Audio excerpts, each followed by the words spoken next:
thoughts. There's smoke in my hair, my coffee's gone cold. You shoot me a look that says I'm a mess, but I couldn't care less.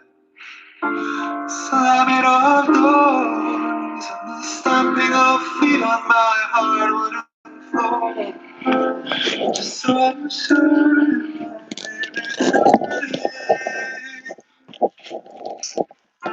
tell me what you expect after a bottle of wine and some second-rate sex. Just trying to forget our daily routine and our childhood regrets. We were just trying to get lost, but losing yourself always comes at a cost. And it looks like I've crossed your invisible line again. No, I never wanted all the things you wanted for me. No, I never asked for all the things you brought to my bedside. No, I never wanted all the good face on my window. I just want to be free. So pull me apart and take back what's yours so I can restart. Leave me in the dark with those papers that stained from when you spilled your heart out. And when you return, I'll be out in the garden watching them burn. Oh, it might hurt, but that should remind you that I never wanted the things you wanted for me. That I never asked for all the things you brought to my bedside. And I never wanted all of your things on my window. I just want to be free.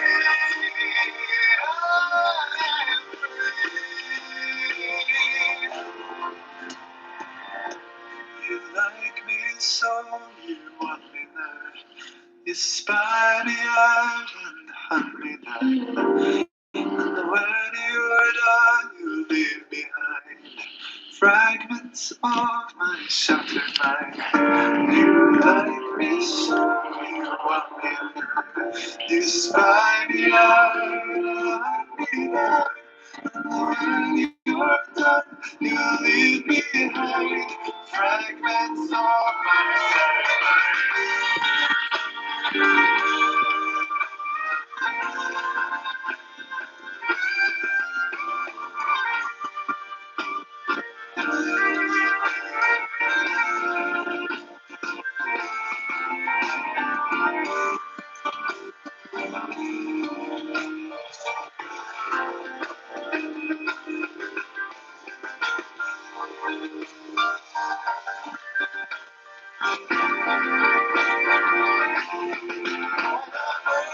shattered all the things you wanted for me.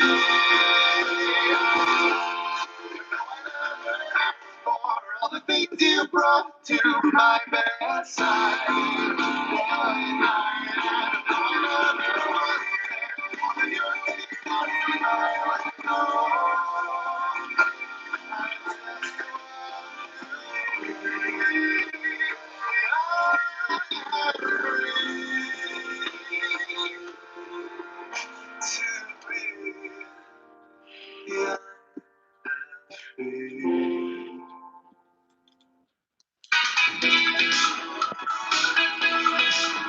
Hey ladies, sticks and stones and must not break our bones. Through these days, so like this the more that it was touch, I triggered by everything, including me. Less the time things never would be yourself. Stuck in this anomaly, sitting right and alone. And diarrhea coming from my mouth. And diarrhea coming from my mouth. And no one else's.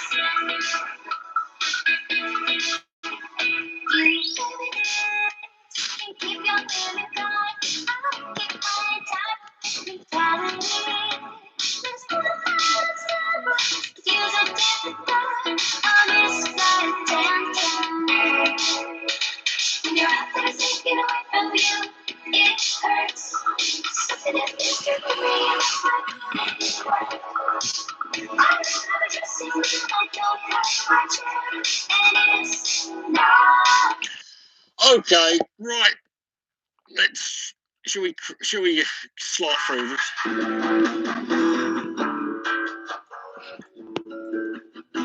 All right, here we go. Hello.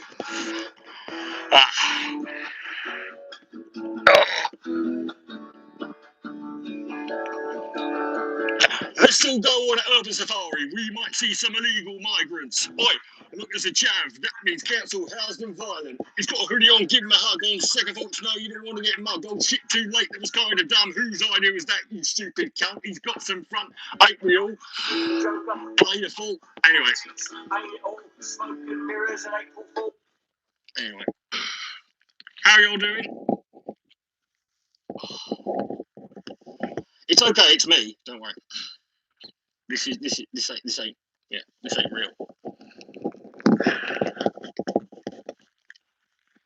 It's amazing, isn't it? How this multi-billion-dollar company that produces this merchandise manages to make it so that the eye holes go inwards and stab you relentlessly and make this one of the single most uncomfortable fucking.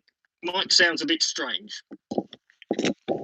I can't help you with that, my mate. It's coming through the iPhone.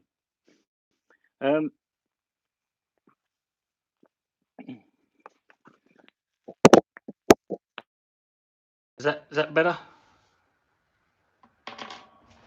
Yeah, I had me fucking. Yeah, I had my pieces in. I had me headphones in, which I have not had a single pair of wireless headphones that have had anything resembling a decent microphone. They're always fucking shit, aren't they? Let the room fill up a bit. This is what we call in Britain a Ron Seal job, this video. Ron Seal quick drying wood stain. It does exactly what it says in the tin. The title of this stream is Watch Me Download Every One of My YouTube Videos. And that, because, now for those of you, just quick update for those of you who don't know, I've been over the last month or so revamping and redoing and sort of like making an effort with my Patreon page, which is good. It's gone up just over $100 in the last week. That's good. It's in the right direction. So I've basically been trying to just think of stuff that I can put on there that's going to be that is going to get people to want to contribute. And I had this idea because anyone who's followed me for any appreciable length of time knows that Dick Coughlin videos are just like some of them don't exist no more. Some of them they're scattered across all four corners of the internet. When internet archaeologists fucking study the sort of sedimentary layers of YouTube, there's going to be this point in like 2010, which is going to be the Cambrian explosion, where just suddenly there are Dick Coughlin videos everywhere. However, because as I have learned, most people don't sort of have the foresight or just the effort to be able to type, what they're looking for in a search bar. So they lose lots of videos and they can't find them, or there's ones I can't upload anymore, or there's ones that you know, just I couldn't. There's ones that, you know, YouTube wouldn't let me upload anymore, or there's just ones that I can't be bothered and don't want to. So what I'm going to do, I've got 10 USB memory sticks here, and what I'm going to do is anybody who, if you pledge $20 or more on my Patreon, I will send you one of these memory sticks, which is going to contain a copy of every single existing video that I have ever made in the last 12 years. If I've got room, I will put the fucking podcast, the old podcasts on there too. Right, but I've got 10 of them, you know, but I've got these arrived today. However, in order to do that, I need to go through the rigmarole of actually downloading them. Now, I've already started. Here, I've already started. I've already got quite a few here. Hold on. Let's see. I also should have a new video out in the next day or two. I'll be working on that. Right, I've already got. I've got 1 gigabyte's worth, but this is you know, these are my videos, which means that right, I've got 49. I've got 49 videos in there, and that's taking up 1 gigabyte.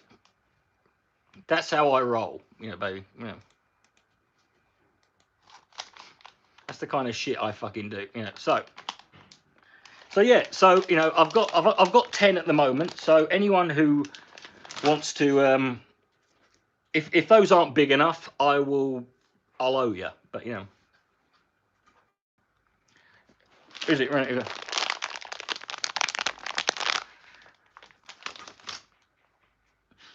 Yeah, I'm not much. See, ASMR, that's one of those fucking ideas. It's one of those millions of, like, it's one of those many things that you see on YouTube. And I think if I'd thought of this like years ago before it became popular, if I'd thought of that, you know, do you know what I should do? I should like make videos where I'm just like whispering, or just like, you know, making very sort of, you know, and you'd sit there, and then 10 seconds later I'd go, no, it's a fucking stupid idea. What kind of idiot would watch that?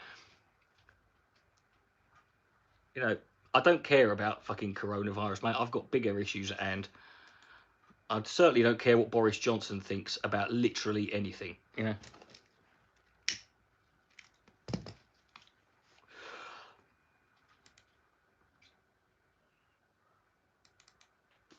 You know, I'm starting to think, you know, I'm starting to get to the point now where I'm thinking, you know what? At least with Trump, like Trump and Boris act with the same level of oblivious ignorance and, you know, total and utter, you know, disinterest in you know, facts and reality. But the problem with Boris is that, you know, that he is smart enough to know better. Hey, Wendy. That's what annoys me. I mean, at least with Trump, you're like, you know, he's just, that's it. That's what he is. You know, he can't do, this is the best. He is literally trying his best. Whereas, you know, anyway, the video I am now, let's see. So the video I'm downloading now is called "The Evil Jews Control This Video," which I believe was from 2010 or 11, and was response to some batshit mental woman whose username was literally something like "freedom of speech is a hate crime." One of those fucking stupid catchphrases, or "the truth is a hate crime," or whatever. You know, like one of those. And I can't even remember. Oh yeah, she was arguing. She was claiming that she was one of these nutters who thought Barack Obama was an Islamic communist and the son of a crack whore, and that his name was Barry. Because because that's what you would call your Kenyan Muslim son, you know, communist extreme, you know, radical extremist, isn't it? Barry. They're in the Kenyan mosques. They're in the mosques and the madrasas of Kenya. Go, oh, we will call him Barry.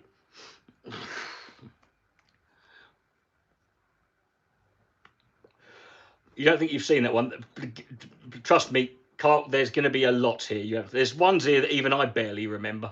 Okay. Yeah, I mean that's the fucking thing though. Of course, like, but they can't work. Like this is how fucking stupid these people are. They can't work out that it's common for people who have foreign-sounding names to generally anglicise their name, and so and they can't work out that Barack and Barry are basically. Do I keep any of my stuff from school? No, God, I've got barely any. Somewhere, so, there are in my old bedroom back in Kent. There are going to be there are loads of high 8 cassettes, some of which are probably even that big, and there's probably a couple of VHS cassettes from when I was a wee nipper, when camcorders were fucking basically when they were basically the size of a fucking Land Rover. But I don't have. I mean, the thing is, like, I'm sure the plays. I'm sure the plays I did. I think they were recorded, but this was 20 years ago. And to be honest with you, plays just look shit on camera.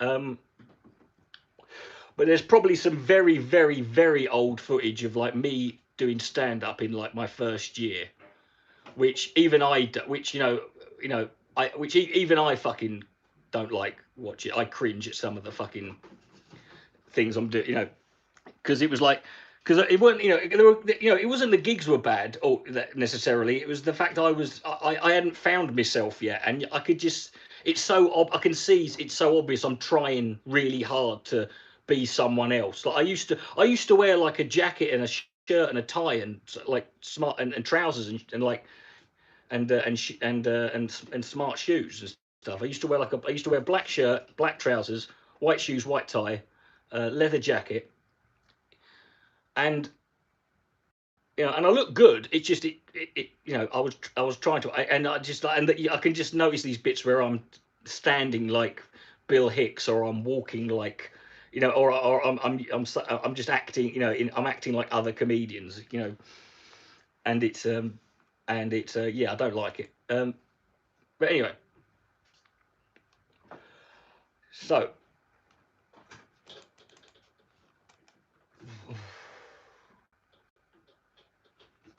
But I mean, you had to do it because you had to. Yeah, you have to sort of. It's the only way you learn. Really, is that you have to watch yourself. The thing about stand up is you only learn when you fuck up. If you have a good gig, that's great, but you don't learn anything. All you learn is that material worked in front of that audience tonight.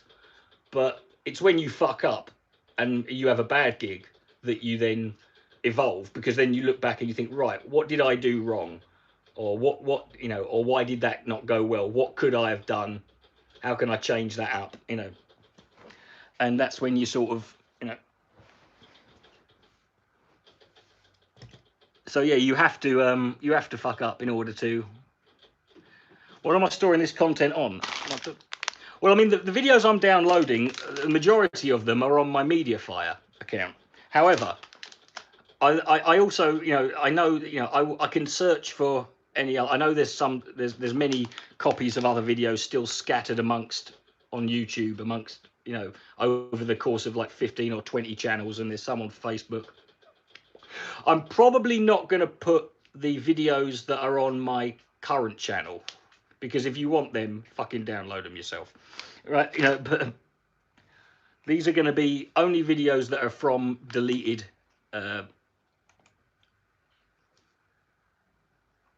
So where was I? So I was on the evil Jews. So the next one, I've done the diddly do, diddly do, diddly do, diddly do, diddly do, diddly do, diddly do, diddly do. Okay. Okay. The next one is called. Oh, I've done that. Hold on. Have I done that one? Yep. Yep. Okay. I've done all the Dix O'Clock newses. Okay. Diary, which is my short film that I made. Me and Sir Gastelot made back in 2000 and. I think it was 2004. It's a 40-odd minute film. It's on one of my backup channels, which if you haven't seen it, it's very good. You should watch that, because it's and I want you to and when you watch it, bear in mind, remember, we filmed this on a budget of 200 quid. I've got the current ones backed up. See, the thing is, Carl, I don't, you know, I know other people will have them. I, I'm one of these people who, like, you know, never learns. And backing up my shit is one of those things that I never. I always sit there and go, I'll do it later, and then my channel gets deleted, and I'm like, you know, there's so many videos that I you know, that are lost forever, that I can't even. They're not even ones I could. The ones that I wish I had. If I could pick any ones, I want to have every video. Back in 2009, I had like a sort of a 10 or 12 video back and forth with a guy called Night Vision Phantom, also known as Big Jerry, who was a fundamentalist Christian who made a video one day challenging me to a debate. And I said, no, I don't want to debate creationism and evolution, because I'm not a scientist, and I don't, yeah, and neither are you, and I'm not discussing, and it doesn't matter. And so I challenged him to this. I said, how about this instead? How about we put aside our obvious massive differences, because I'm not going to change your mind, you're not going to change my mind, and I'm pretty sure my subscribers aren't going to change theirs. You're not going to convince them, and I'm not going to convince yours. So how about instead we try and we you know, how about we I'll come up with, like, you know, a series of challenges where we each have to make a certain type of video, and over the course of these videos, you know, we will actually end up, you know, getting to know each other. And we'll and you know, see if we can find some common ground, you know, beyond the obvious differences when it comes to, you know, religion, or, you know, or that, whatever.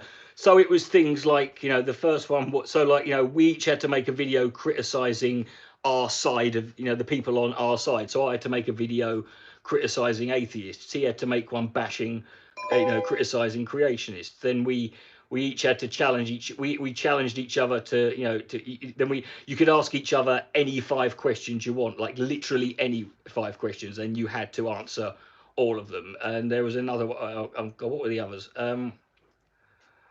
Dilly do.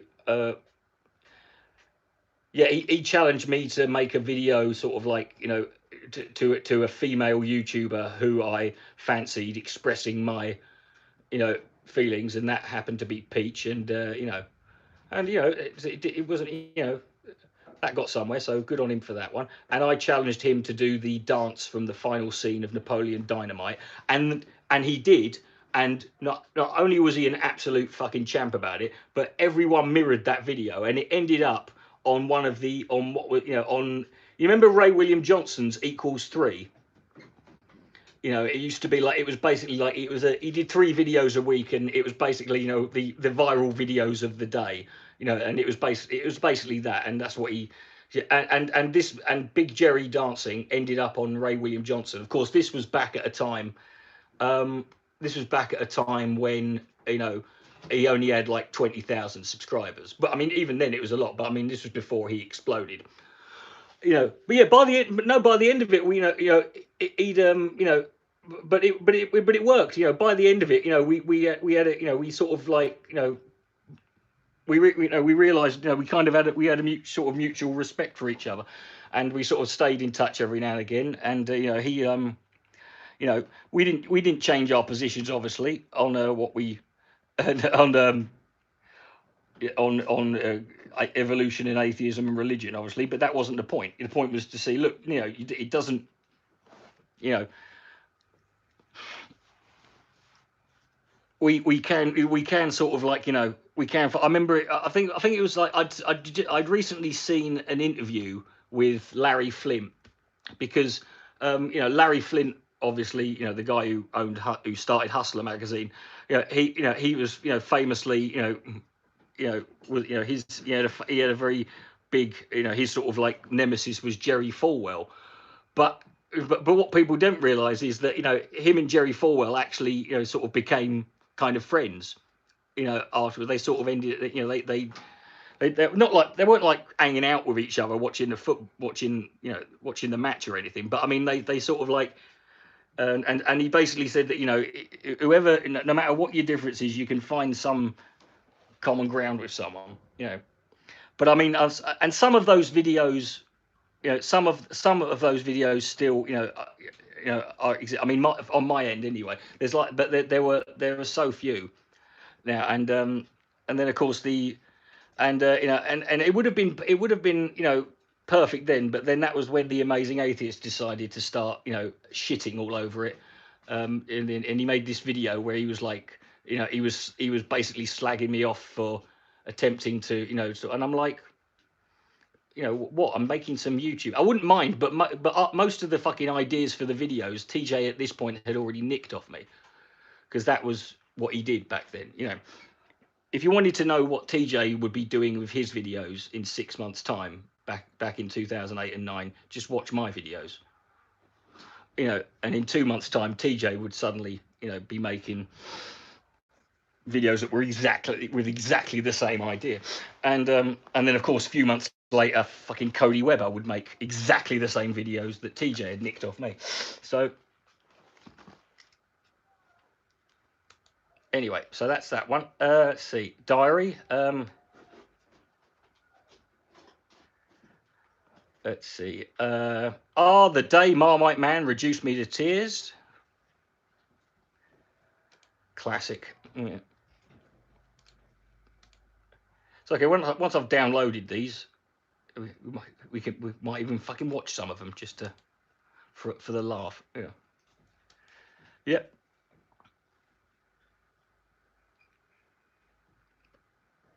I mean, God, I mean that. Oh, Christ, I would like to know what's happened to him. I mean, or you know what he's doing now. You know, whether he's he's still the same stupid bastard he was. I do feel kind of bad for him. He was, you know, he was exploited and taken advantage of. Any Venom Fang X stuff? No, Alex, I've got nothing by Venom Fang X. Of course, you fucking.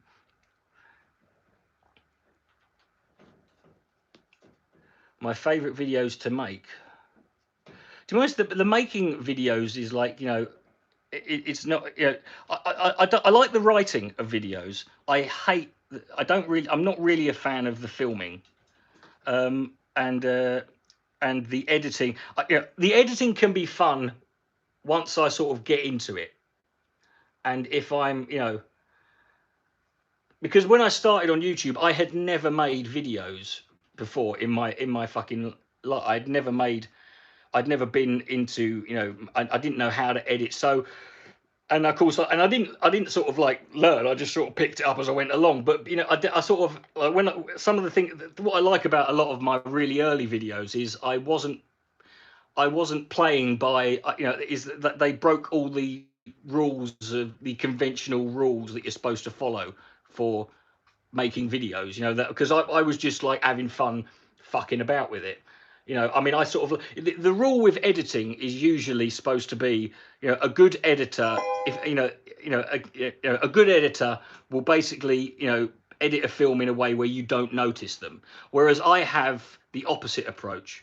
My approach was I'm gonna over edit the shit out of this, like some overexcited, like some overexcited manic, crackhead who is just so who is determined to use every single filter and effect and transition and and every bit of every type of text and fucking.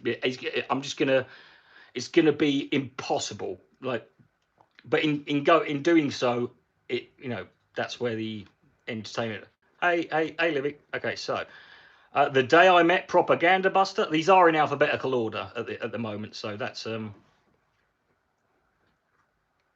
Yeah, I do as well. I mean, the thing is, like, I've been doing it so long, you kind of lose. Like I said, you after a while, you sort of like. That's kind of the problem with YouTube. That's kind of the thing about YouTube now is like, I mean, like you look at the level of professionalism in in YouTube, in your average sort of YouTube channel these days. I mean, it was, you know, back then it was. I mean, it wasn't possible. I mean, when YouTube started, 240p was the maximum.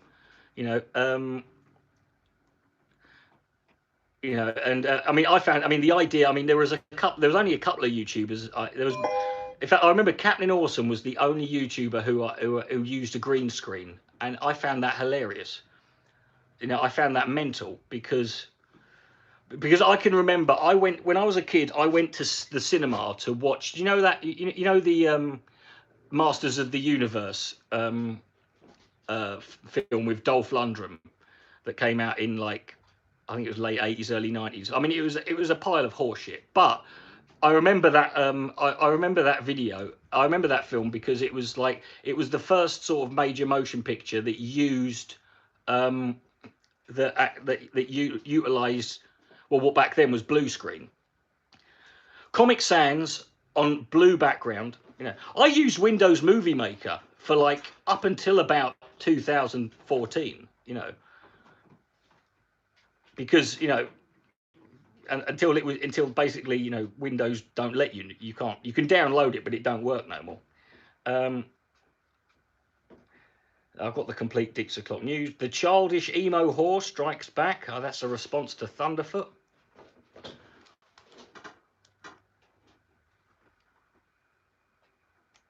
Can I just say, all right, I really do.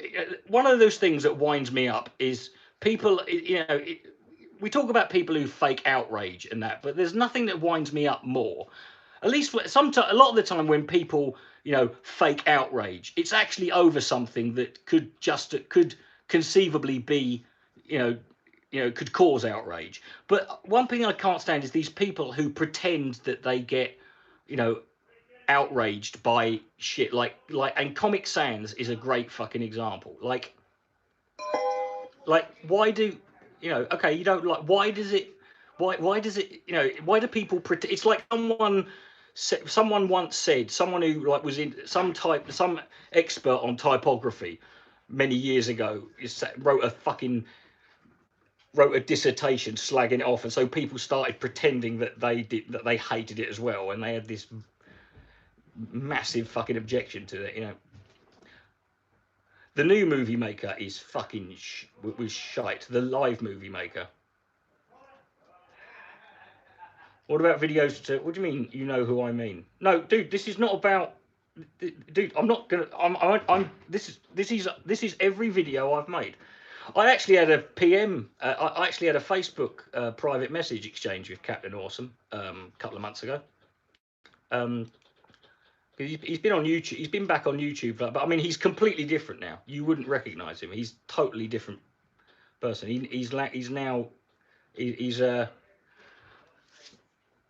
It's clear he's living a very, very different life, and he's a very different. But he's actually got an ebook. I don't have a link to his, but he's almost the exact opposite of what he used to be. You know.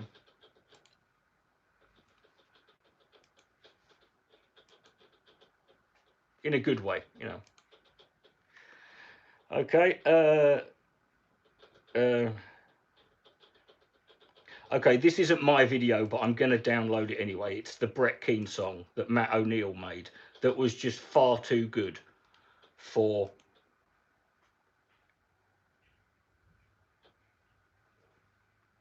You know, I sort of said to Matt, oh, you should write a song about Brett Keane, because he used to write songs about YouTubers. And let me play it for you. Hold on. This is amazing, this song. Hello, ladies and gentlemen. This is Brett Keane. Brett Keane, you're not as slick as you think. Caught in a lie, fuck knows how many times. Brett Keane, you're not as slick as you think, except for the sleaze that secretes from your teeth.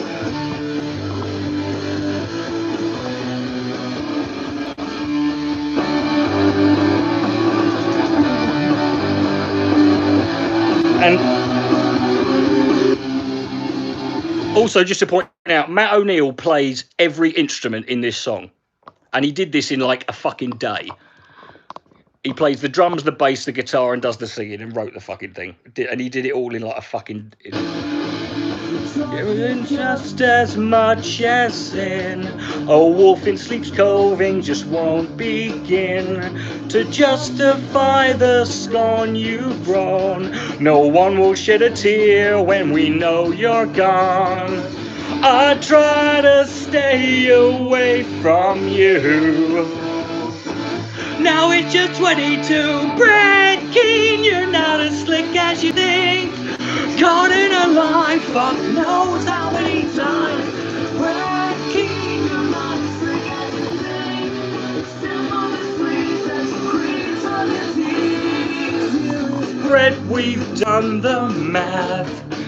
The story's coming directly from your ass. Not a single syllable you've uttered could ever fix the glass of cards you built above. So just remember this. Brett Keane, you're not as slick as you think. Caught in a lie, just knows how many times. Brett Keane, you're not as slick as you think.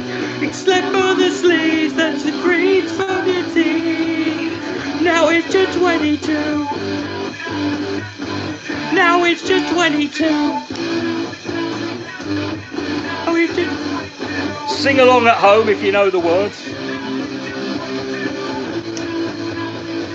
Brad Keane, you're not as slick as you think. Caught in a lie, fuck knows how many times. Brad Keane, you're not as slick as you think. Except for the sleeves that miscreate from your teeth.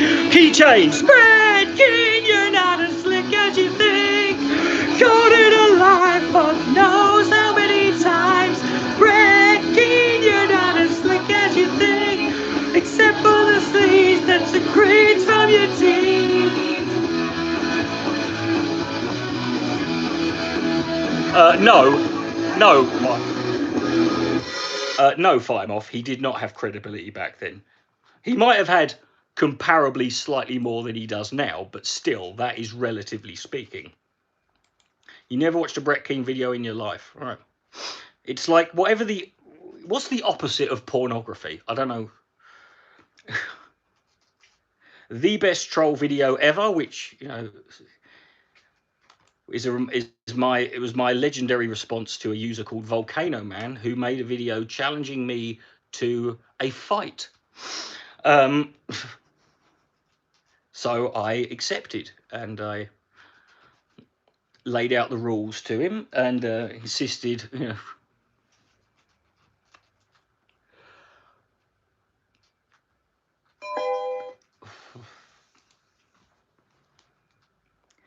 the Aureni defect. I'll put that one on there. That is a great video. Oh, mate, have you seen that news story? Alex Jones got done for drink driving, and the fucking mugshot, man. It's who's Anton Hexeler? Who the hell's that? Okay, this dude is a lowlife who threatens kids. I wish he was here in the USA and got locked up because he would be targeted and smashed by the other inmates. Well, Anton, what's funny about that is that there's loads of people over here in this country who feel the same way about that, who not only know who I am, they know where I live. They know that because I told them.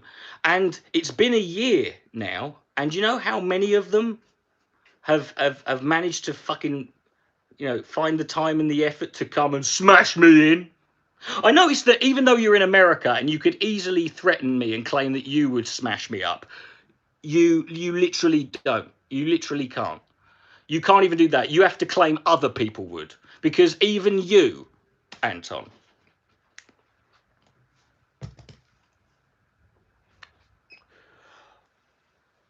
even you cannot fucking sit there and pretend that you would fucking make the effort. It's always someone else. The alt-right doctor, that's the one I did with Contra.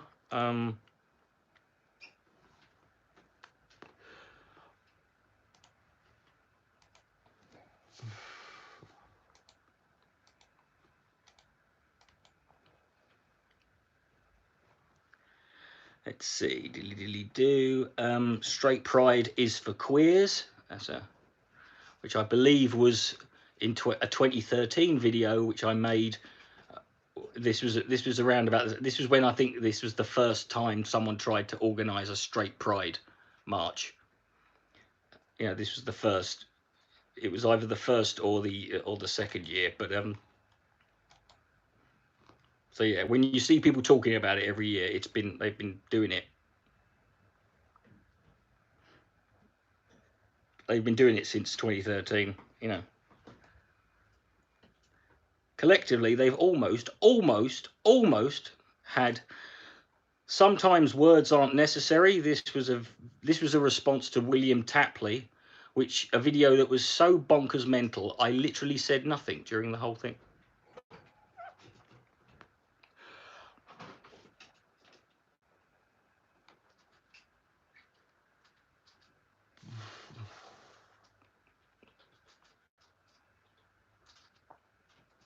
If at any point I come across a video you'd like to watch, just say so. I'll be happy to play it. You know, can you have a hug? Not really, mate. You know, I don't know where you've been. Not in this day and age. I have got the Drinking with Bob ones. Don't worry, but they will be on there. You know, there's actually 4 Drinking with Bombs. Play the show. No, Lewis, I've played that before. I've done other videos, Lewis.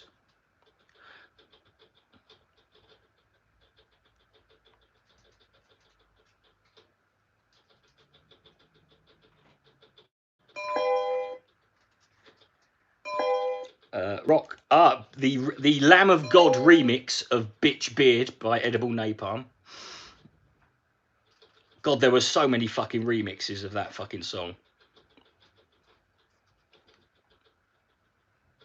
Turd. I don't know who that is, dude. I'm not talking about making videos now. I'm talking about videos I'm downloading now. Look at the title of this fucking video. I'm not making a pissing video now. I've already filmed one today. I'm starting to edit. And, it should be out in a couple of. What is Napalm doing now? Unfortunately, he's I don't know what he's doing. I mean, he's fine, but I mean, sadly, his mum's got cancer apparently, so he's he's doing as best he can.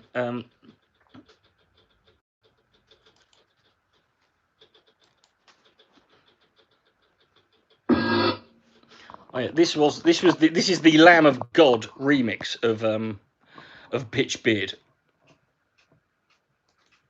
Basically, there was a video that came out called the 100 greatest moments on the internet, which was 100 clips of like the most popular viral videos and memes and that at the time.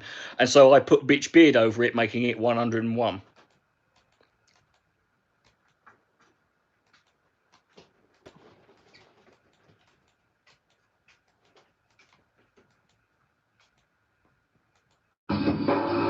This is not what happened to me. Fucking today. At the dollar store. In the dollar store. Okay? I almost got into a fight. That was it. I was like, Bitch. That's not shoe on head. That's boxy, you fucking brat. Fucking shoe on head.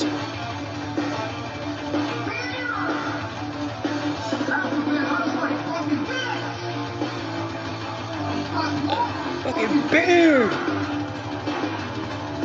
Oh, so many memories.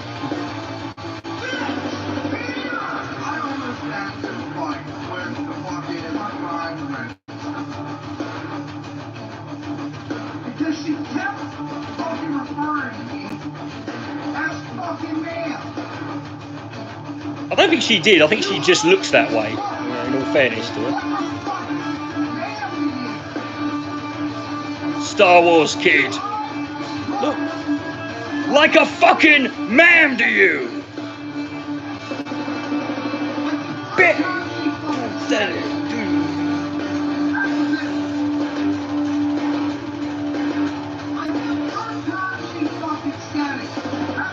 I'm like, bitch. Beard. Bitch.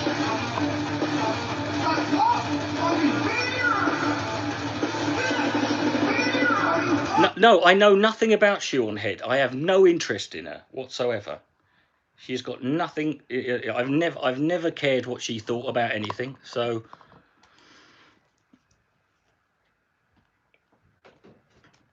I've already downloaded the Flying Girl video. Yeah, that was well, that was that was the first time someone did something, like someone like made something, because that was Nellie Diddle was the woman who drew that, and like I'd made this video, and it was actually one of the video I made to Big Jerry.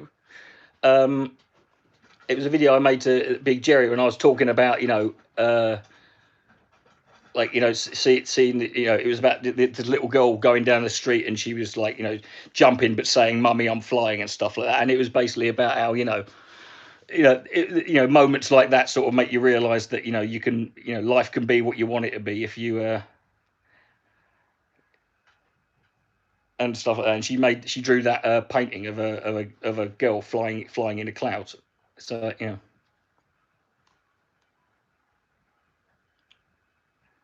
okay, this is one of my stand-up videos. We're not watching that. That's it's about an hour long. Do I play Minecraft? I haven't played Minecraft in a long time. I have got it, It's the only thing I play. Stop timing the guy out. Just fucking do this, right? This is what you do. You put hide user on this channel. There you go. Let's have a look what he said. You're a little punk bitch. Yep, Yep. Antifa gets smashed by the AB in American prisons. Wow, brilliant. Your prisons are so cool, Anton. I'm so jealous of. Yeah, but you see, the thing is, Anton, I'm not going to prison. Do you know why? Because I haven't done anything, mate. Do you know why? Because you're right. If what you claim that I did, if what Tommy told you that I did in threatening his children's lives and his family and him, if I had actually done that, I would be in trouble. But do you know why I'm not in trouble? Because I didn't do it. Because he's lying to you.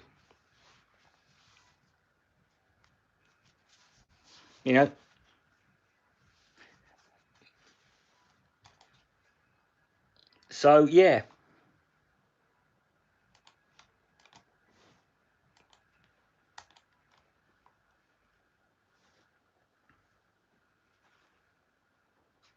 Oh God, Richard Dawkins reads the wrong speech. Do you know what? This is a tragic video. This was from I think this is from like 2013, and Dawkins gave this speech because the Pope was visiting or something. And I took the speech and just made like this 1 minute video, editing like the fucking making it sound stupid. And the thing is, I watched it the other day because it's on my Facebook, and it showed up in my Facebook memories. And the sad thing is, I'm watching it going, do you know what? Nowadays, if he actually said that, if someone saw this, they'd wouldn't be 100% sure that this was edited. It could very possibly be something that he actually said,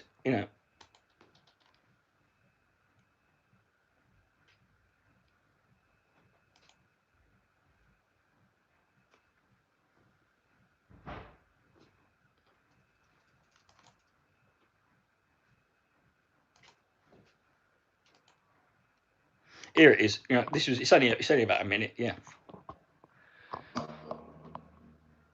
I was at first as outraged as everybody else by the Pope's opening remarks as soon as he landed, blaming Hitler for the atrocities of atheists. As a Christian of Germany, it was showing that we had rattled my Lord and Saviour, Saddam Hussein, so much that he was buggering unicorns so as to divert attention from the real penis of gay people. How dare Ratzinger suggest that Leprechaun has any connection whatsoever with unicorns buggering Saddam Hussein? I can just imagine Leprechaun penis. How are we going to distract them from gay people buggering boys and leprechauns buggering atheists? After 2,000 years, leprechauns came the Jewish poison. Adolf Hitler never actually existed. That, ladies and gentlemen, is a disgusting theory to shore up his own pitifully declining penis with godlessness. that made Hitler and Stalin the monsters that they were. Buggering penis, buggering penis, buggering penis. Ah, good old day. Do you know what the sad thing was? The amount of fucking comments I got when I first uploaded that from fucking humorless atheists who thought I was a Christian or religious person who was genuinely trying to like pass this off as like, you know, this is what Dawkins actually, and I'm like, really, you know, don't show your face around Bradford. Why would I go to Bradford? Why don't you, how about this? How about you show your face around where I live? Market Harborough, mate, Leicestershire. I live on St Mary's Road, right, number 52A, round the back, right? You got to go down the side, right, and it's the furthest set of steps up, right? The door's practically unlocked all the time, you know.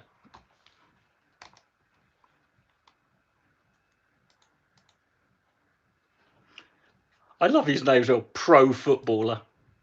Yeah, right. Okay, mate. Of course you are. Anyway, these people will be coming and going. And if you're wondering why there's been this like little resurgence of Tommyists popping up, it's because Tommy the other day, you know, his trial, you know the thing that I fucking served him his papers for. Well, that trial started the other day. What have I done to the people of Bradford? Nothing. It's just that cunt's fucking, you know, probably lives there, and he wants me to shit myself because, oh no, I've got to avoid Bradford. Oh dear. How will I ever fucking live again, knowing I cannot go to the fucking the palatial and celestial fucking area of? Did you say something about his kids? No, mate. But hey, you know. But hey, well done for at least asking. You know. Now fuck off. Yeah.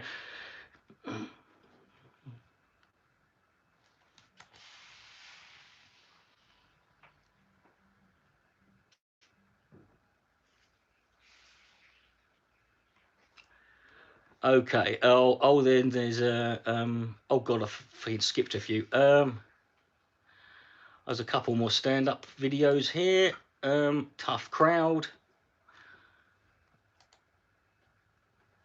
God, that's from like 2008. I remember that one. That was short. That was not long after I just started on YouTube, because I remember that the night after the night I stayed, I was in Hull, and I made a fucking.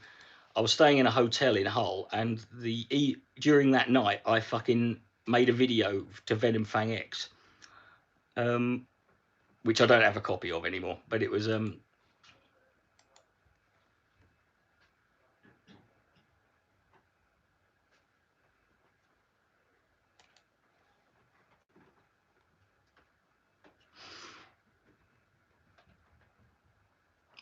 Religion in a Nutshell. This is one of my unloved children that no one remembers, but I think it's quite good, you know.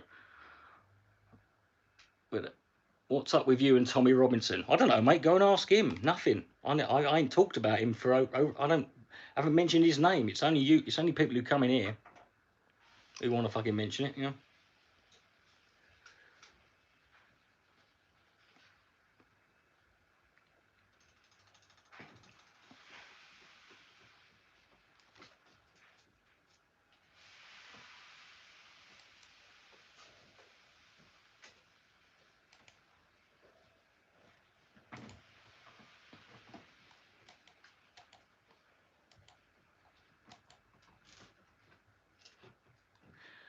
Release the Dickon. I remember this was just a massive rant about, I can't even remember who. I think Fringe Elements might have been in this one. Any Aureni videos? Well, I've only actually ever done.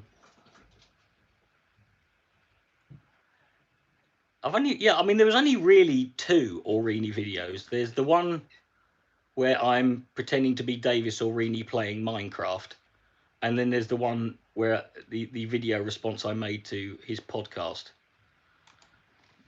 which was actually like which at the time was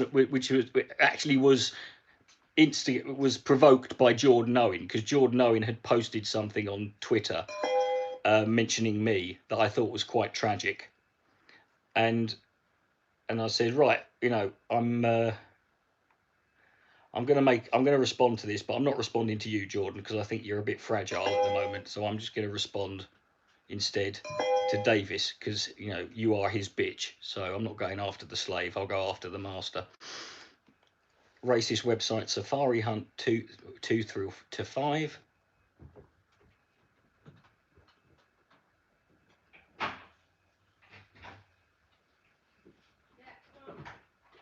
Oh yeah, I don't think that exists anymore, that one, mate. That's one of the ones. But to be honest, that wasn't really a great video. It could have been better, but I was in a rush when I made it, because I made it early one morning, because I had to go to Liverpool to do a gig that day, and so I was rushing to get it done.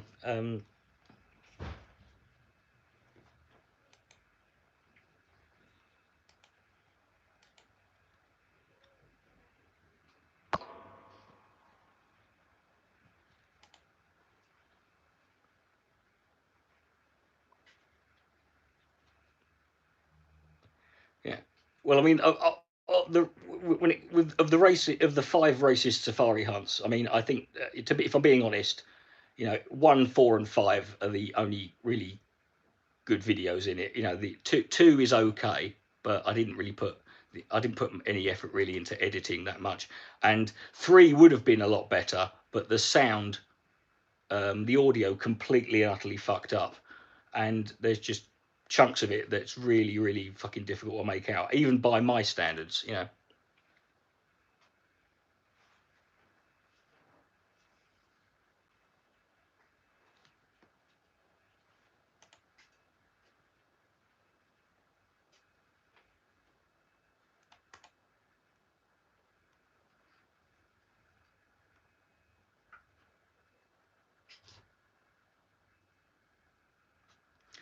Which really pissed me off, because there was one really funny bit in that where I literally, you know, I did this ripping great fart whilst I was recording it, and it was one of those farts where you don't know it's coming.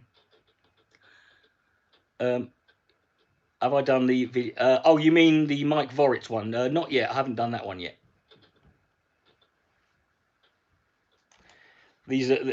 These are all in alphabetical order, and I'm going to reverse. I have done one Marmite Man 4 video.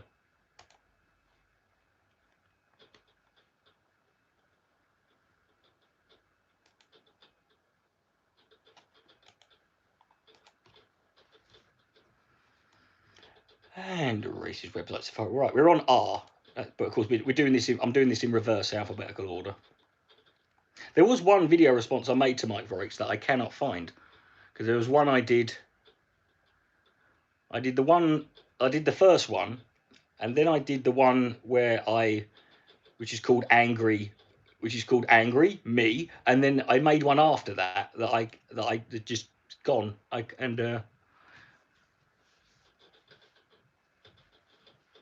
I did make a video last year when I sort of saw an update.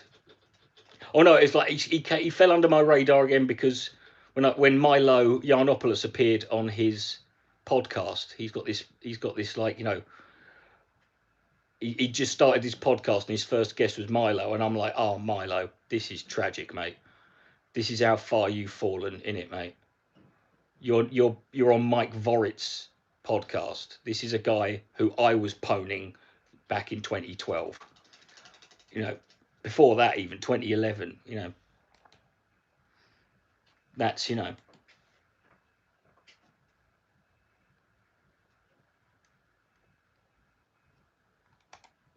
Yeah. Well, I mean, the first racist website Safari Hunt wasn't made by accident. I was just sort of fucking around, and I had all these websites bookmarked. I got all these bookmarks. I've currently got, because I've been bookmarking on my Google Chrome account since, and I haven't changed it since I got Google Chrome, basically. So it's like, this is like 10 plus years of bookmarks. There's like 18,000 bookmarks on this fucking thing at the moment. Steiner Brothers, they're good, but greatest ever, got a shout, but no, not for me. You know.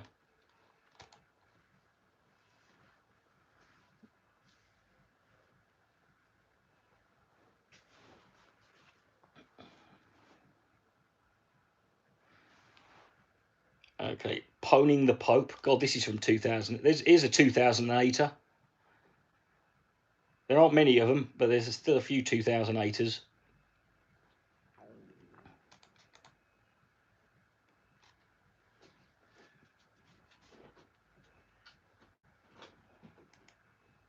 That's another one I wish I had. I wish I could still. I wish I had the first ever ownage video I made, which was to that guy called Anti-Homo Fag. That Russian Orthodox Christian who had what, and that was literally his username, was Anti-Homo Fag, and he had one video on his channel, and you'll never guess what he was doing in it. He was talking about gay people. And not a fan apparently. And and it was like a 6, and it kind of set the, I kind of sort of set the bar, or sort of set my stall out there, because it was a 6.5 minute long video, and my video response was, I only responded to the first 47 seconds of it, and it was 17.5 minutes long.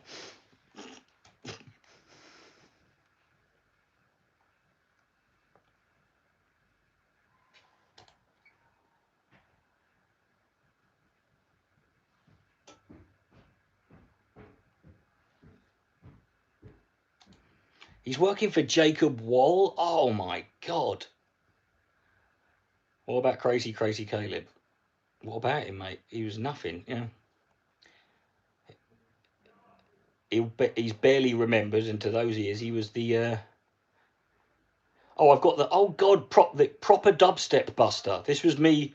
I took a load of videos from Propaganda Buster and remixed and sort of edited them over a dubstep track.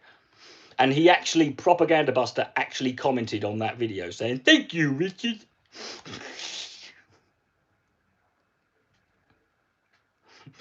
Can we watch that? Sure, yeah. As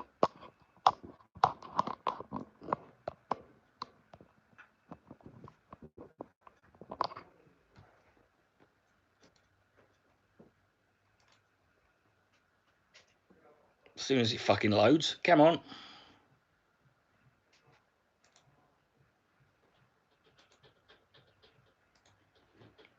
Shit, oh, get off the pot, sir. There we are.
Come on, you fucker.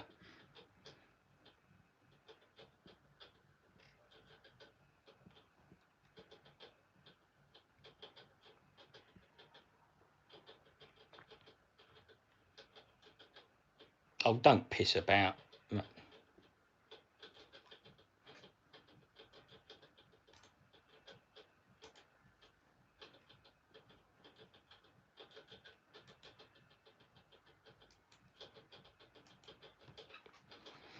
Oh, it's building up tension. Look at that, 1 kilobyte a second. At this rate, we should have these videos downloaded by 2037.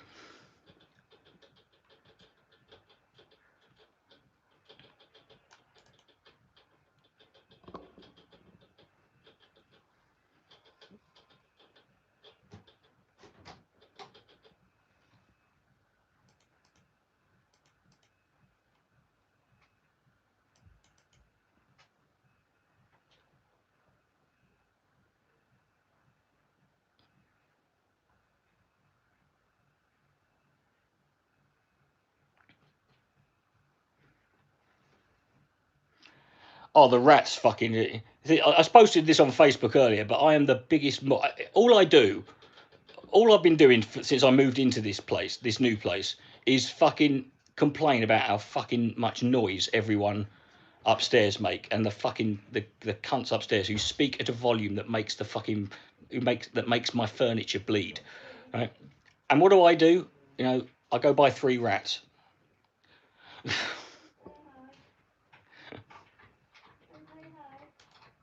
three baby rats,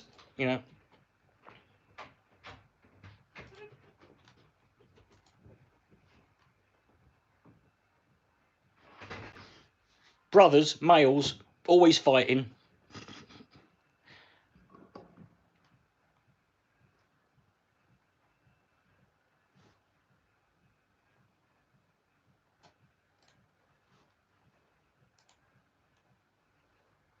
So I'll come back to this one. Right, okay. What's the next one? Proof that atheism is true. There's your favourite, Louis.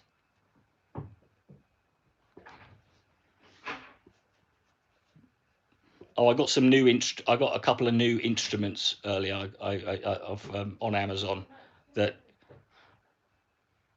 I didn't just buy any of, but I got some stuff that I had to. Well, I'm going to have to learn how to play them. Basically, I wanted to buy something that would force me to actually learn something. So I'm going to be getting a harp and a 5-string banjo.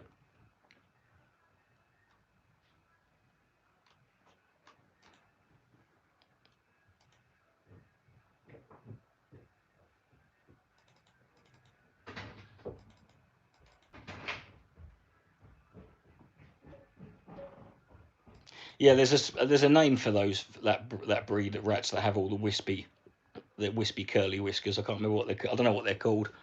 I don't know what mine are fucking called. They're growing at a fucking. Dennis is fucking huge. I can't believe I've only had him 2 weeks and he was a baby when I got him. He's fucking massive. He's gonna be a. I think he might be a possum.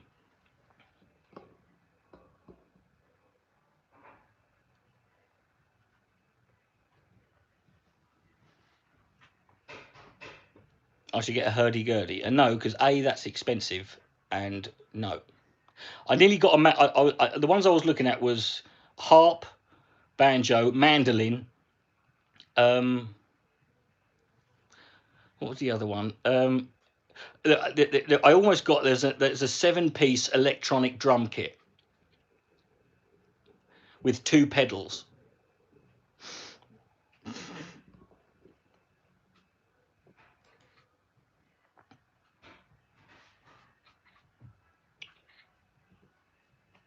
It was like, only £99. I thought, yeah, that's fun, Yeah, that's probably very expensive. I'm going to imagine, Lewis. The one I've been wanting to get is a harpalele, which is a ukulele with a harp attached, like with a harp sort of above it, just above the neck. But they're incredibly rare and difficult to get. They cost like the cheapest one I've ever seen was about £900.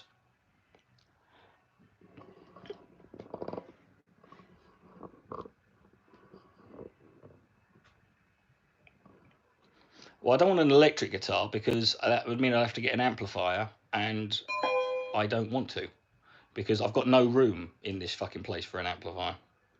Here we are. For those of you who have been following me for... Oh, God, look at that. Oh, look at that. There's the old Kent room. There's there's the airing cupboard of doom.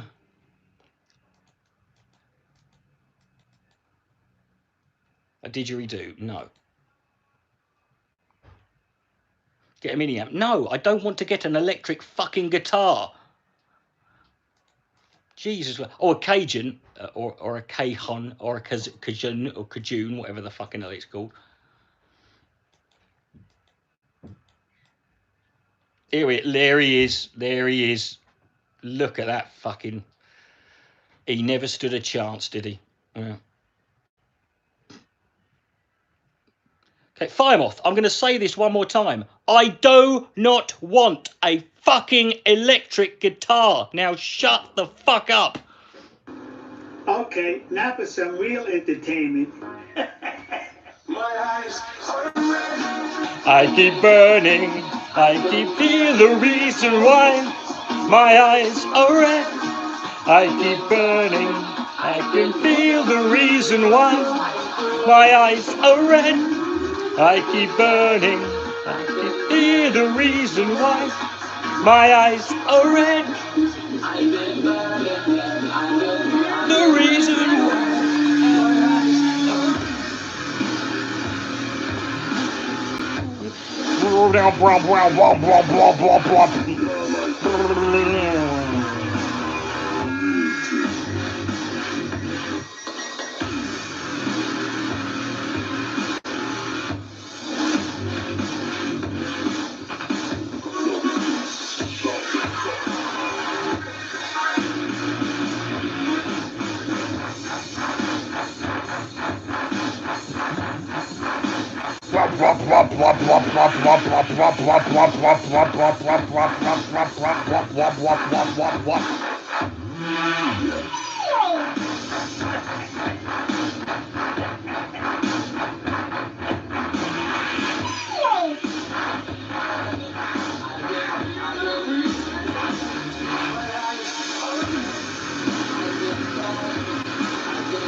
Really? There we go. There you go.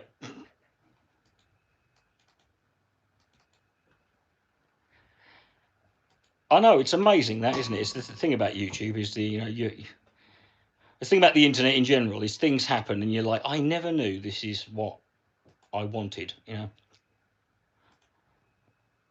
but I'm glad it's here. I remember the last time I felt like that was last year. It was last year when Ice Cube, quote tweeted a response to Katie Hopkins, and I'm like, man, I never knew I wanted to watch Ice Cube, not Ice Cube, Ice T. I never knew I wanted to see Ice T fucking treating Katie Hopkins like shit on Twitter. But there you go. Prof MTH destroys the sanctity of football. That's a Rob Chard video.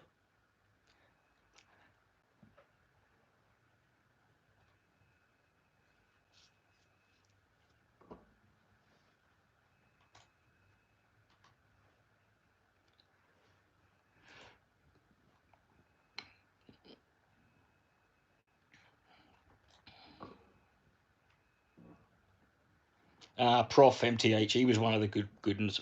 Remember Mike Voritz? Already talked about him, mate. Do I remember? Listen, Arsenal, you don't need to ask me if I remember anything. If you remember it, I do.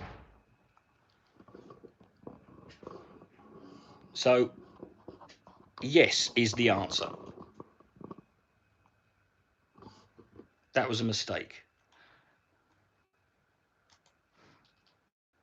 I loved the Rob Chart channel. There were so many, even though there wasn't a huge amount of content on it, there was the quality overall was so good.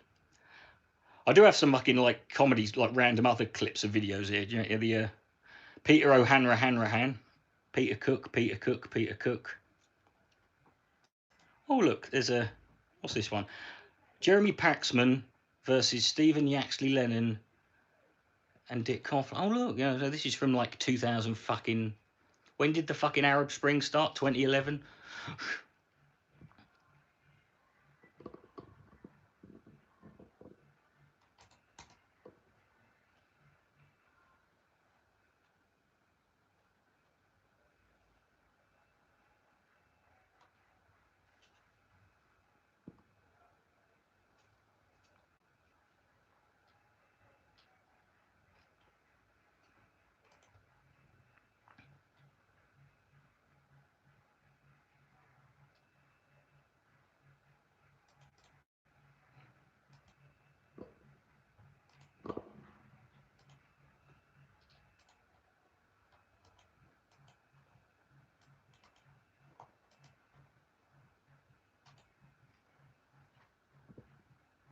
Let's see, we got here.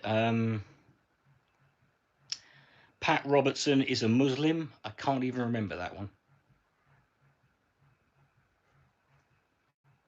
Oh yeah, this was I'm trying to remember. I think this I was in Scotland when I made this one, and it was that time of year, like generally 2-3 times a year, Pat Robertson would say something horrific, and every atheist on YouTube would pile in because it was easy content.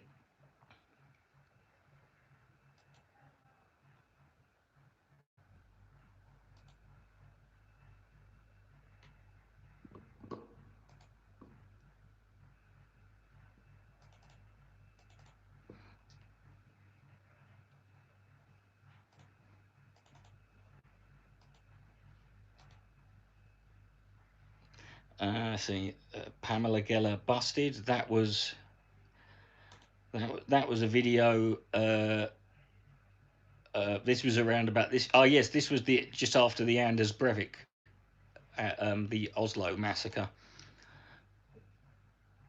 Because I found some very interesting things on Pamela Geller's website that showed that she very likely was in contact with Anders Breivik, and he was posting on her forums and on her blogs, and she was interacting with him.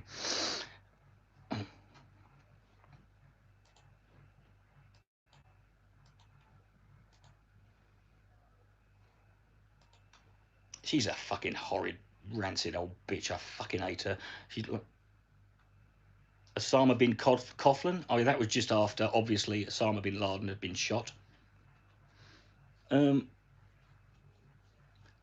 No, this isn't that one, actually. This was back in 2010 or 11, and this was one of those, this was that, there was an annual cycle where for about 6 weeks, 6 to 8 weeks, everyone insisted on having a debate about rape.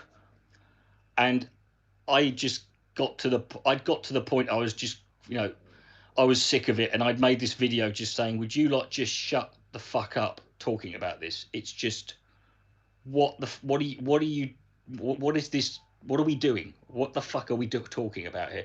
And this guy called Flying Free 333 made a video called Dick Coughlin, I'm very disappointed in you, which is just the most patronizing fucking way to respond. I was like, oh, sorry, Dad, and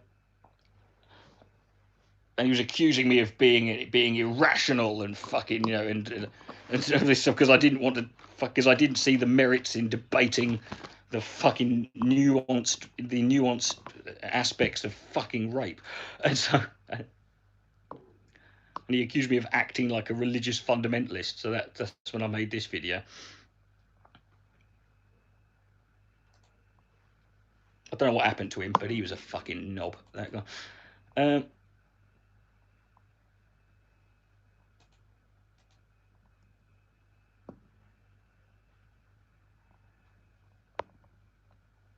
No. This was going back further. This is before the term rationalists was being used as a thing. But it was like, it was always a subject that generally somehow centered around. Basically, what would happen is some cunt at some point would make a video about rape and sort of like generally, talking about was she asking for it, or she was. And I remember in this case, it was a guy. It was it was a guy called Thoughtful Atheist. I think I'm pretty sure it was. I hope it was an ironic username. Otherwise, he could be done under, Trades Descriptions Act. Oh, there's an Onision video here for this is my Onision's vegetarian argument.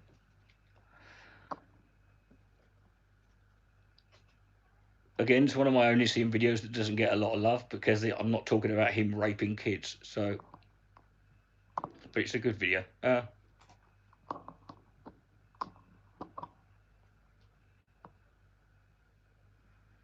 do you know what name I hated the most? The Rational Skeptic. Do you remember that one, Lewis? Do you remember the Rational Skeptic? God, what a fucking.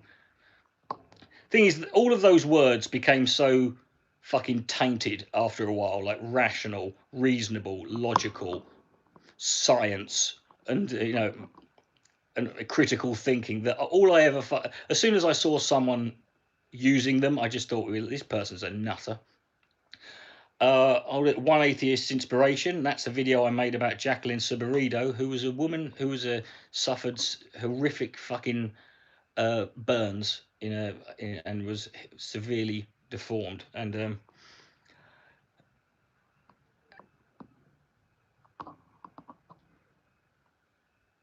it's real. I remember seeing. Oh God, I remember it was just. I remember seeing the video when I first saw it, and it was just. Oh God, it was really disturbing.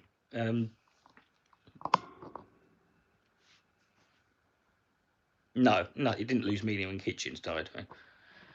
No, nothing lost meaning when Hitchens died. Yeah, but what you've got to understand, Kyle, is that this is the internet where we don't need to actually know shit. Like,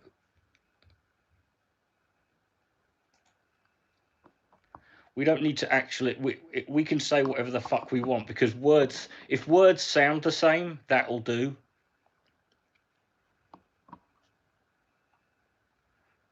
Non-stop total fail. Oh yeah, this was a video. This was a compilation after Barack Obama beat Mitt Romney in the 2012 election. This was a compilation of conservative pundits all predicting a Mitt Romney landslide. It was just a silly video, but and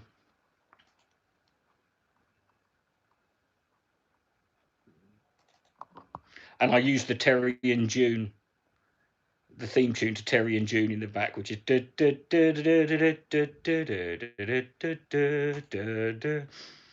it's like got clips of Glenn Beck and fucking what was that cunt's name, Dick Morris, and that other fucking mongoloid porn inferno. What was his name? Yeah. Well, remember Mike Voritz is well, those are videos that are on my current channels, mate. So I don't need them. I've still got the videos on my current channels, purely by the virtue of still having my channels. Hold on to them, obviously, because I will no doubt need them at some point. Yeah,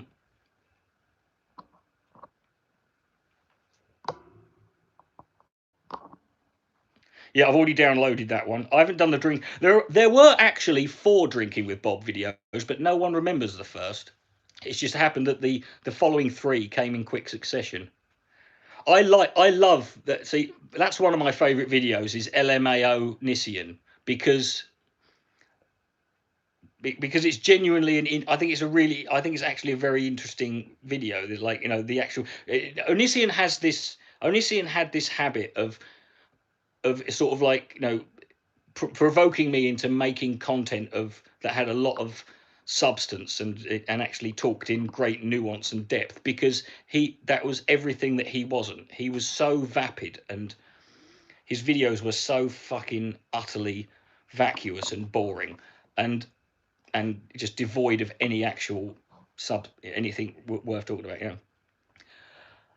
Well, Drinking with Bob's not around anymore, mate. So who knows? Who cares? Quite frankly. Night Vision Dynamite. This was the video we were talking about earlier. This is Big Jerry dancing to the Canned Heat by Jamiroquai, reenacting the Napoleon Dynamite final scene. Like an absolute fucking like a goddamn juggernaut. Like the 450-pound creationist love god he was.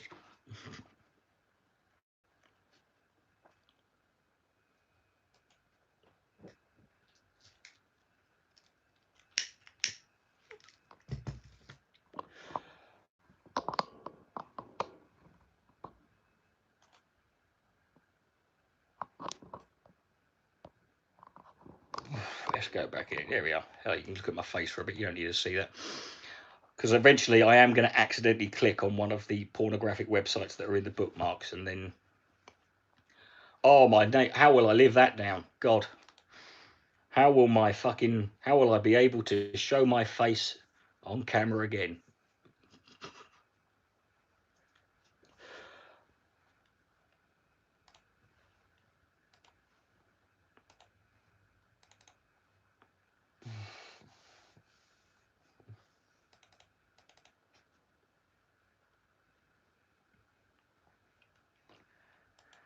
Right. Diddly do, diddly do, diddly do, diddly do, diddly do, diddly do, diddly do.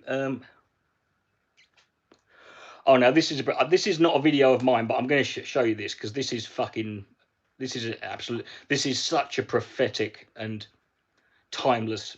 This is a clip from a sitcom called The New Statesman, which the first season of which I believe was released in sometime in the like mid to late 80s, and it's Rick Mayall plays a Tory backbencher, a Conservative Party backbencher, and this is a scene where he's at his old school and he gives a talk. He talks about the National Health Service and how to and it's amazing how fucking much it's one of those.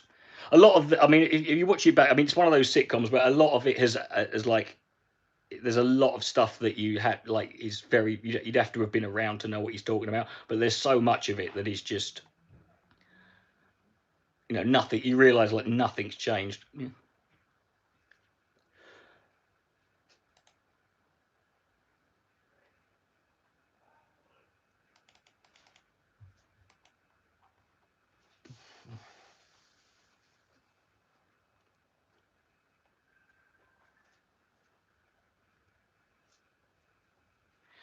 No, not Cameron, mate. I'm talking about everyone. I'm talking about I'm talking about I mean, effectively what Rick Mayall does here is he expresses the Tory party's position on the National Health Service that has never changed since the National Health Service came about just after World War II, because they've always been against, and they've always had. The difference is that people like Cameron and Johnson and Theresa May and such is that they pretended that they loved it and that they thought it, and they're proud of it and they wanted it, but what they were actually doing is but ultimately what they're doing is just they just do the same thing every time. They make cuts and then they flog it all off. They try and privatize it. Here, this is it. You see, that's what this country needs, you see. Radical ideas shooting straight from the hip. Thank you, Madam. Which brings us on to the health service. I mean, we hear an awful lot of lefty whinging about the NHS waiting lists. Well, the answer's simple. Shut down the health service. Result, no more waiting lists. You see, in the good old days, you were Poor, you got ill, and you died. And yet these days people seem to think they have some God-given right to be cured. And what is the result of this sloppy socialist thinking? More poor people. In contrast, my policies would eradicate poor people, thereby eliminating poverty. And they say that we Conservatives have no heart. Thank you very much. You can't argue with his logic there. I mean, he's basically, he's pretty much, he is right. No, not playing the Joker. He would never. He wouldn't have been a good Joker. He would have, maybe. I mean, if you're going to have him as any, I mean, maybe the Riddler, but he would have had to have been. The Joker can't be fun. I mean, the Joker's not meant to be. Rick Mayall's too funny to be the Joker. I don't need bog paper, my friend. I'm a resourceful chap, and I will.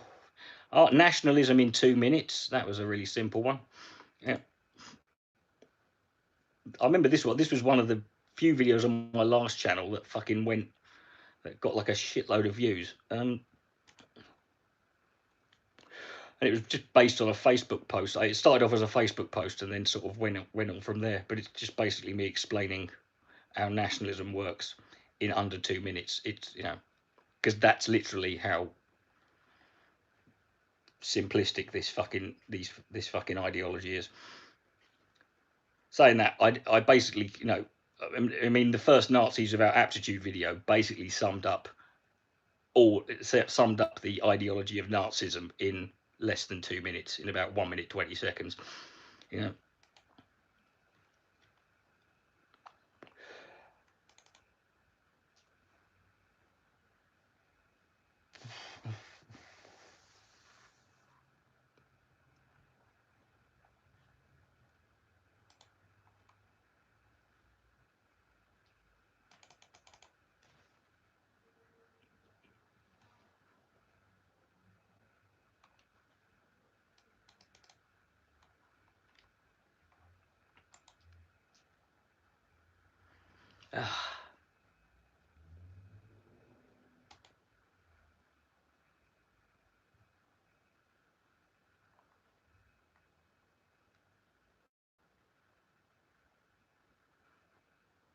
No, you're right. It would. You know.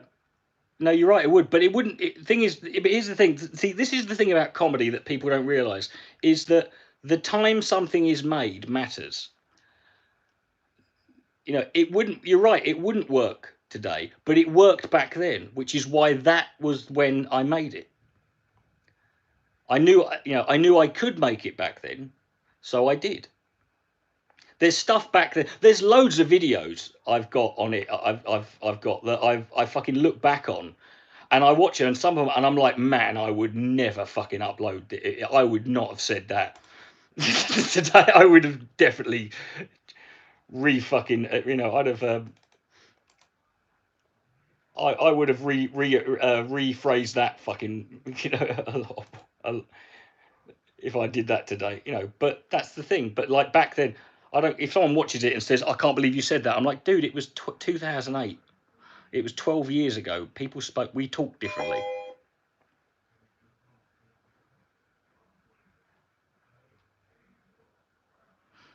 Oh no, there's some stuff you can do. I mean, you can do it. You can still do it. It's just you've got to sort of realize you've got. You know, at the end of the day, you know what you do has consequences. And at the end of the day, I don't want to write something if it's ultimately not going to fulfill the goal that I want it to, which is to, you know, make a mockery of the right wing, and to make people make people who aren't Nazis or who are anti-Nazi, you know, laugh. Um,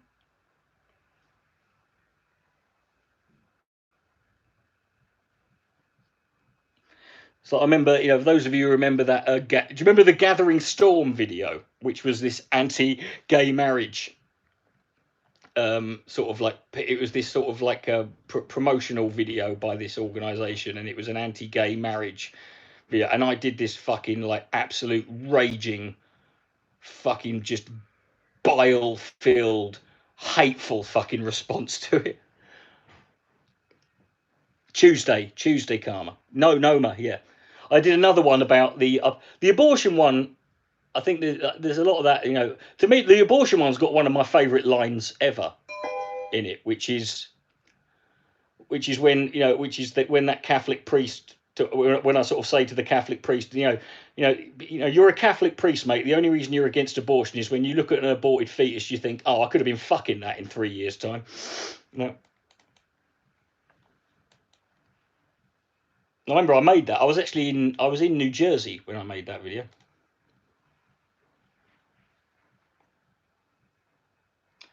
What's this one? My steaming pile of atheist movement. I remember this one. I fucking God. This was my sort of like, this was my official resignation from anything related to the atheist community on the internet or anywhere else.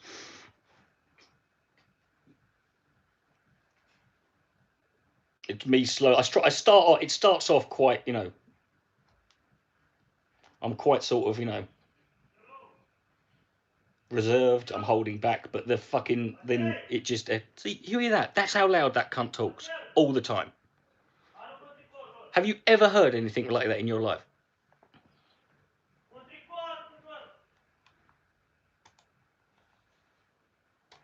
I've stood next to the speakers at a fucking death metal concert when Sepultura was on, and I never had to fucking talk that loudly to fucking speak to the person next to me.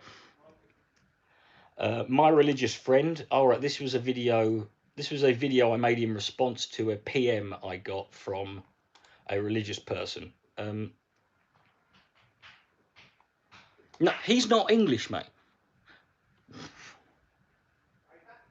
Since living here, I'm half glad. I'm sort of. I've become half sympathetic towards the fact that Brexit, that Vote Leave won. You know, just based purely on how loud that guy talks.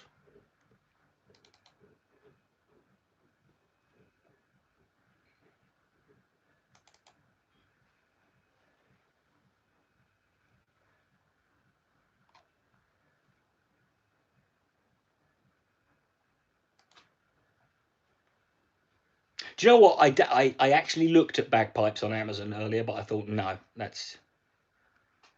I'm never gonna fucking. I'll pick them up, and then after about 10 minutes, I'll get fucking annoyed with them, and then. But Muslim demographics versus reality. Oh god, this was my first ever, proper, proper dive into my full-fledged career as an Islamic and a secret Muslim Islamo sympathizer.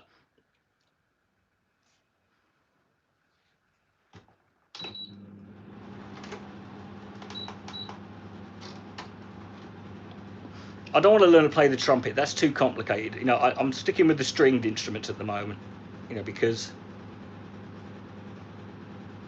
my dad actually played the trumpet when he was a kid. My dad was in the my dad he was in the Tottenham Hotspur junior band. It's a shame Scar hadn't been invented at that point, because he probably could have done something with it then. But he.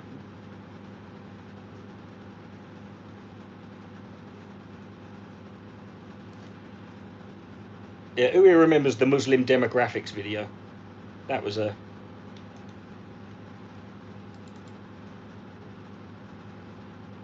That was a watershed. I think that's might have been one of the first sort of ever sort of viral, like, propaganda videos on the internet. See, now violin and that I wouldn't necessarily I could take an interest in that, but at the same time it's just the thing is I'm sort of I'm trying to evolve slowly through instruments I can play. I can play the guitar, I can play the ukulele, right? So that's why I'm going on to the banjo and the harp, and then after I've done that I can then go on to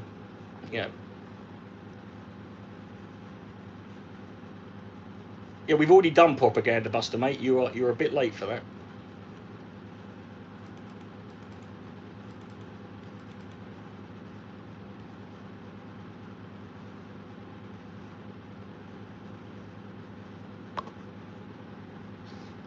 It's the one where it's basically, yeah, I mean, the Muslim demographics video, it was this video of it came from nowhere. It was credited to no one, and everything in it was completely and utterly wrong. And it was talking about birth rates, and and it was talking about the changing demographics due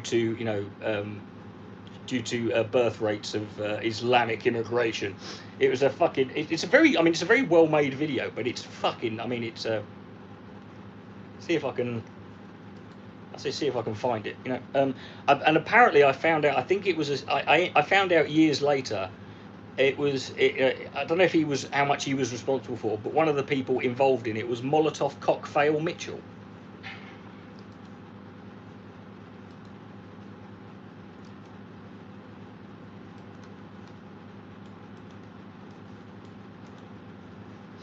So there you go. I mean, the fact that it's credited to no one and it just popped up on this random channel, and you can always tell something's dodgy when it's something like nobody wants to take credit for this.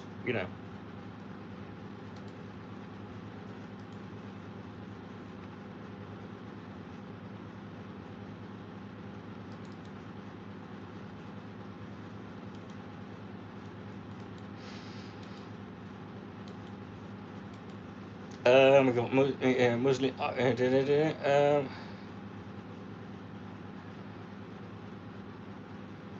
Dick Coughlin's epic final solution. Oh, that was a video I made. That was a Coughlin 666 video, which I made, in which I literally in the video tried to, so I came to the resignation that we're not going to stop terrorism, so why don't we make it work in our favour?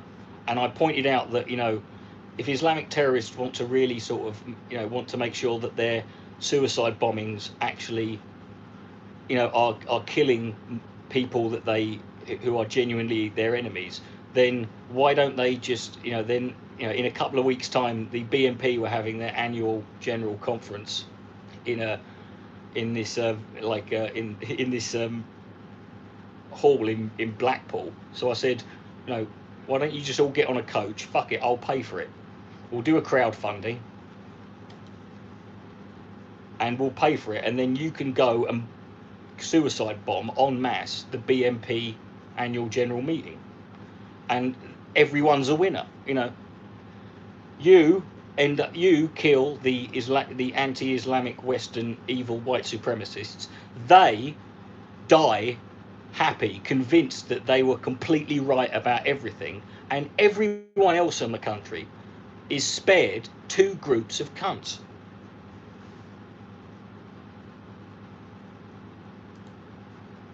Where's the problem?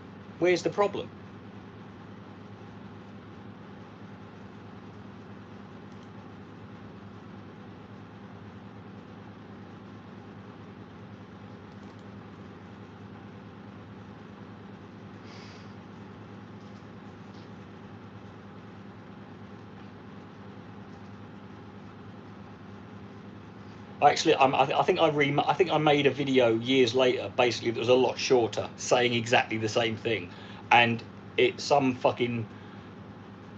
like nationalist fucking EDL supporter channel fucking took that video and presented it. I love how these fuckers are so bang on and on about, you know, these you know, you can't do jokes about this and political correctness is ruining comedy, and yet I make a video in which I make a joke about, you know, buying a minibus to get a load of Islamic suicide bombers to bomb the fucking to target the BNP and AGM, and suddenly it's not a joke anymore. Suddenly it's over the, and I'm like, oh, sorry, Snowflake, was that a bit too much for you? You know, I thought you guys, you know, I mean, what's more politically incorrect than fucking encouraging terrorism? You know.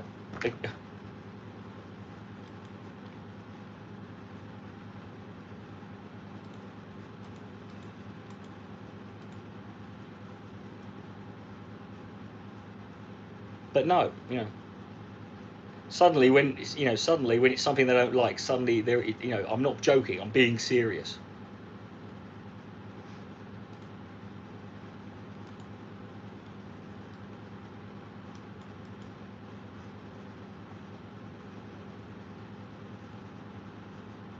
It's almost as if these people are full of shit.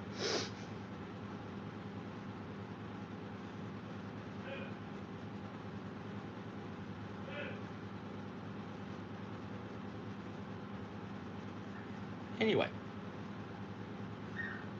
hope you're all enjoying this. We're nowhere near getting done yet. Long way to go still. Listen, you hear that?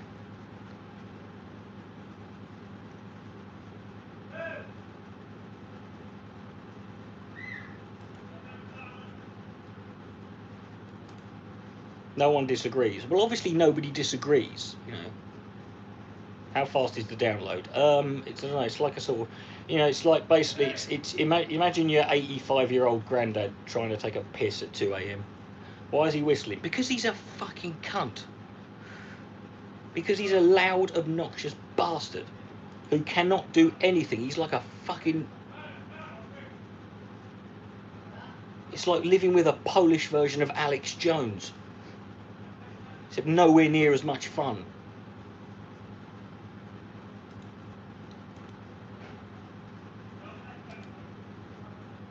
Speak to the landlord. No, I can't be bothered. What's he going to do? This guy's not going to change. What's he going to do? Tell him to fucking not talk loudly? That's not going to fucking... You know, I'll just live with it, you know. I will just... Do you know what I'll do? I'll buy a drum kit and a set of bagpipes and a trumpet and a fucking gong.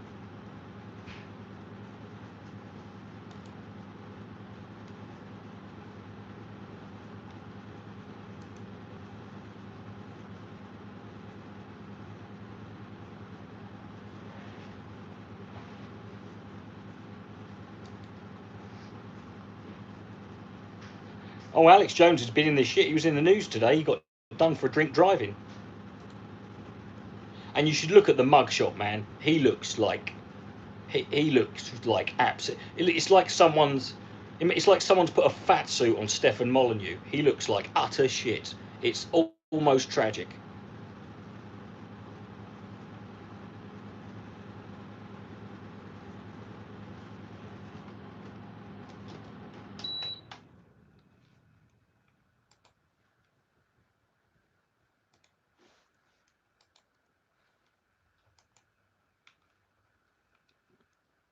I don't think he's ever taken anything he sells in his life. He's not that fucking stupid.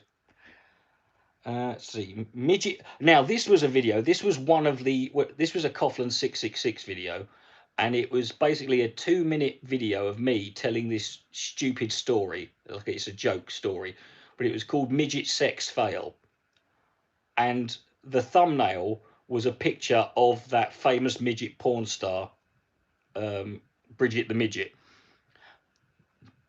and as a result, this video ended up getting 750,000 views. Because this was back in the day when people were still dumb enough to click on, like, you know, hot girls in thumbnails, thinking they might have, even though they're on the internet. I suppose there's something more exciting about it if you find porn on YouTube, because you know, oh, this is a rare find. This is a rarity. No, I pay no attention to Alex Jones since he's been. I don't need to, you know. I did my, you know, the last thing I ever did was that fucking month-long Living in Alex Jonestown series, which I don't see what I could do to top that. And then shortly after that, he fucking favourite strip from Viz, probably Sid the Sexist, although Roger Melly's quite good. I remember seeing a Sid the Sexist animation video when I was younger.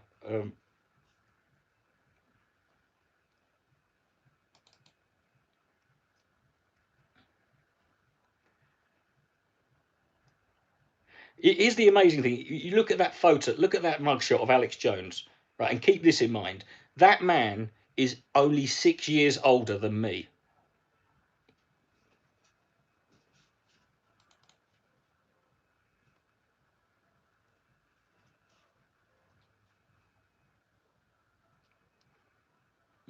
He's 46 years old.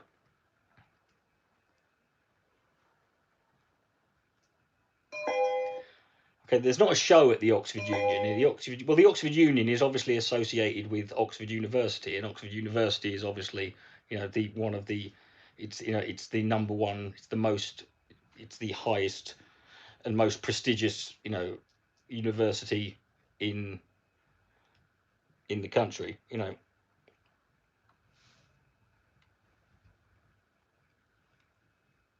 So when people are invited, saying that, there's a video online, you know, that it's absolutely brilliant. It's Dirty Sanchez. It's from like early 2000s when Dirty Sanchez went to the Oxford Union. Did Tommy get a degree? What the fucking hell are you talking about? He didn't go to Oxford University, you fucking absolute cretin.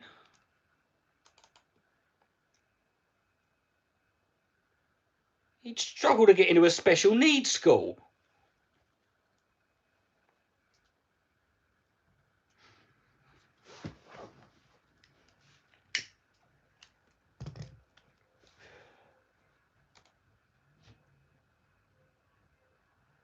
What's this? Meme propaganda. That's I think that's a 2015 video.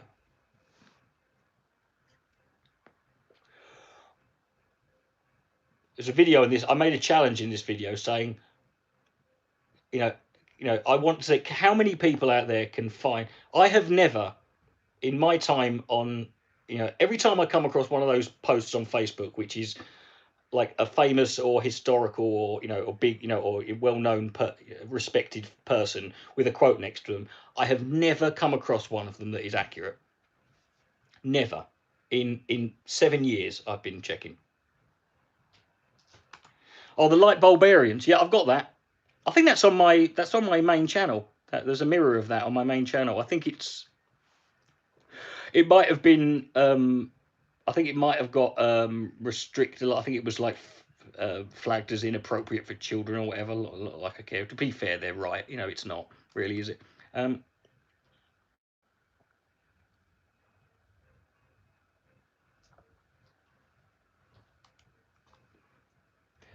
Meet the Truth Tards. This was me and Ominous Voice on the Rob Chard channel playing two conspiracy theorists.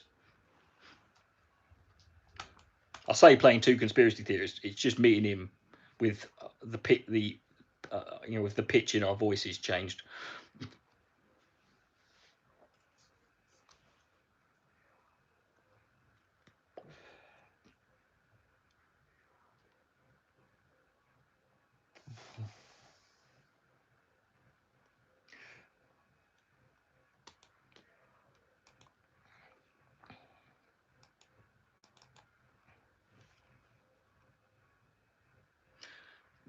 Well, there's a couple of them. Well, the first one, the first racist website, Safari Hunt, is on my main YouTube channel, and the reason you can't find, I've got them here, mate. I'm downloading them onto. I've got copies of them here. I can't upload them. YouTube won't let me. They just flag that. They auto flag them immediately.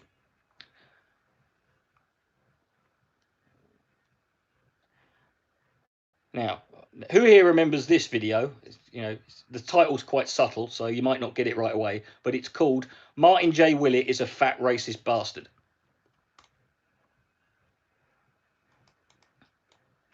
Now, it's one of those, it's one of those subtle titles you've got to read into. There's a subtext to it. I remember this video because I couldn't upload it on my main channel because I'd been flagged, obviously, and this was my period I was going through where like every couple of months I would make a Martin J. Willett video, because he made this video where he was basically saying that because I every time I made a response to him, he fucking had a meltdown. He couldn't deal with it. He had to delete the video, or he'd put comments on restricted, or he would private the video and then re-upload, because he could not handle having a video that had too many thumbs down.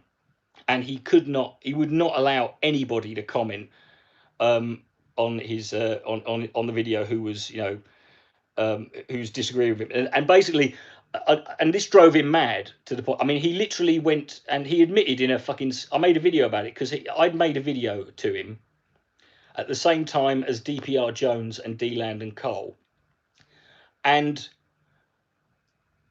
he admitted. I think it was John Paul Dawn. He basically tricked Martin J. Willett into. He basically pretended to be Martin J. Willett's friend and had a Skype conversation. And he got Willett to admit that he had basically contacted YouTube and reported my video in order to get it taken down. And and then John Paul Dawn sent me a fucking copy of the thing, and I was like, "You're toast, mate," because all you do is complain about. You talk about censorship and you talk about freedom of speech, and yet here you are. And then he threatened he was threatening legal action because he claimed it was defamation because I called him a racist conservative. And funnily enough, it was the conservative part that he disagreed with, which I thought was quite amusing. And then he basically then I went to his channel in 2015 or whatever, and he made this video saying, right, from now on, I don't care what anybody, you can make whatever videos you want. I'm just going to make my videos, and they can do whatever the fuck they want. It doesn't bother me. And I was like, well done, Martin. Good for you, buddy. Good for you. And actually, it didn't happen that long. It happened very recently, about 8 years ago. I drove him so fucking mad that one of his subscribers said, "Did you see Dick Coughlan claiming victory over you in this?" And he said, "Anybody who mentions that man's name in my videos will be blocked from now. So don't talk." And I'm like, "Oh my God, I am fucking Voldemort. I am Martin J. He won't even, if you mention my name, he won't fucking." Because he put his fucking channel on, because first of all he privated the video, then he privated all his videos, then he privated his channel, and I could just see him I'm going to drive this guy insane. He's going to Chris Benoit his whole family. He's going to go fucking mental. And then he made a video about it, and then the following year he made this video saying he doesn't care anymore. I'm like, well done, Martin. You're a fucking middle-aged man who's finally figured out how you've finally been you're able to let people disagree with you, and you're able to deal with that. And And so I made a habit of responding to him, and I was like, I'm going to keep making video responses to you until you crack, because if you say you're not going to care, I'm going to test you. And I think it took 3 videos. I think it was this video, Martin J. Willett is a fat racist bastard, that ended up being the one that fucking caused him to private his video. And I was like, Martin, you know what? See that, mate? You're there. You belong to me.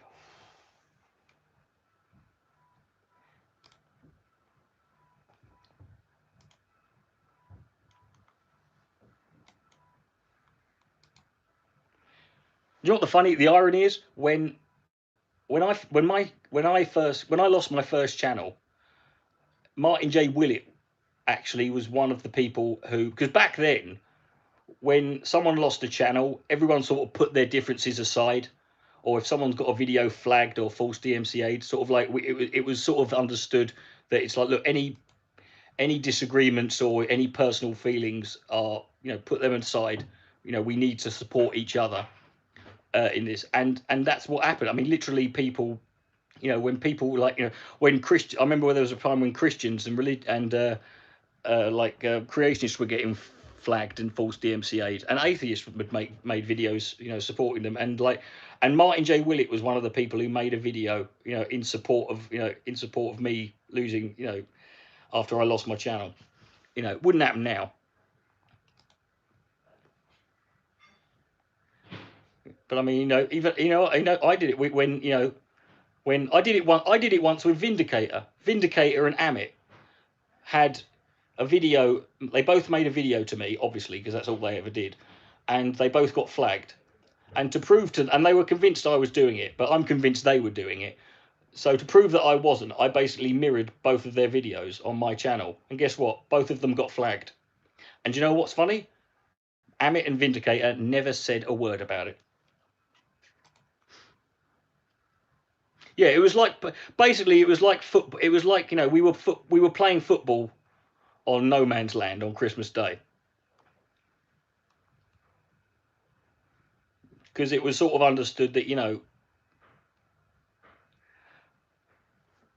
I know we've got our disagreements, but if we just let people, I mean, that's gone out the window now. No, he's not. I can't. I'm not. I'm. Do you know what? The last video I had flagged that was a re-upload was when I was re-uploading my old videos when I had to start again on Brother Neuro. It was the first video that got flagged on that was an old video response to him.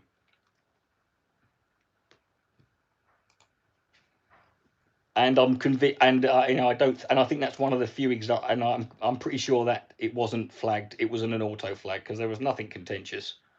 I don't think I even really. There was nothing contentious in the title and that, but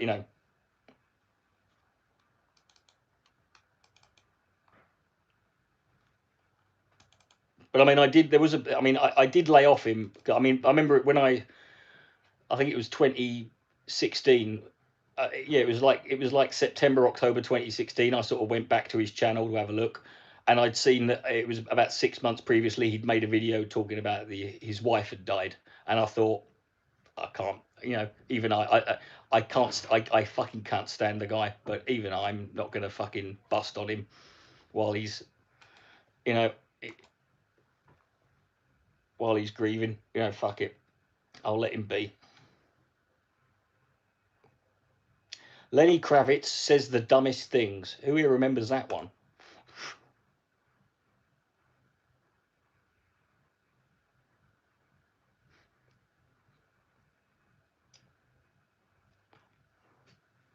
A brownie point for anyone, for the first person to fucking get this one right. What was Lenny Kravitz says the dumbest things? What was that a video about?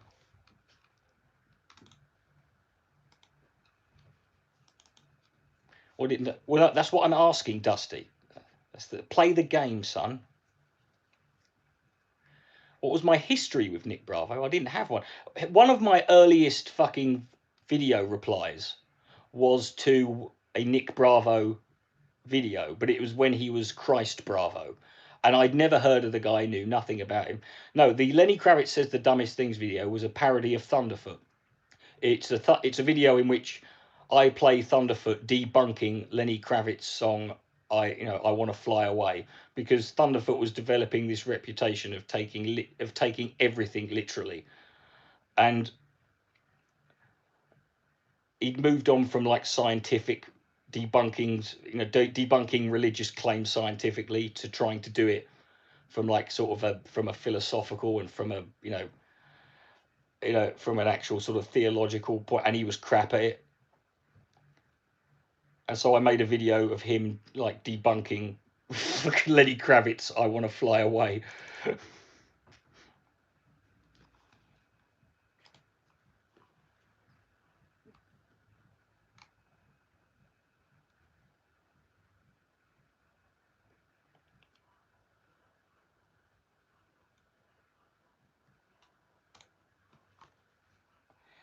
I'm going to say two words and a number now that will warm the cockles of some of you lot's hearts. Cassie Dill 2. We're now on K.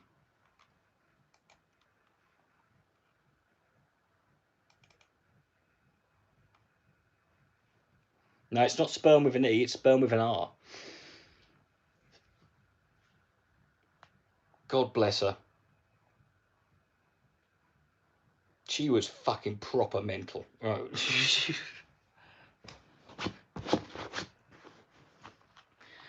And you know what's funny is, like, after she sort of popped up with the sperm video and a couple of other ones, and then she sort of went off the radar. And I sort of looked her, and like a couple of years later, and do you know what I saw her on? She was on Russia Today. I shit you not. She was being interviewed. No, she wasn't a host or working for him, but she was being interviewed on. And I'm like, and people wonder why I don't take this fucking news. I take the piss out of Russia Today. There were loads of fucking YouTubers who I saw getting interviewed on Russia Today. I remember Stefan Molyneux was on Russia Today. Drinking with Bob was on Russia Today. What's the cunt's name? James the Pleasant Preacher. Do you remember him? He was on Russia Today. Lee Doran. How the World Works. Who actually, to be fair, I always, in terms of like on a personal level, I always got on well with Lee Doran for some bizarre reason. He was one of these people who like on, in public, like he would play the game, but like in private, he was really chilled out, and you could tell he was just like, oh no, he was a smart guy. Well, he owned Thunderfoot. He was one of the first people to sort of like dance rings around Thunderfoot in a public debate. Because Thunderfoot tried to, and it's not that necessarily, because Thunderfoot made some errors, but I mean, it's because Lee Doran was better than him at that, But and Thunderfoot kind of knew he was losing, which is why he quickly gave up the actual debate discussion and just started attacking Lee Doran for having a PayPal link and because he never blinks, and accusing him of having using subscriber bots and stuff, all of which are just ad hominems and baseless and unfalsifiable claims that you can't fucking disprove. He accused Lee Doran of plagiarism at one point because Lee Doran mirrored another guy's video. Like this other guy his name I can't remember, made a video about sort of directed to Thunderfoot during this debate, and Lee Doran thought it was a good video, and so he mirrored it on his channel, and Thunderfoot accused him of being a plagiarist. And I'm like, he just mirrored his video. We do it all the time, you fucking cunt. It's like you've done it loads of times. Lee Doran at no point claimed it was his video.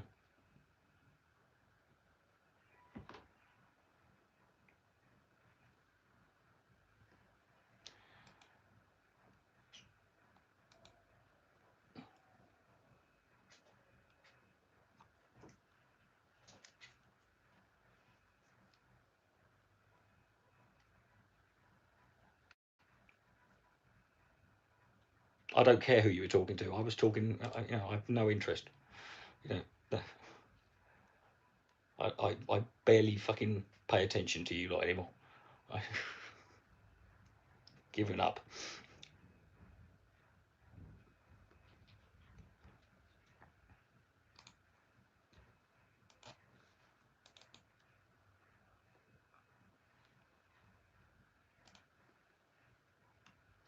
Ah, this video. Who remembers it? This wasn't that long ago. This was only a couple of years. Justice for dicks and the men who suck them. Now, this was one of my favourite things I ever. This is one of my favourite things I ever did. Like, in terms of like multiple videos again about. This was the beginning. This was the first ever video about, you know, Doctor Mike Buchanan and the Justice for Men and Boys and the Women Who Love Them.com.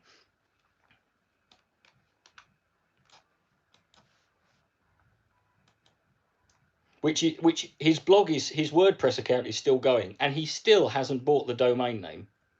I don't own it anymore.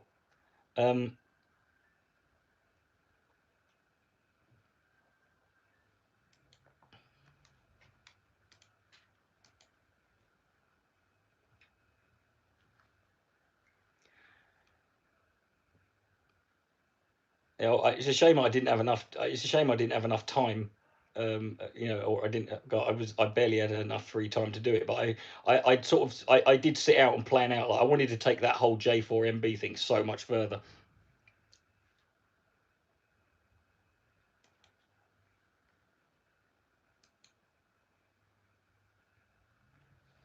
Listen, mate, you're gonna have to take this up with him. You know, it's Actually, let me check that out while we're. Let's take a break from this. Let me look up. Let me look up the J4MB.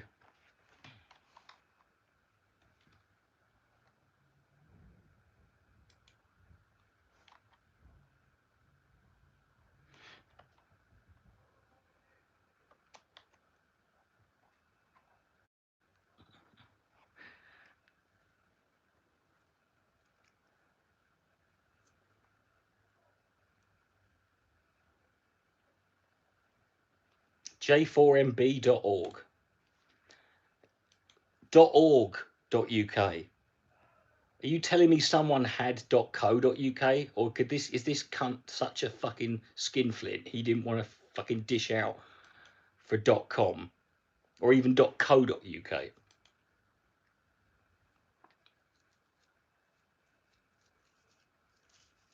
Or if he was going to do it properly, it would be j4mb.co.ck. That would be, I would actually respect that.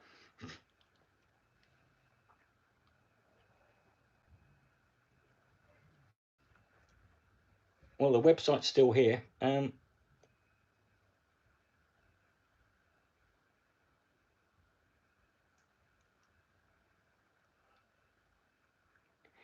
Cassie Dill, it goes by Cassie West now that she's married, right? I can only imagine the geezer she's fucking married to. Deaf, you know, deaf, blind, blind, deaf masochist, really.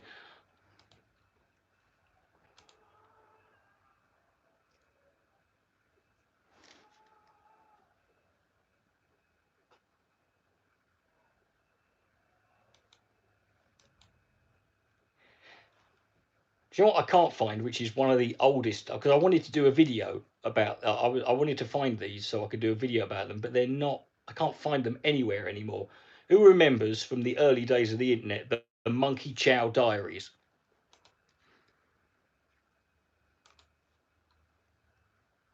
You say poor bastard, it was his decision, no one forced him to. Yeah. I mean, to be fair, Cassie, you know, she was mental enough that you did get the impression, like, I bet she goes like the fuck it, like a whip it with a fucking shits in bed, you know.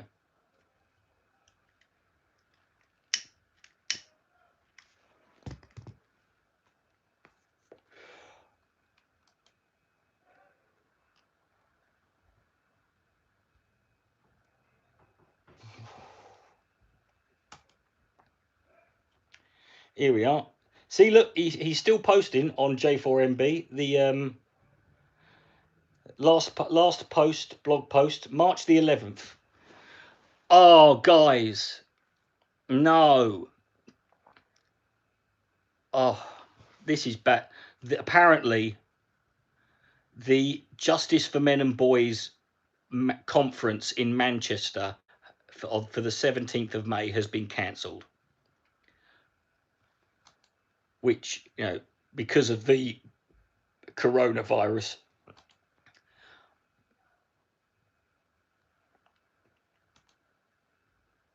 And probably because nobody bought any tickets for it. But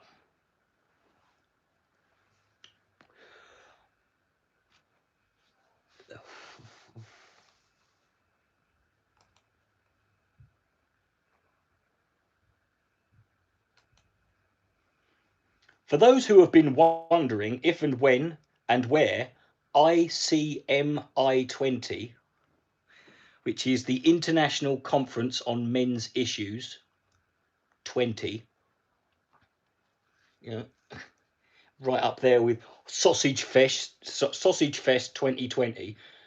The wait is over. Robert Brockway, president of the Australian Men's Rights Association. Can you imagine how sexist, how just, I bet you could, it must be tangible. I mean, the Australian Men's Rights Association. Can you just fucking comprehend? That's like OP misogyny there.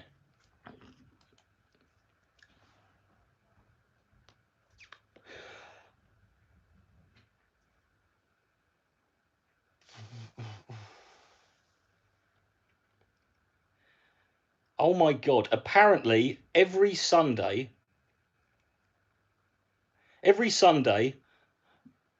Mike Buchanan and other MRAs and anti-feminists meet in Speaker's Corner. Fucking Speaker's Corner. Can you, what, you can't even hire a fucking room? You go to Speaker's Corner where literally any nutter can fucking get on a platform and spout any old bollocks?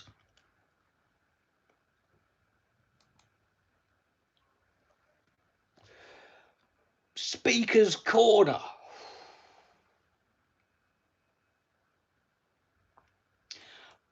Yeah. It is quite worrying that there were no posts between August the 20th last year and January the 20th this year. Well, Speaker's Corner, they won't find Islamic fundamentalists there. They'll find people who believe in Nibiru and the fucking lizard Jews and the fucking, and every other bonkers mental fucking, you know.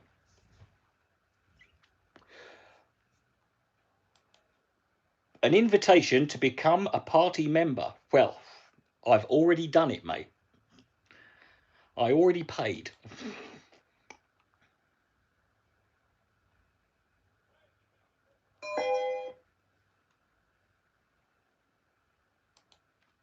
I wonder if Tommy ever got his fucking membership to the populist party that I fucking paid for him.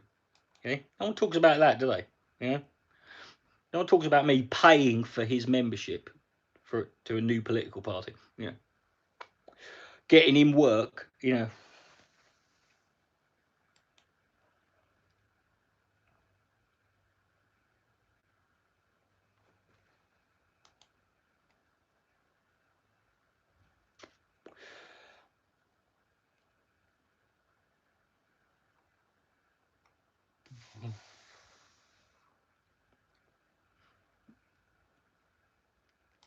I pay for his kids. I bought him some meatloaf.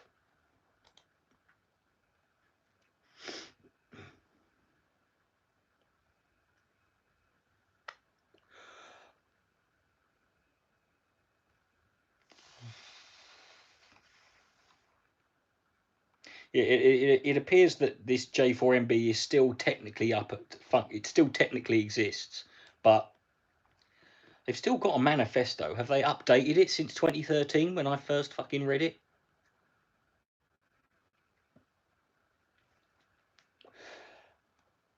I should do that. That should be a video series I do. I should do a video series where I look back on someone who I used to make videos about once, many years ago. See what they're up to. Oh, their last manifesto was 2015. So who should I do? Let's make a list now. Hold on.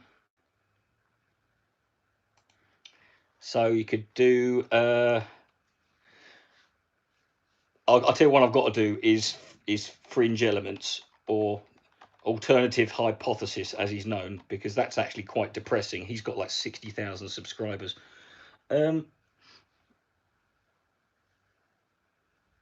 Oh fuck it, I'll put Pat Condell down. Why not?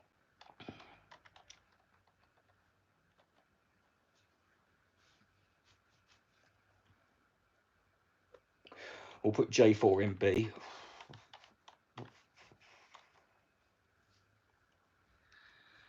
The pro-life guy. I wonder if he's still going. Theoprolifiguai. Yeah. I only made one video to him. To be honest, it was the video. The response was good, but the fucking the quality of the video was awful. You know. To be fair, Pat Condell was old as fuck when he started. You know, he was old as fuck 12 years ago. Dude, don't be angry at yourself because you fucking you believed someone who was credible. Who, you know, we all do it. You know? I already did Mike Voritz. I did Mike Voritz last year. Let's see, Nick Griffin.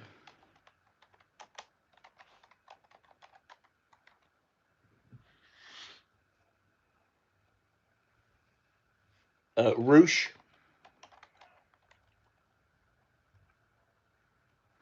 Aurini, obviously.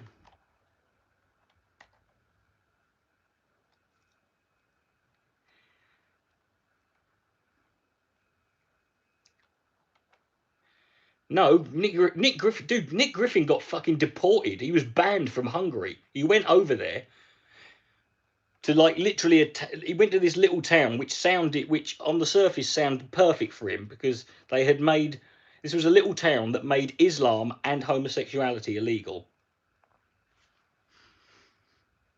And I'm not joking, they made Islam illegal. Do you know how many Muslims lived in this town? 2. Like, not 2%. Like, not 200, 2. And they thought, right, that's it.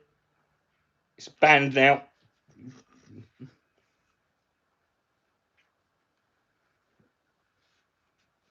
Yeah, that was the, that was Chris Lamech Ray Guns. No, it's a great video. It was actually, back in back early last year, I set up a SurveyMonkey poll, and I listed 50 videos, and I asked people to vote for their top 3 favorite videos, and that video won.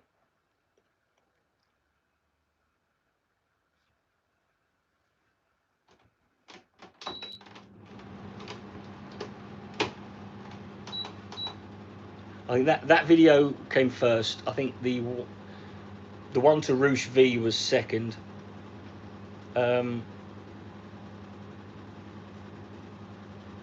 Rapiest community, which might be the rapiest community might be pound for pound my best video ever. I love that video so much. Yeah.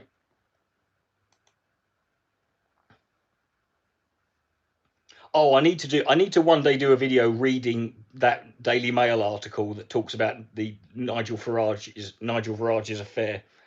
Condell Partiro. That was a good video, but I mean that's like, people, most people would barely fucking get it these days.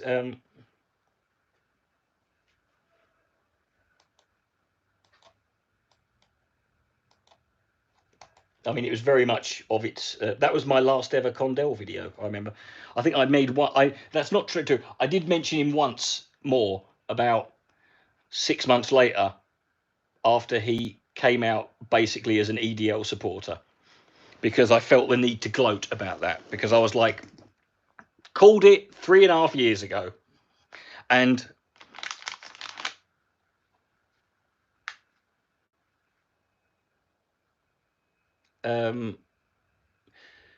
dude, you don't need to hope. Listen, Nigel Farage, right, like, is a guy who doesn't believe that smoking is bad for you. He thinks it's all like lies and nanny states and fucking fear mongering, right? And this is a man who has had cancer. Right? In fact, he had cancer of the testicles and one of his bollocks removed. Now, personally, I think the fact that he's only got one testicle is taking the Hitler comparisons a little bit too far. But that's how much he wants to trigger the libs. I bet he smokes it through his dick hole. You know, I bet he just sticks the cigarette and just fucking clinches and you know, just to trigger the libs. No, he's not immortal. What I'm saying is he's going to end up living in Argentina at some point.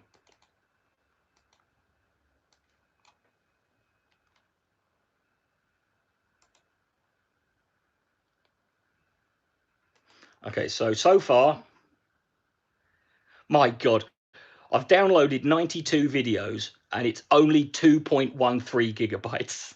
I think I'm going to have enough room, yeah. That's how fucking... This is one of my favourite things about my videos, was how incredibly fucking... I would deliberately make the video files as fucking small as possible. Like the smallest one so far was Man with No Brain. It was 2.5 megabytes. Man with No Brain.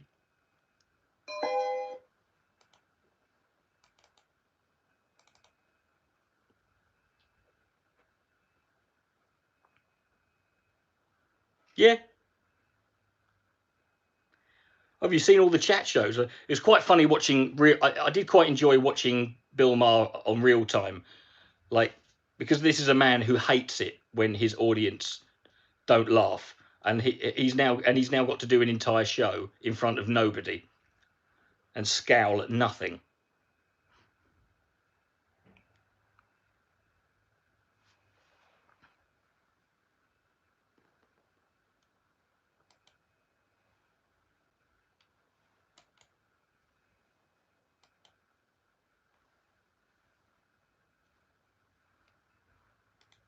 No. Gary Cardboard would have been a better president than Trump, because he wouldn't have done anything. And if he had done whatever he would have done, we would have just ended up bombing him for being a stupid spastic.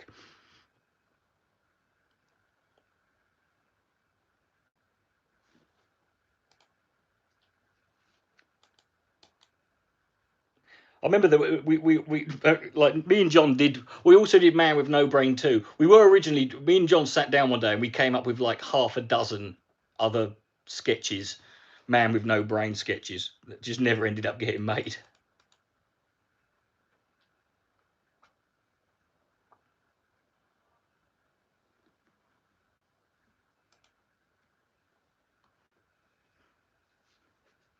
It was going to be this, and it was going to be like the sort of, it was going to be like the sort of, like the Fast Show, where literally every sketch was exactly the same joke.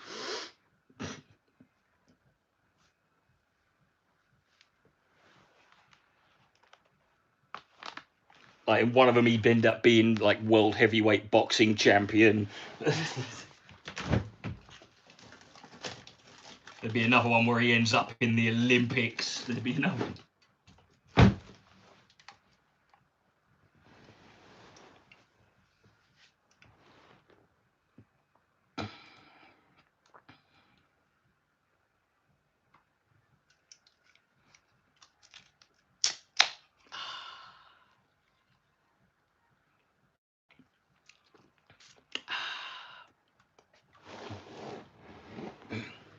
Lovely.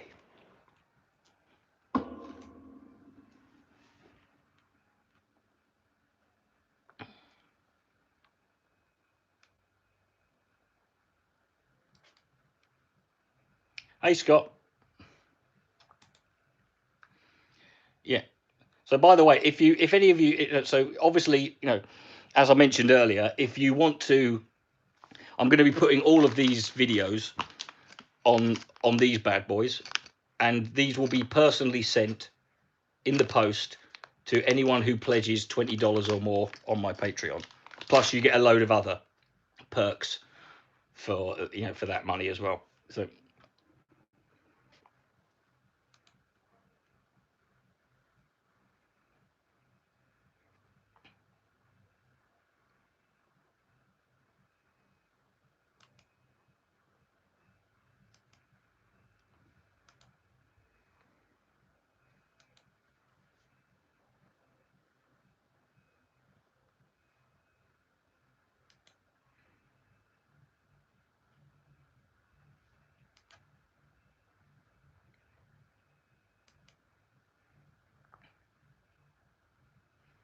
No, it's got to be a Patreon pledge, mate. It can't be PayPal. I'm not on PayPal anymore. I got fucking, my account was terminated for reasons I'm not 100% sure of, but either way, so everything goes through PayPal now. No, everything goes through Patreon at the moment, or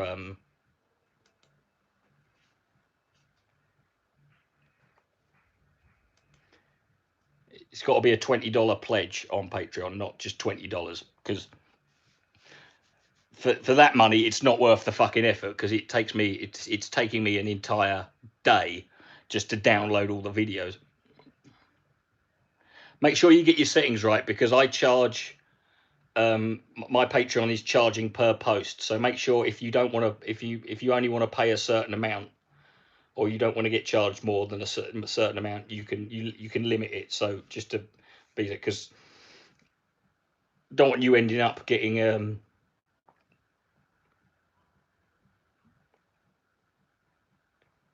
mean, it'd be worth it just for me to go, fuck it, I'll rinse the bastard for this week. Did you not know? Oh, sorry.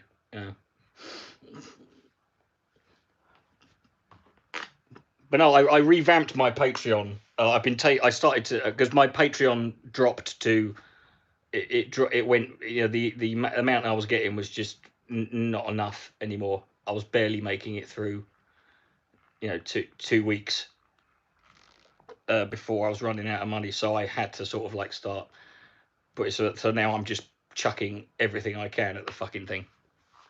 No, it hasn't been monthly for. I tried changing it to monthly last year, because the idea was I was doing it per upload, but because I had to, because it wasn't because the amount I was making wasn't enough, it was putting me under a lot of pressure to make a lot more videos every month than I was really sort of felt capable of doing. So I thought, if I put it to monthly, then unfortunately the problem with that is, what happened is, I don't know why, or whatever, but I did it under the assumption that whatever you normally, so if you're someone who pays $5 but you normally end up paying 15 or 20, then just adjust your monthly pledge, so I will still get that money, and it means I don't need to, I can now put more effort. I'll be making less videos, but they'll be better, it will be better content. And I mean, and I won't have to, I mean, ideally I would like to, the higher it gets, the less charges I will have to make. If it got to, let's say it gets, argument's sake, it gets to 1,000, then at that point I probably won't have to do more than 2. I'll probably limit it to, if it got beyond that, if it was like, if it was up to, let's say it got to $2,000, I'd probably just charge it once. Maybe every couple of months I'd do it twice, just to treat myself, so I can get a new go-kart.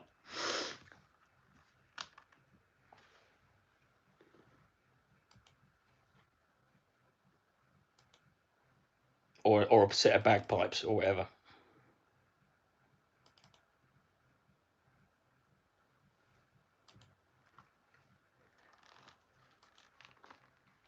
But I mean, it started off quite well. It already went up. It's already gone up $100 since last week. you know, and hopefully, you know, the more I make on it, I can start offering. I can start sort of like, you know, but ideally, it's like the podcast. I didn't want to make the podcast a Patreon exclusive, but I'm not. I'm in a position where I have to, you know, if it gets me an extra couple of $100 a month, then you know, I'm going to do that. Obviously I would rather make that public, you know, but if it gets high enough, then hopefully I can get to a point where I can make the podcast, you know, take it off as a exclusive and put something else on, you know.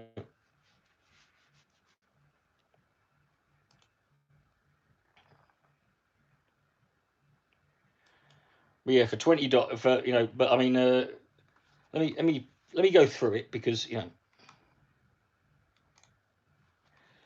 let me read y'all through so y'all know what the tier system is. My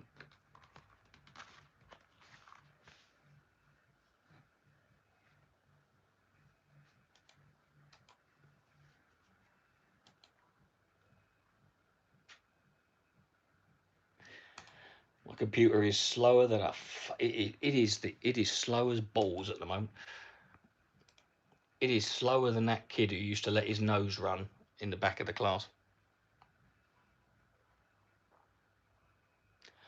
I doubt there'll be a surge in YouTube views. Well, there's a lot of people who won't be able to, you know, who might make whose content might because I mean, poor old Stephen. How is Stephen Crowder gonna fucking make his videos where he goes to universities and ambushes 18-year-old students and catches them unaware? You know, how's he going to do that? You know.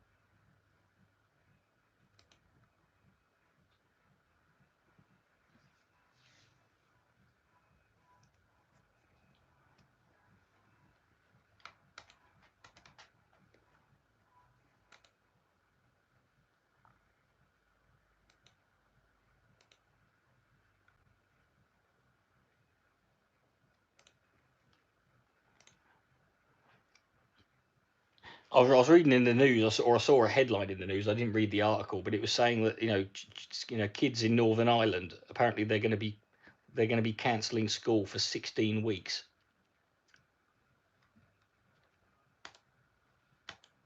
Do you know how bad? Do you want to know how bad? This is a real fucking. You know, this is the perfect way to really sort of sum up how bad Donald Trump has dealt with the coronavirus. Right, like earlier on, like there was an article posted on the Daily Mail online, and the comments were absolutely roasting the cunt. Like he was getting almost universally fucking slagged off and ripped apart by the fucking Daily Mail online comment section. Now, when you've lost them, you know, when you've lost the Daily Mail comment section, people who think that Eastern European immigrants come over to this country and eat swans, right?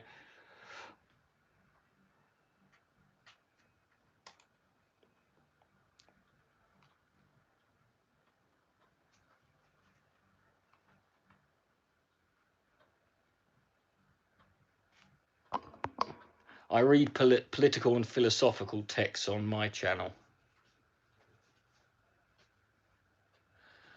Do you know what I think would be interesting? That I don't think anyone's is you know, it's an idea I've toyed with in the past, but I never fucking did it fully. It would be a channel literally it would be a channel dedicated to going through and, you know, or a podcast dedicated to going through manifestos, whether it's a political manifesto or an individual manifesto, or it's you know, it's or whatever it is, whether it's, you know, something, if like Anders Breivik, the Communist Manifesto, you know, you know, just like going through all these different, you know, because I've read so many different political manifestos from the 30s and the 40s, all over the fucking gaff. I've read random nutters and fucking mass killers and serial killers and fucking and it's just, I just think if there was I think it would be interesting. I've never come across a YouTube channel or a podcast that is just dedicated to reading and analyzing and going through manifestos.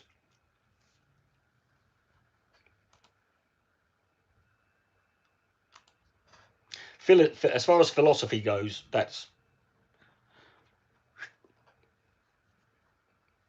I respect philosophy. I appreciate it. It is not, but it is, you know, it's one of those subjects where whenever I've been in a group, a video, like a Stickam or a Blog TV or a Google Hangout with all the actual proper philosophy YouTubers, I just sit there and I've like sat there and I'm like, I never realized how fucking dumb I was until I sat here and listened to these people argue the meaning of a fucking teacup. And I cannot fucking,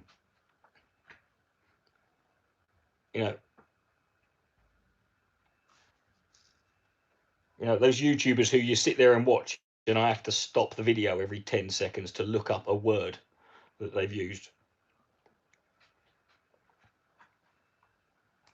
Although ironically, that my video that I've been writing for almost a year now about, which is about the sitcom Bottom, is actually, I actually have to go into philosophy because I'm talking. I talk about Waiting for Godot by Samuel Beckett, which was a play that came from the absurdism and what's the cunt's name? Forget his fucking name now. But yeah, the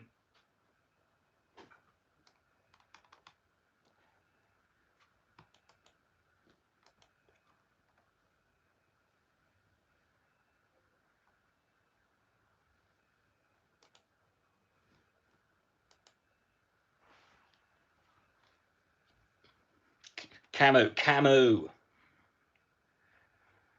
Yeah, I'm Howard Moon. Yeah, but Camus and and just all that stuff. And yeah,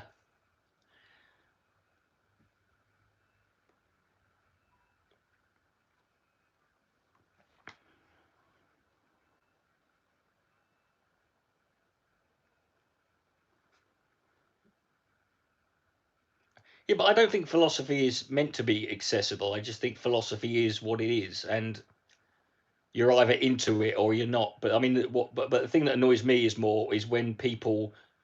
It's like there's always been, there was a long period. There's so many people on YouTube who used to make like the science crowd, because if you're an atheist on YouTube, you are fucking morally obliged to fucking sit there and blow science and talk about how amazing it is. And basically, even though there's like what 3 scientists on fucking YouTube, and it's like, and I'm like, because I'm just like, I don't know fuck all about science. Why do I have to talk about science? Why do I have to care? And but I mean, it's when they start to, those fuckers, like scientists, always like to seem to have this need to talk about science as if there's science and philosophy, and I'm like, no, dude, science is philosophy's bitch, right? That's end, bottom line, end of, it's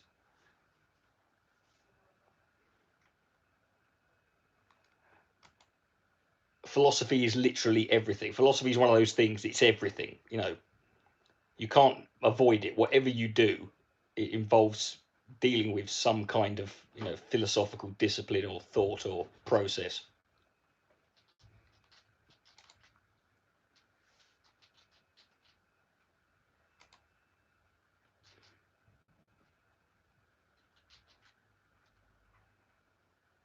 Oh no, solipsism is.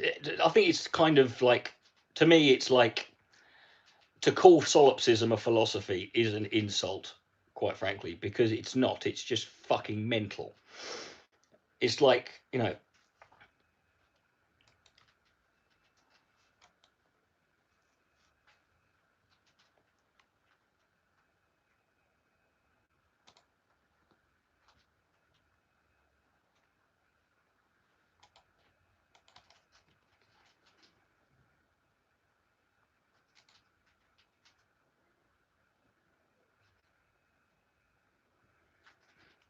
Do you know what? I would love to, mate, but I'll try and remember it. You know, I mean, don't get me wrong. I love watching, you know, like videos or reading stuff that really fucking, like, that meticulously goes through, you know, and breaks stuff down into like such a, you know, in ways that where you find out there's significance. I'll give you an example. Stuart Lee. He's like when every time he did a new show, he would release a book, and the book would basically be a transcript of the show with annotated notes of him breaking down each. I mean, Stuart Lee's stand-up comedy is very, very, you know, is deconstructionist already, but this is his books deconstruct every fucking, like every little part of the deconstruction, and it's just and I love stuff like that, you know.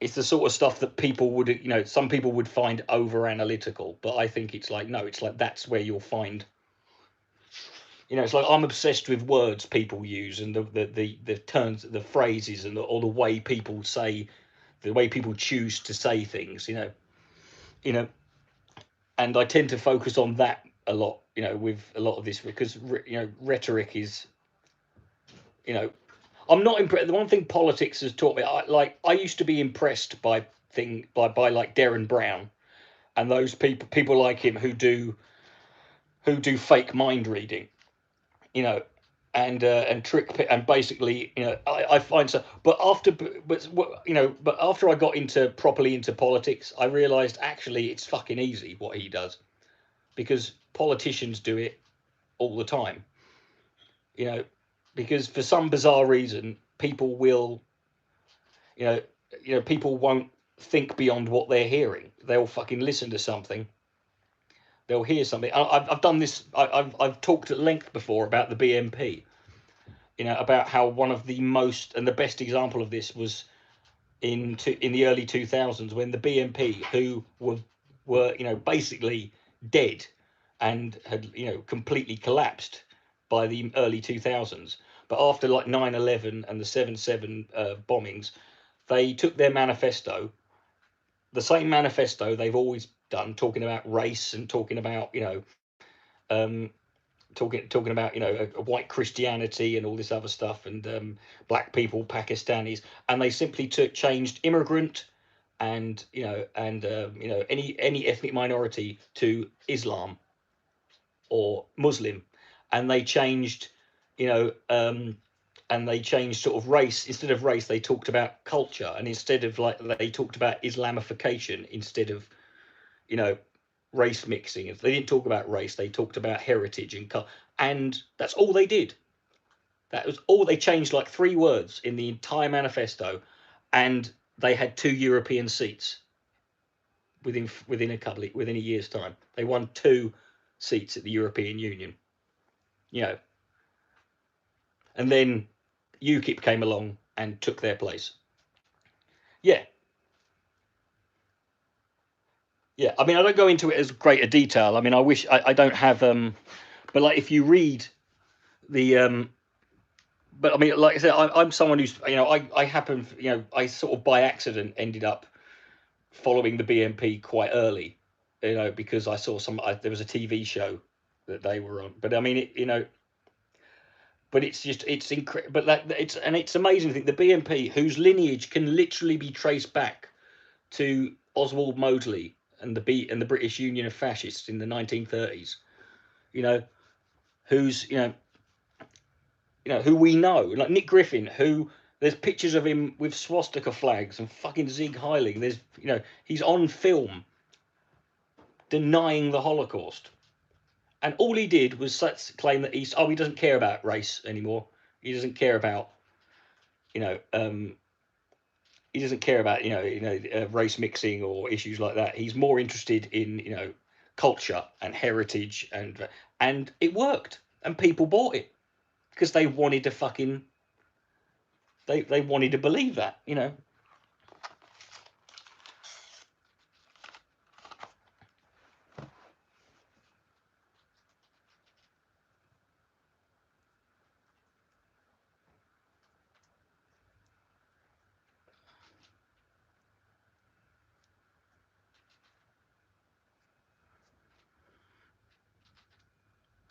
I've got like a load. I have like a folder on my phone of images and screen caps of news articles from like the last going back to the 1930s, and it's basically and if you think all of the arguments that we're having now regarding the alt-right and the left and feminism and fucking multiculturalism, they're exactly nothing's changed in 100 years. They are they're identical in every way. Hold on, let me see if I can get it up. Let's see if I can find.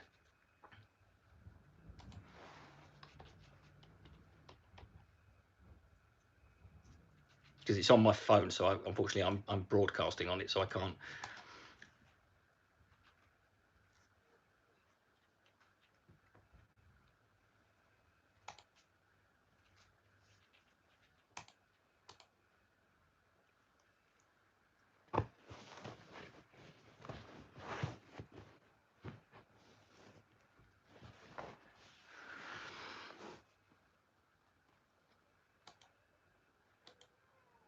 Yeah, but I don't think people realise how little things have changed. All that's changed is the language. That's it. The words, the language, the groups we focus on.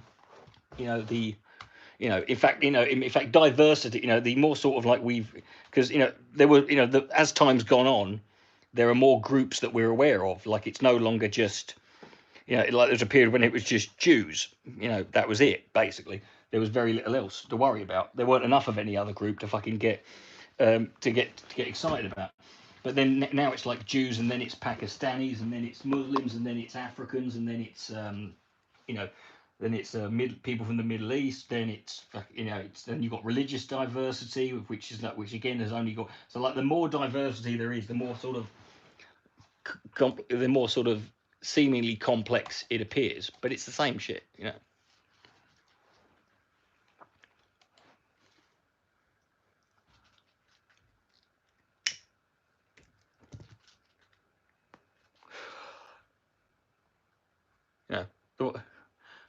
I do think it's funny now. Whenever someone says that, sits there and goes, people died in the war, so you could have your freedom.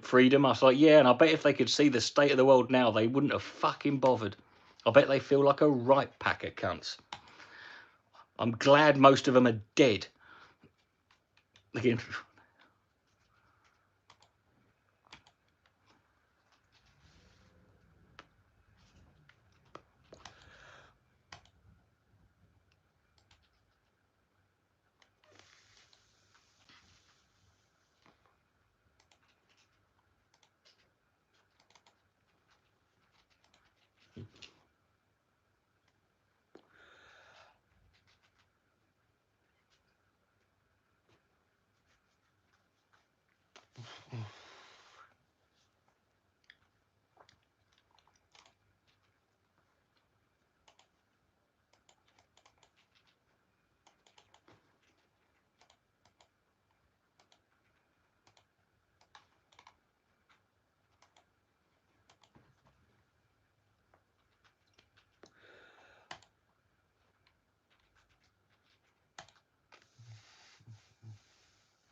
See, I always found the Southern American race, the racists in Southern America, to be much easier to deal with, because they were just they're the most blatant and upfront and shameless about it, and you can sort of like, you've got a good starting point.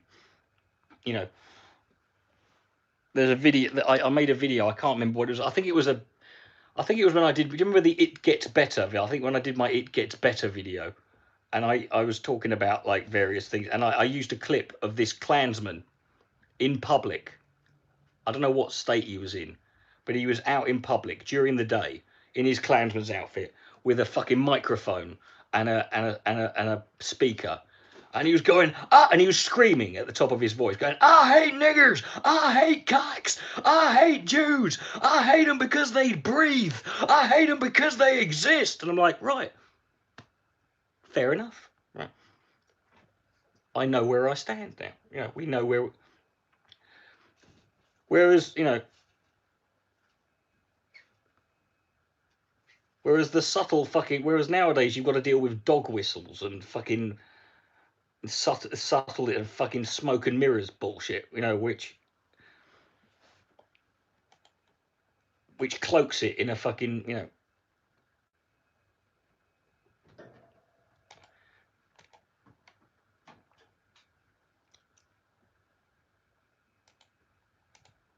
Yeah, well, the thing about white people is they're always white people are great at sort of, you know, treating people, you know, treating, you know, minorities or people lower down, people poorer than you, treating people like shit, and then, but doing it in a way that's not as bad as anyone else. So we can point over and go, it's like the people who sit there and go, oh, these women, these feminists who complain about this, oh, why don't you go live in Saudi Arabia? You want to know what real oppressive? I'm like, what? You know? And these are atheists saying this. I'm like, you do realize that argument could have been used on you, you know? Imagine if like someone had said that during the atheist movement, saying, oh God, you atheists in America and Europe think you're oppressed. Why don't you go live in Saudi Arabia? See how you get treated then, you know?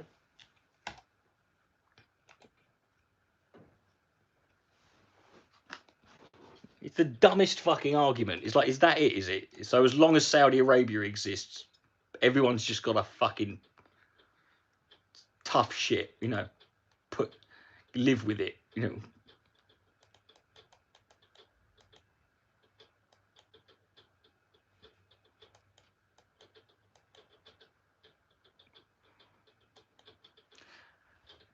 Oh God, sorry, hold on. My videos are getting nearly. I've got a load of videos backed up on my downloader, so it's taking a while. So I'm just sort of trying to get that done before I do any more. This is taking so much longer than I thought. How's it going? Fantastic. If I was any more excited, I would be illegal.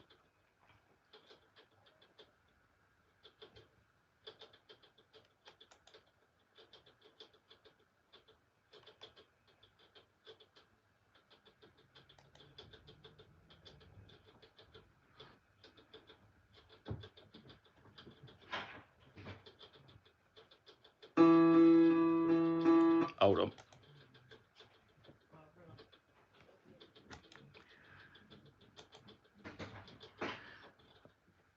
No, no. Each one of these sticks is 32 gigabytes. There's plenty of room, mate. Honestly, there's fucking shit. There's gonna be. I've got 100 videos in, and it's barely cracked 2 gigabytes.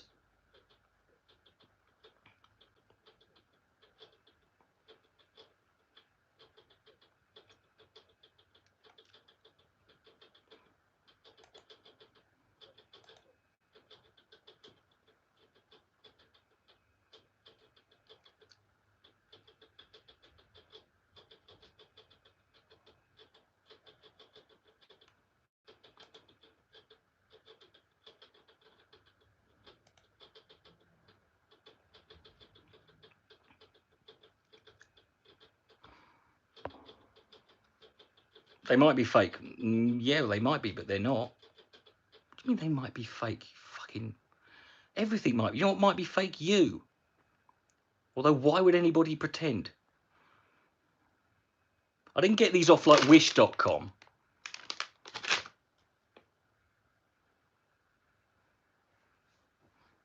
Who's DC? Who's Ditchy? I don't know who that is. Am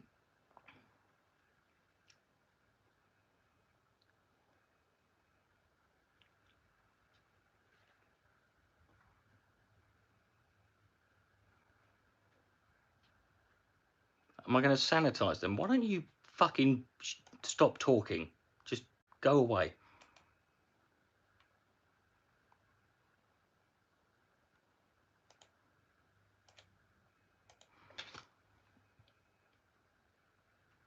No, but I haven't transferred them yet. I'm downloading the videos, Brexit. Would you have a day off? Fucking Jesus Christ. Sashay in here, fucking 2.5 pissing bastard hours late. And start fucking asking me questions about the fucking validity of my pissing fucking, you know.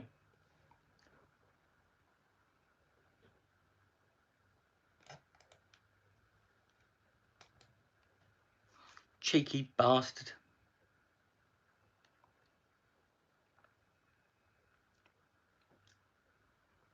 You're good here. Fuck off, PC, man.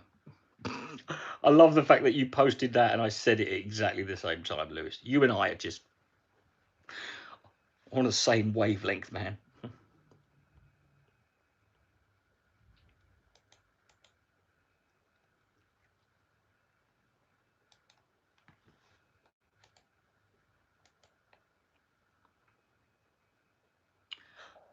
Right, Brexit, shut up or I'm going to kick you out of the room for 3. I'm going to time you out.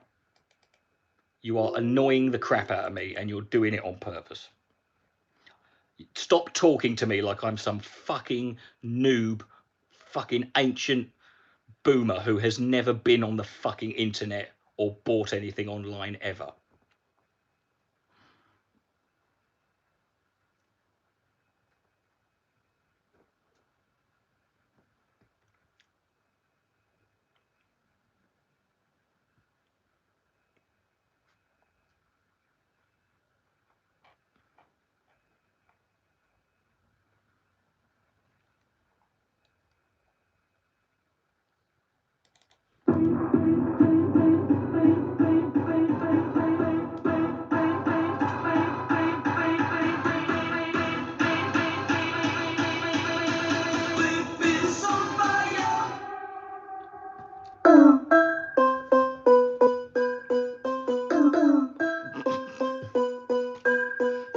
Shut time, motherfucker, it's on. Fucking let's now, I'm making this song. Can't fuck with this song. I'm gonna stuck up in this song. I literally never heard of D. Antwoord until like a week ago. And then I heard someone, I don't know why, I came across this song and within 10 seconds, I fucking loved it.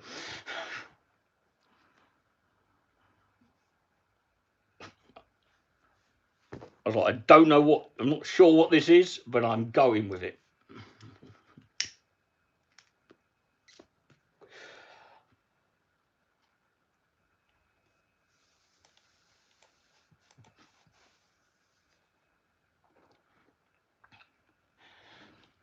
Well, I love this. I've made a post about it on Facebook, and then people were like, "Oh no, man, there's some really dodgy." I'm like, look, they are 2 privileged white South Africans who formed a hip hop duo. Of course, I would be amazed if they didn't have some fucking dodgy fucking things going on.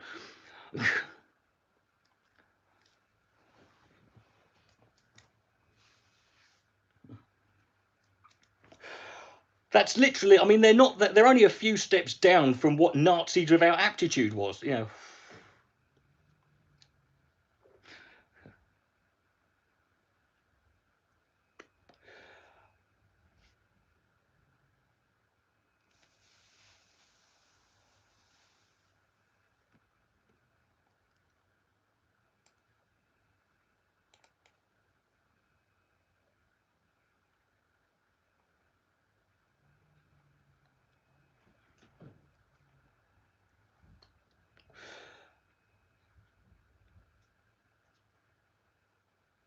And I can't remember the woman's name in it. Every time I see her, I can't work out whether she's like hot or not. I'm like, I mean, I would obviously. because why wouldn't you? But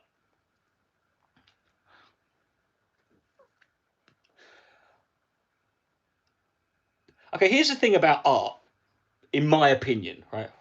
Art doesn't belong to an artist. It belongs to anybody who wants to own it, to have it, right?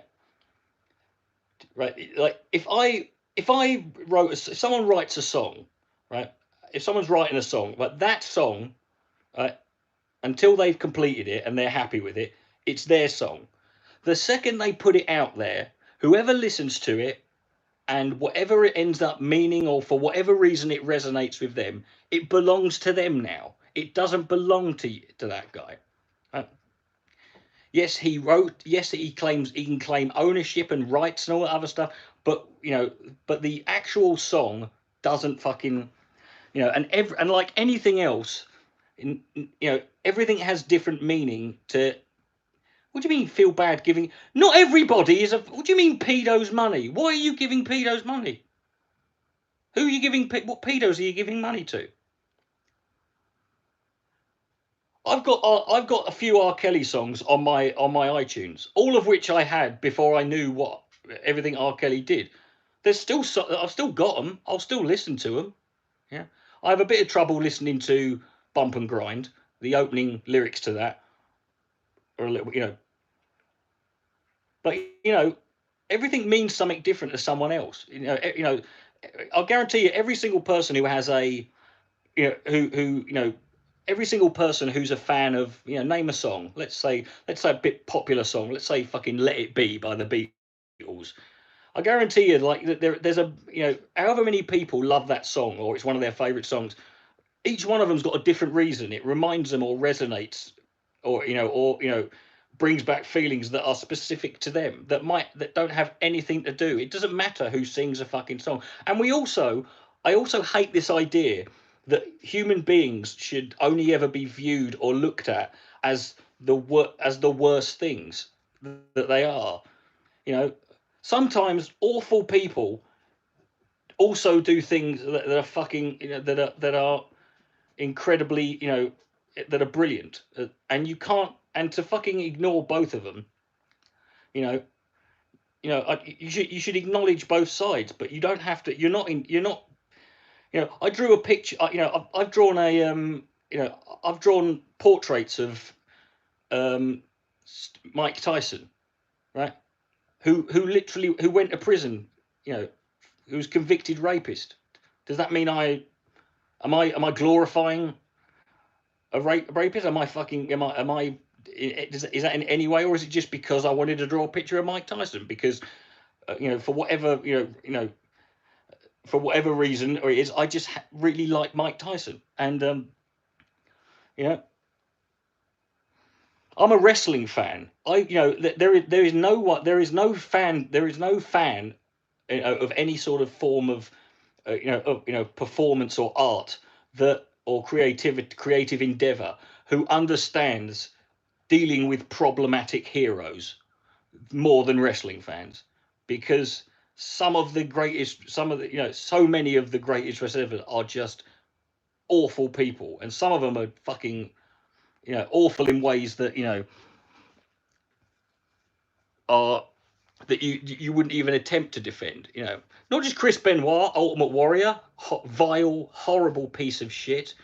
The fucking Dynamite Kid. I mean, I was so glad when that guy died. I was like, good. I hope if they fucking induct him into the Hall of Fame, I'm going to be disgusted. Hulk Hogan got basically fucking, he got complete. He was, they erased him from fucking from their books, from history. They didn't mention him for years. Why? Because he was caught on a sex tape saying some very racist things. And you're gonna like say put a tribute photo thing at sort of like to the Dynamite Kid, a guy who broke a young woman's legs so his mate could claim the fucking car insurance, a guy who used to wake his wife up in the morning with a fucking shotgun in her mouth multiple times, reminding her he could blow her brains out. You know, Steve Austin was done for domestic violence. You know, there's I mean, you know, you're not there's very few wrestlers who are sort of like, you know, who are clear. I mean, there's a few. I mean, you know, Mick Foley, Daniel Bryan, The Rock, Undertaker. You know, but well, I mean, Chris Benoit. Let's be honest. Well, Chris Benoit. That was that. Let's be honest. That was CTE. You know, it just makes no sense. I mean, I'm not making an excuse, but there's no way that was not what happened. What he did was not the result of severe brain damage. You know.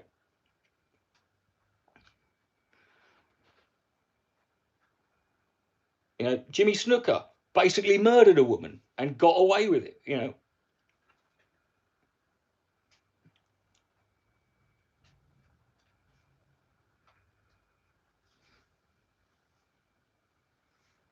You know.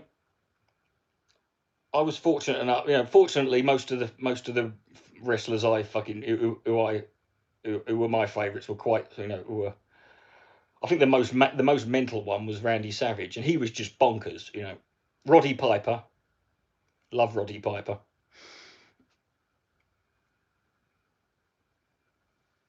Okay, Brexit, I'll give you that. That's not a bad joke. I mean, you probably nicked it.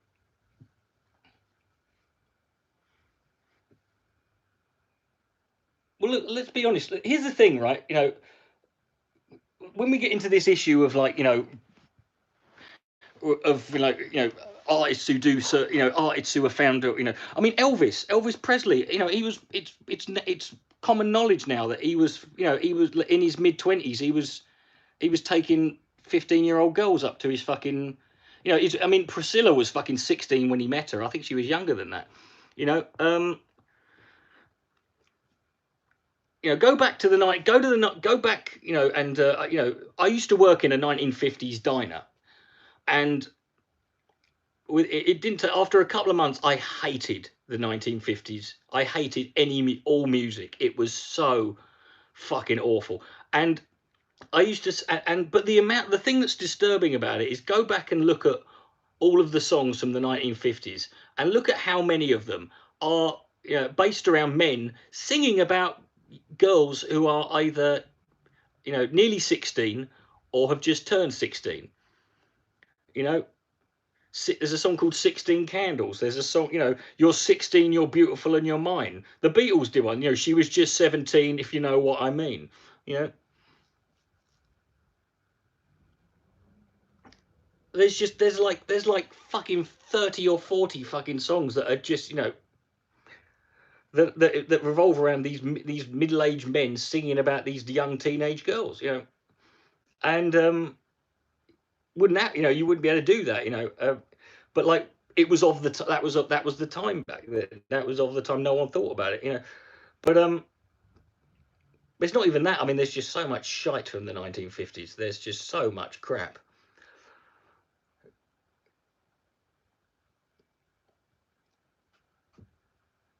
You know, Jerry Lee Lewis, you know.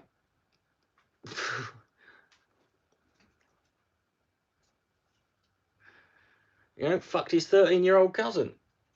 I think he married her and all, didn't he? You know.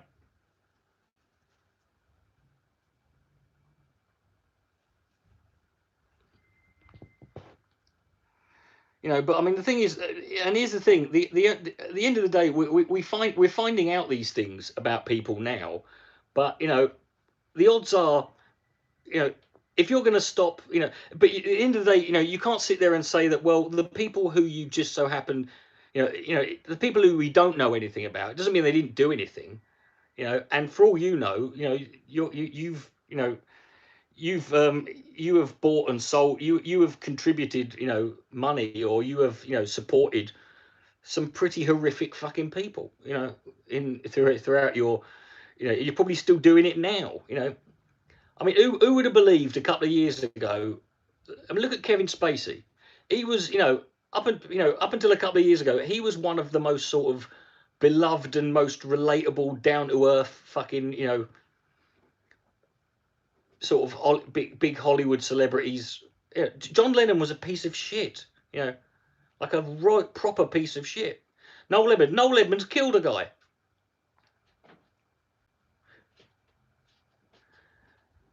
You know.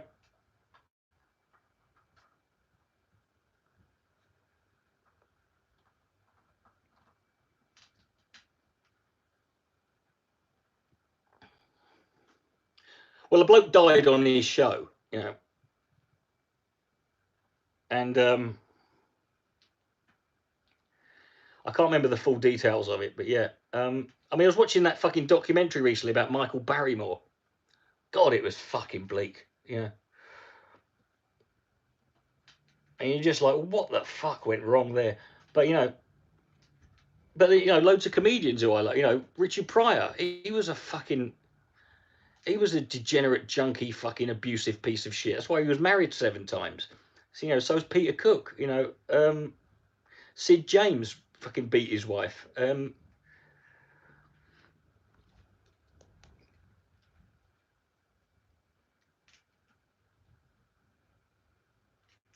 You know, and you got people like, you got things like Louis C.K., which is just bizarre. You know, it's like, what the fuck's that about? You know, I mean, this is why personally, my approach to be, and I know I'm that sort of person. I know I'm viewed by many people as being, you know, too, you know, slightly, or in some cases, too problematic. You know, and I'm fine with that because, you know, I know that, you know, but I can live with that. You know, I'm like, that's who I fucking am. You know, I am what I am. I try my best, you know.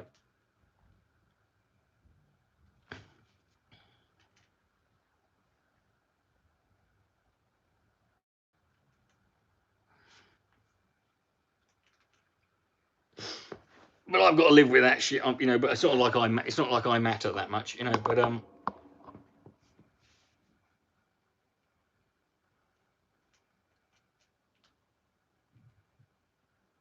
well, I mean, the thing about Louis C.K. is, in a way, you know, he was kind of lucky in a way, Louis C.K., that, you know, that he was exposed. You know, when you look at the timing of when he was exposed, because it was around the time of like Bill Cosby, Harvey Weinstein, and Kevin Spacey, and all of these like really, really fucked, you know, like severe, like serial rapists who have Genghis Khan'd their way through, you know, and people a bit, and R. Kelly, you know, and the Michael Jackson documentary and all the other fucking shit, you know, and you know, and whereas Louis C.K. So when Louis C.K. got in trouble for basically masturbating in front of people, you know, I think, you know, if it had been a case of that had just come out, it would have been seen a lot more. It would have been treated a lot more, you know, severely than it was. But when you've got, like, you know, when you can't go a day without another half dozen fucking, you know, celebrities or, you know, public figures being exposed for raping people or touching kids or being, you know, doing this, you know, Louis C.K.'s, you know, crimes were, you know, comparatively didn't seem as a big a deal. And but at the end of the day, I mean, it's like, you know, the thing about Suika, he didn't. I mean, this is the thing about, you know, this is the myth that, you know, this is one of the myths about, you know, about the, you know, the comedy does not have this idea. That this is where I laugh at the people who say political correctness has ruined comedy, and I'm like, well, why is Louis C.K. still getting gigs? Louis C.K. Bill Cosby, you know, was still selling out theatres after 50 women had come forward and accused him of raping, of rape. You know, he was still selling out theatres and people were still booking him. And the reason they were doing it is because it's a business and they know people will come and see Louis C.K. And if, as long as you fucking, as long as, you know, that's the way it works. There's no morality within, you know, that within the entertainment industry, within comedy, you know. So these fucking morons who think that they can't get a gig because there's a bias against conservative, I'm like, well, no, but they'll let serial rapists, they'll book serial rapists and sex offenders, wouldn't they? You know.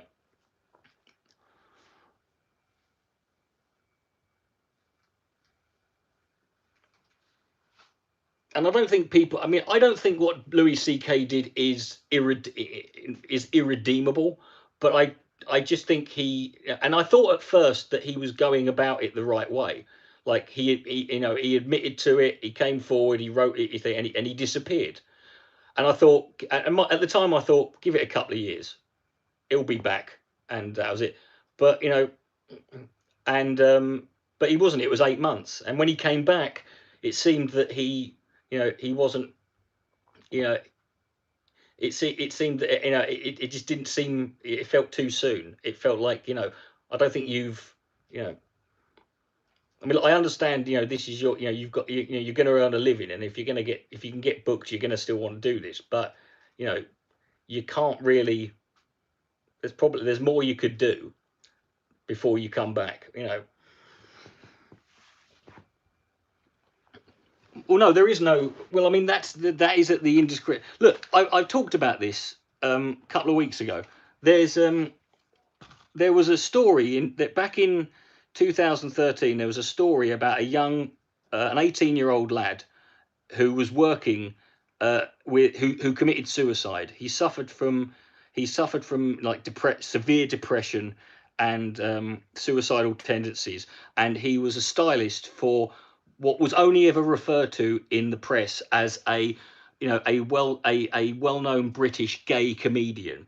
And this guy, and apparently this well-known British gay comedian apparently used to he used to sort of molest and take advantage of and apparently even sexually abused this young lad when he was 17 and basically drove him to suicide.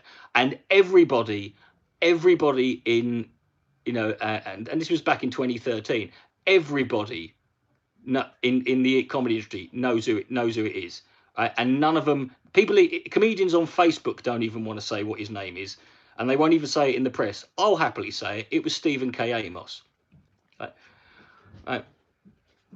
That's who. That was it. It was him. He did that.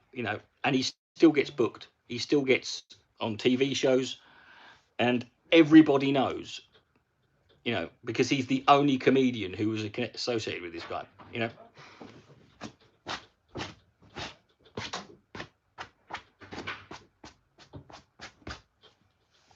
And people are, the thing is, I do understand as well. People have got to think about, there's that fear that you want to call something out, but there's also the fear that you're going to, if you're doing stand-up comedy, it's probably because it's what you've always wanted to do. It's what you've it's your dream, and this is what you've always wanted to be, and and you're weighing it up against the risk of what if I destroy my chances of ever getting that, and I can appreciate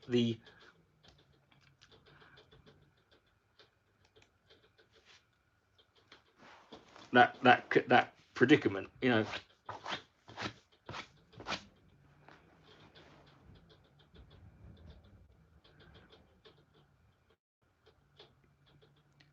yeah.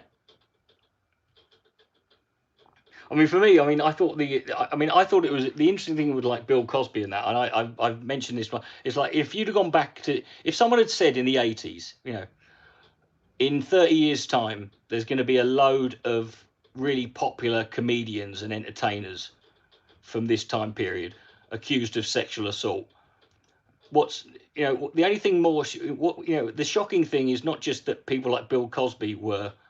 One of them was Bill Cosby. The shocking thing is that one of them wasn't Andrew Dice Clay. In fact, Andrew Dice Clay has lived, he's basically been an amateur monk, and this was a kind of a point, and there's kind of a point there that people need to, about because Andrew Dice Clay used to have people protesting outside his fucking, outside his fucking shows. He had people trying to get his shows banned and cancelled because of the jokes he was telling, because of all of the incredibly fucking horrific and I will defend Andrew Dice Clay and what he did to the fucking end. I don't care. I'm not a fanboy. There's definitely stuff there's definitely criticisms, but You know, he's never been. That's not like he's a guy on stage. That if you were a rapist, look at it this way: if you were a rapist, the last thing you would do is do a routine like Andrew Dice Clay. If you think about it, if you were a rapist, the smartest thing to do would be to have the most wholesome, clean, fucking no, George Carlin wasn't, wasn't a was nothing like, dude. George Carlin and Andrew Dice Clay not comparable. Andrew Dice Clay was a character, but I mean, Andrew Dice Clay's thing was like the whole joke was the character. It was the fact that this is a guy. It's the character of Dice, who is this guy who is just an ignorant, racist, sexist, homophobic, just piece of shit who is so sure that every single thing he says, and is so confident he would stand in front of thousands of people. I mean, he sold out Madison Square Garden 5 nights. He was the first ever stand-up comedian to sell out Madison Square Garden. That's 100,000 people, right? Nobody did that before him,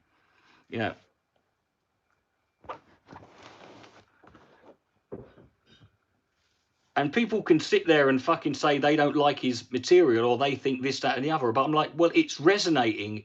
Clearly, it's resonating. It's clear. There's something about it that people are getting on board with.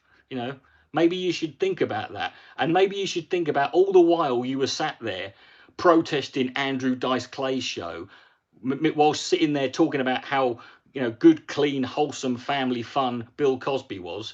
Because he didn't do rape jokes, he didn't swear, he didn't do jokes about women, he dressed nicely.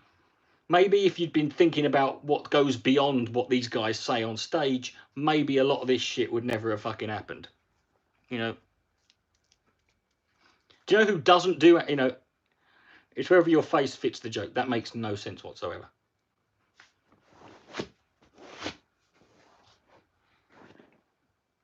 I mean, the funny thing is, even Andrew Dice Clay doesn't do his routine anymore. He did a sitcom a couple of years ago, which was basically it was a sitcom about him trying to sort of live in the modern world, having been what he was, and I thought it was quite interesting. I mean, it wasn't as funny. Why your comments go, but I don't fucking know. Why does it matter?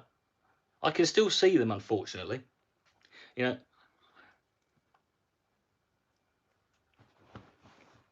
I mean, for me, when I watch, let me make it clear, I hated Andrew Dice Clay for the best part of 20 years, and it wasn't until late 2016 that I suddenly realised, you know what, I'm going to give him another go. I'm going to say maybe I missed, and I went back and I watched it, and I thought, you know what, I get it now. It finally dawned on me.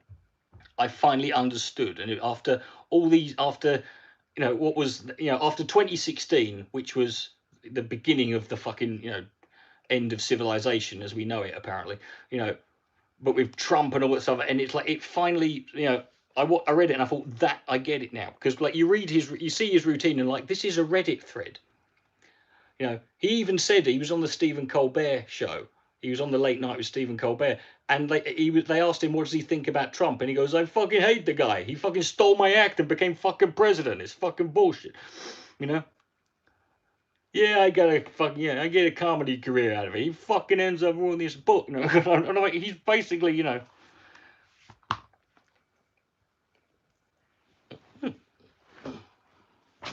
I've still got to get my. Actually, I could actually. I wonder if Amazon sell studded leather jackets, because I still need my Andrew Dice Clay jacket. No, Andrew Dice Clay does not look like Ray Romano. But I've got his. I read his autobiography. But I mean, he was like, I mean, and not to put too fine a point on it, there was a period where Andrew Dice Clay was referred to, as the king of comedy. Like, he was the king. Like, he was, like, he didn't call himself it. It wasn't like, the king of pop or Lord of the Dance or whatever,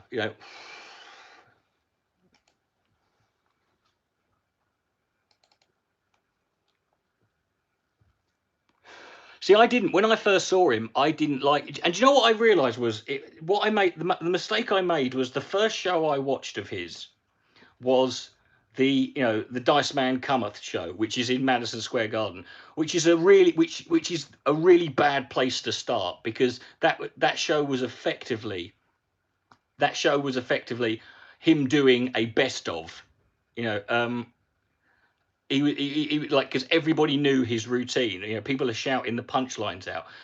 But then I started going back and watching stuff and to stuff when he was earlier. And when you watch it, like, and when you watch it from, like, when he was like doing these little clubs where no one knew who he was, and you see him walk on stage and do the thing where he's fucking like with a cigarette and going, he spends a few minutes fucking around with it, like, and like that, and he's and then he just stands there and he's all macho and fucking and over the top, and then he just goes, "Little Miss Muffet sat on a tuffet, eating her curds and whey." That you immediately, it's so ludicrous that he would open with that line. Along came a spider, he jumped up inside and says, "Hey, what's in the bowl, bitch?" You know.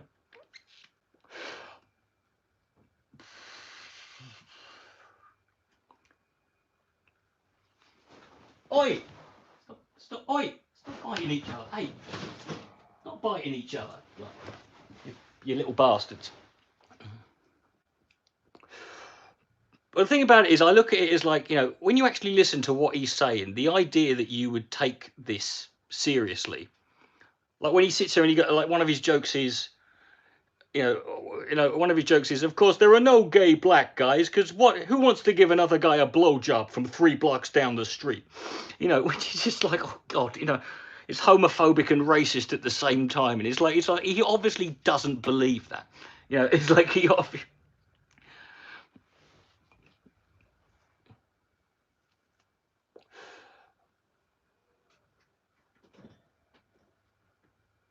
Little boy blue, he needed the money.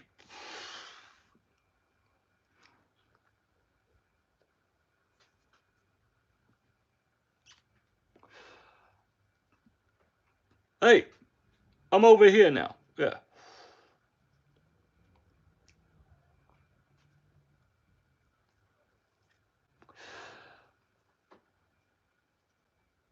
Yeah, well, I mean, that's the thing. That is the thing that happened. I feel that that's what was happening. That's what I saw during. There were bits of it during that Madison Square, the Dice Man Cometh, where you see there are people who are now starting to believe in the character, and it's one of the dangers of doing it. I mean, it happens with, like, Al Murray, Pub Landlord, who's one of my favorite comedy acts ever. It happens with him. I mean, he gets people who. He gets, he now has lots of people who like, who've forgotten it's a joke. We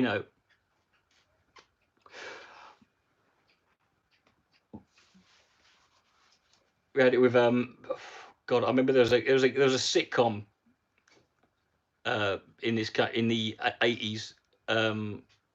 Forget what it was called now, but it was the main character was this old bald geezer from East London called fucking Alf Garnett, who was this ignorant, racist, like, bigoted little prick. And he was in the show, he was a West Ham supporter, and the actor who played him was a West Ham supporter, and the guy was at a West Ham game once, and some guy said to him, was like, "Hey, I love that character Alf Garnett, mate. He's like, he's fucking brilliant. I agree with everything he says." And the actor turned around and said, "Listen, mate, I play that character to take the piss out of people like you." And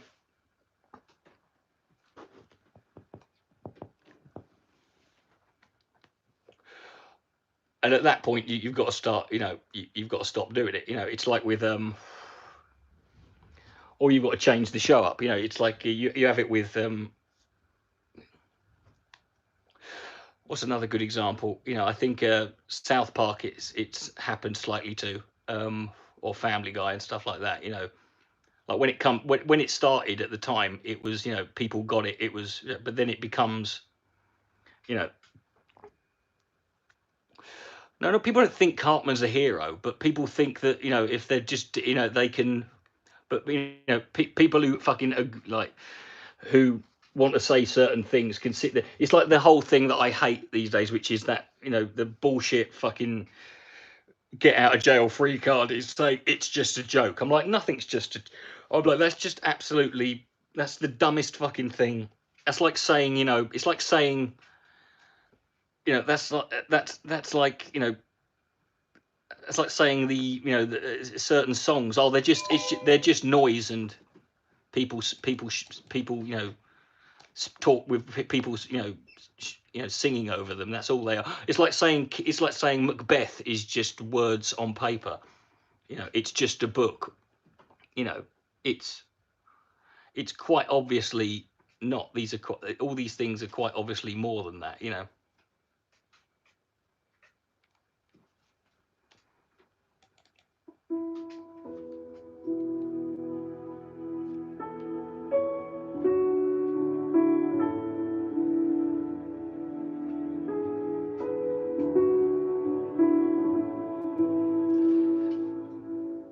Don't get me wrong. There are occasions when it's just a joke does apply, but clearly the thing is, if you tell a joke and there is a viscerally negative reaction to it, it's the conclusion you should draw is it probably wasn't a very good joke, or maybe it's a joke you need to work on. But you can't just sit there and say it's just a fucking joke. I mean, me personally, every joke I tell, every joke I've ever told, and every joke I won't tell a joke unless I can artistically, intellectually, and morally justify telling that joke. So the thing about South Park is it's not. South Park's just a victim of his own success in many ways, like what The Simpsons was. You got to remember when South Park came out, it was there were people desperate. It was the thing. It was one of the things that everyone wanted to get banned. It was like at the time in the 90s, there was all these artists who just came out who were just going, who were just pushing the boundaries in terms of what you can say and taste and decency and and obscenity. And South Park was one of them. But now South Park is the establishment. South Park is mainstream. South Park's no longer, it's the same with The Simpsons. The Simpsons was counterculture when it started, but then The Simpsons became the establishment. It became the standard. Eminem, same thing. I think I love Eminem, but but comparing people who moan about him, or complain about what he does now, I'm like you if you weren't there when he started, he was public enemy number fucking one.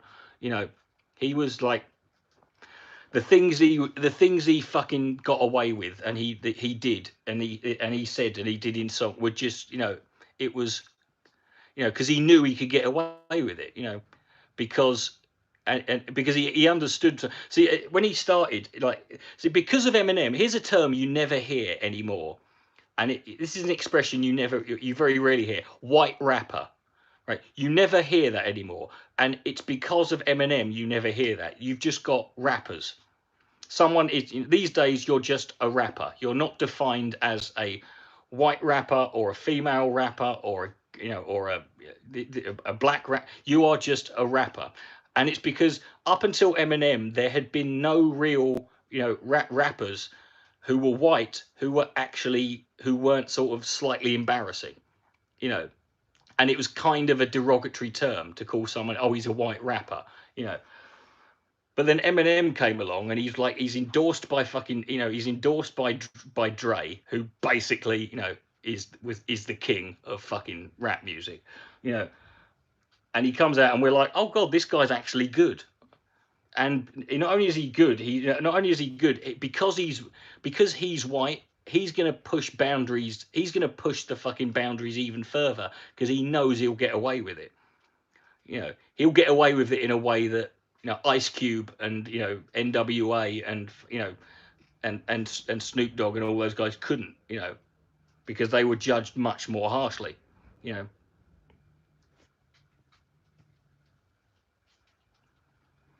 Whereas Eminem thought, fuck it, I'm gonna take advantage of this, you know. He's not going to rest on his laurels. He's got. I mean, go and listen to. I love it. I love it when there's still news stories today about Eminem. Like Eminem, like he was in the news because he wrote a lyric about the Manchester Arena bombing. I'm like, have you listened to the song Kim on his second album? Right. Go and listen to that, you know, and then come back and tell me that it's shocking that he wrote one lyric about a terrorist attack, or you know, or that he wrote one lyric about Rihanna getting beaten up by, you know, by Chris what's his face, you know. I'm like, I mean, he's been going 20 years now. I mean, he's been more than 20 years now. It's 21 years, you know. That's fucking incredible when you think about it for a rapper who started off, you know, a rapper who, you know, who began as he did, you know. It's the same with South Park. I mean, you know, my favourite South Park episode is the one where Cartman, the one with Scott Tenorman, where Cartman kills Scott Tenorman's parents and feeds them to him in a chili, you know, in a bowl of chili. And the reason they made that is that entire episode, the whole story, everything that happens, that entire episode is based on William Shakespeare's play Titus Andronicus. And the reason they did that is because all of these people were fucking, you know, were going on about how South Park's a terrible influence on children. And when they did this Scott Tenorman episode, they said, well, that entire episode was based on a Shakespeare play that your kids, you know, could easily pick up and read and be taught tomorrow. And the fact, you know, but I bet if they did, your kid came home and said, I'm reading Titus Andronicus by William Shakespeare, you wouldn't fucking think anything of it. I mean, Shakespeare was horrific. I mean, you know, when you look at, I mean, particularly when you consider the time period you know, his stuff was coming out. I mean, God, if some geezer hasn't shagged his mum and there aren't 8 dead bodies and someone's eaten their sister, it's not a Shakespeare play as far as I'm concerned. There's 8. What do you mean it's crap? There's 8 bodies at the end, and he gets to fuck his mum. You know.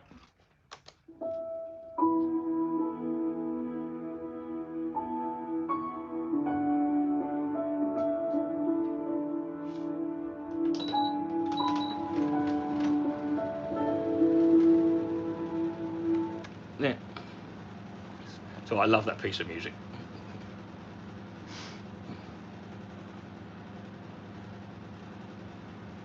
No, I mean, I've read every Shakespeare play. I owned the complete works of Shakespeare, in you know, which was one book, and it was about that fucking thick. It weighed a good couple of fucking metric tons, this fucking thing, and the text was so fucking small. It was like there was like a play every 10 pages, and it's fucking.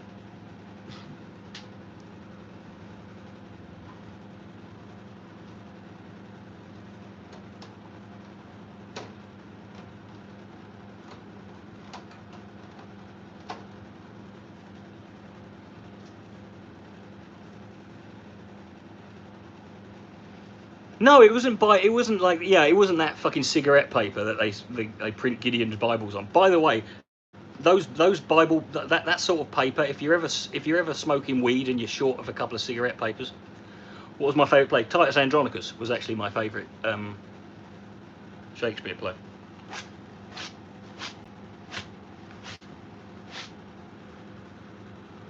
I liked Titus Andronicus, and I liked you know, Hamlet. Hamlet's great. I mean, I liked Hamlet. You know,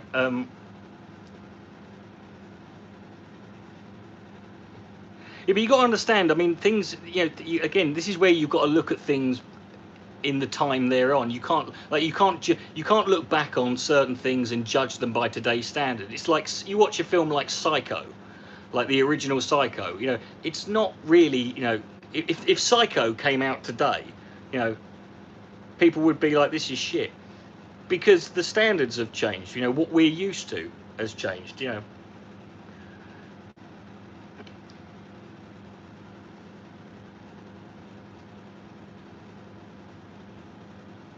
I mean, now, I mean, when I was a kid, in order, I mean, films that were rated 18 or or R rated in America, you know, most of those films, if they came out today, they'd probably be like a PG-13 or or a 15 or something. They wouldn't, they would be the standard. I mean, it dropped. It sort of like we started allowing more and more.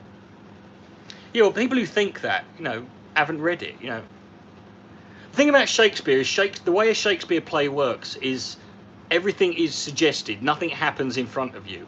Basically, stuff happens off stage, and then the characters on stage describe what's happened or what's going on, and then they go off and do that thing, and then they come back on, and then talking stuff happens.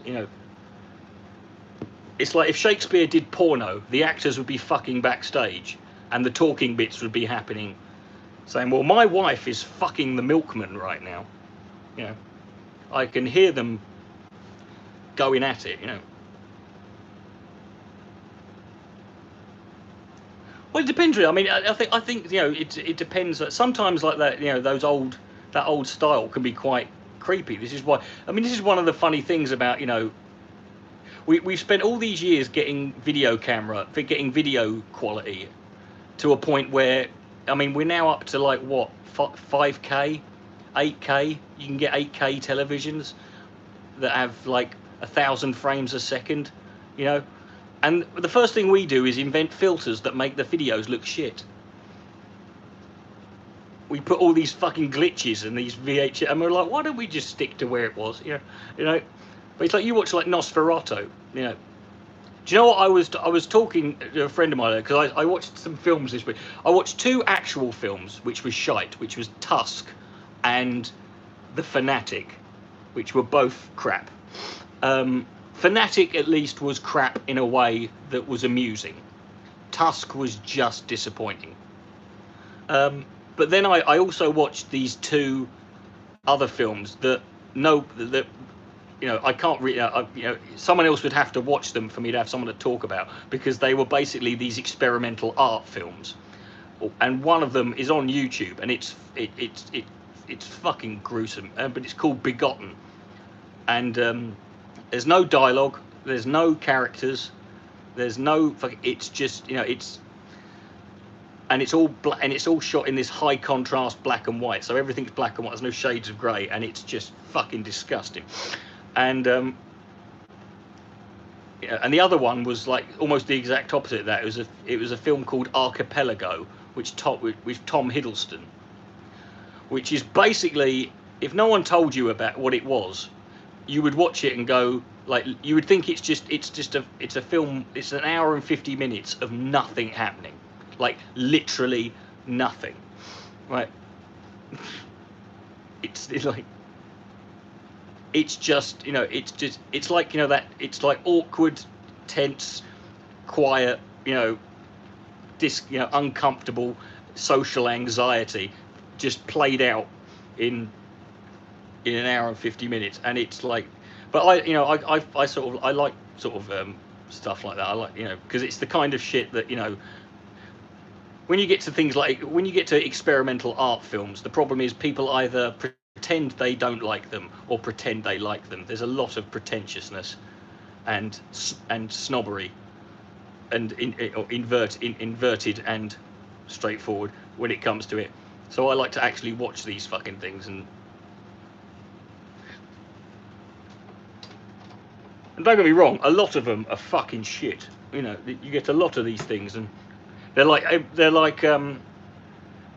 a Parasite. Well, I mean, of course it's a good film. It's a Korean horror film. So, I don't think I've ever seen, I haven't seen a lot of Korean films, but I can't think I've ever seen a bad one. In fact, my favorite, the best film I've ever seen was Korean. Big D, thanks for stopping by. I mean, yeah. I mean,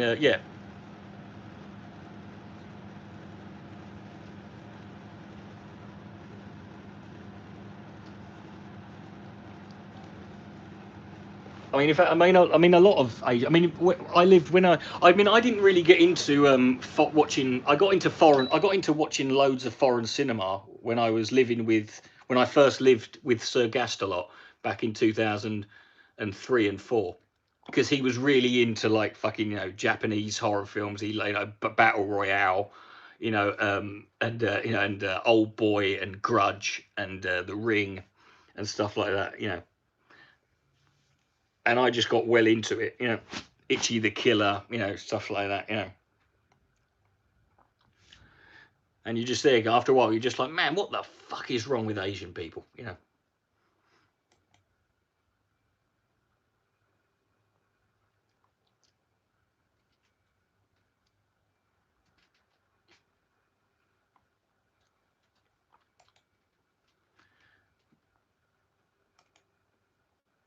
Have I watched documental? No. Although in the last year or so, you know, mainly thanks to Netflix, I have just been 90%. Most of the films I've watched have been documentaries, or you know, or most of the, you know, stuff I've watched is like, you know, on streaming services that has been documentaries. Because I mean, Netflix has just fucking changed the game when it comes to documentaries.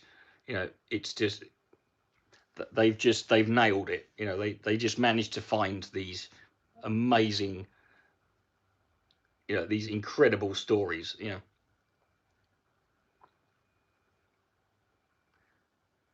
They're not allowed to laugh. Oh, I could do that.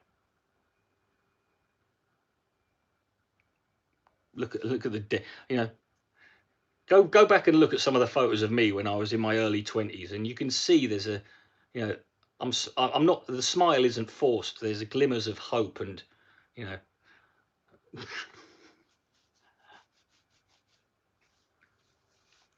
you know, I mean, I was a teenage girl when I started doing this. You know, this is what's happened. You know.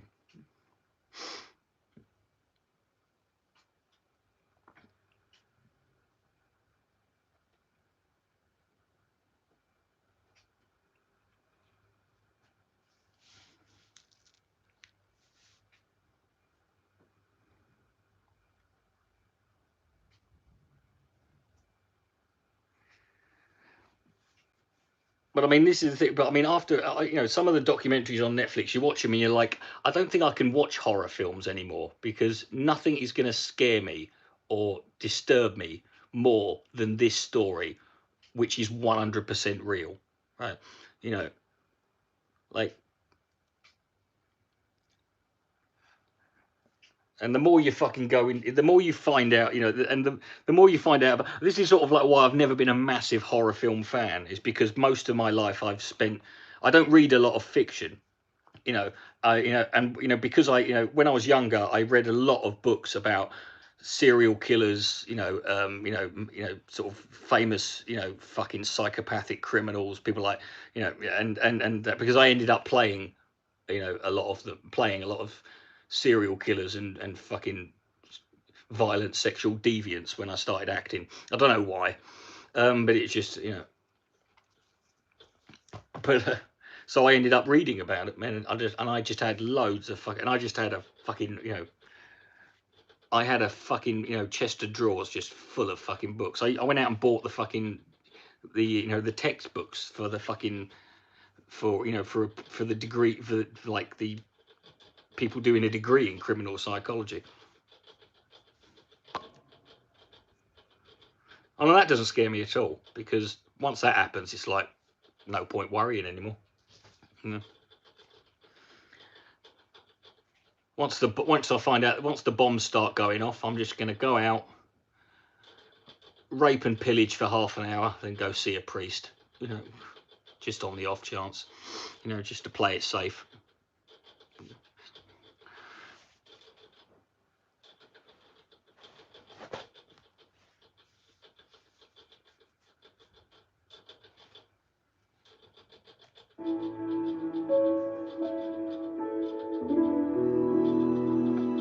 Have I watched Creepy? I don't know, what is it? You know, it could be anything.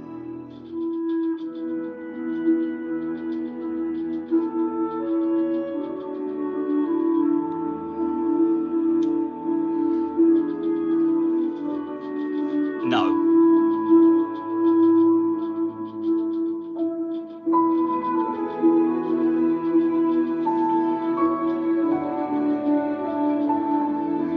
This is a song. It's actually not got a name. It was a piece of music written for a British film that came out in 1999.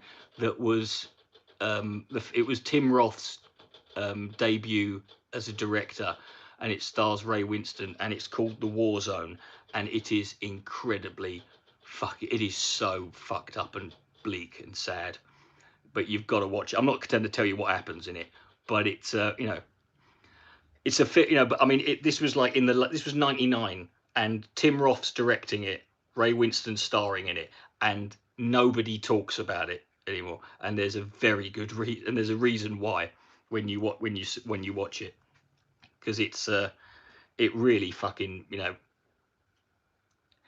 it really upset and a lot of people. Yeah, and it's one of these films that tests your patience very slow. I think there's a copy of the movie on YouTube, probably. Yeah,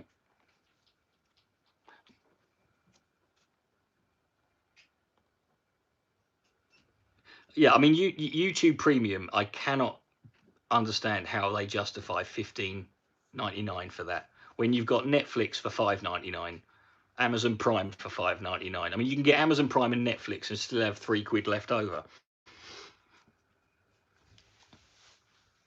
Why would you get YouTube?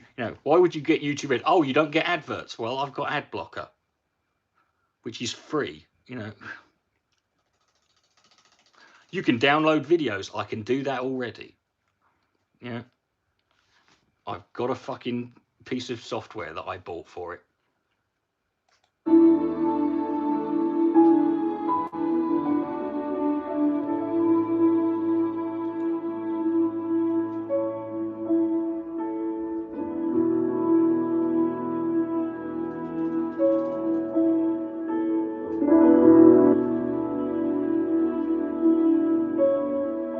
Just relax. Just let it take you away.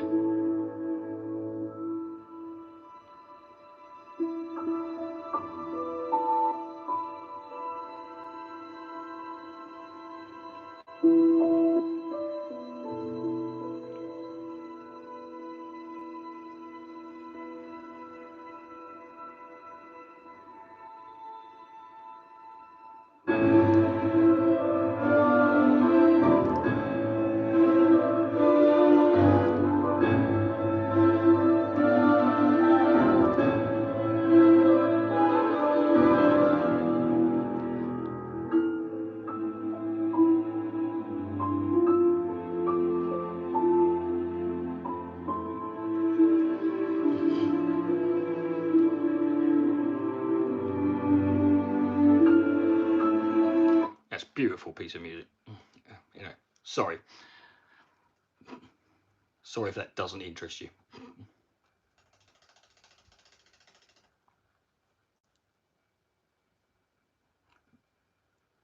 Good night, Carl.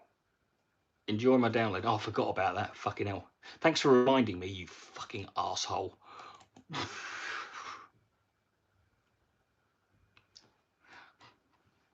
Have I always been outgoing?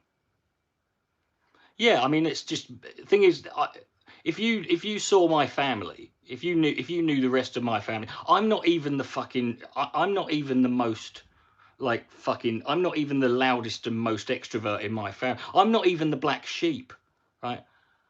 I'm a close, I'm a sort of, I'm a comfortable second, right? But all my family are like this, I mean, everyone. There's no one in my family who's quiet or shy or reserved or introverted, or polite or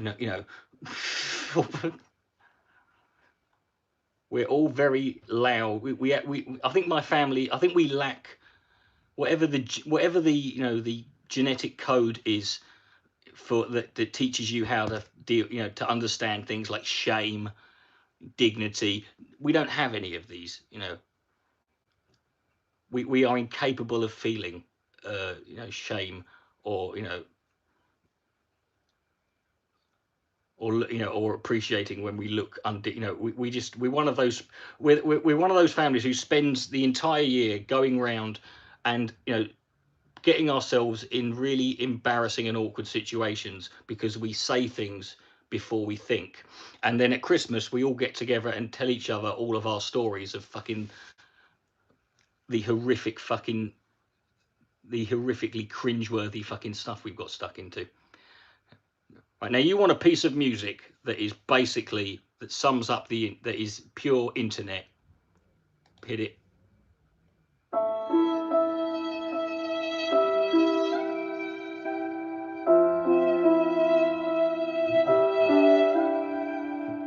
I want to know, I'd love to know that statistic. How many YouTube videos has this song been in?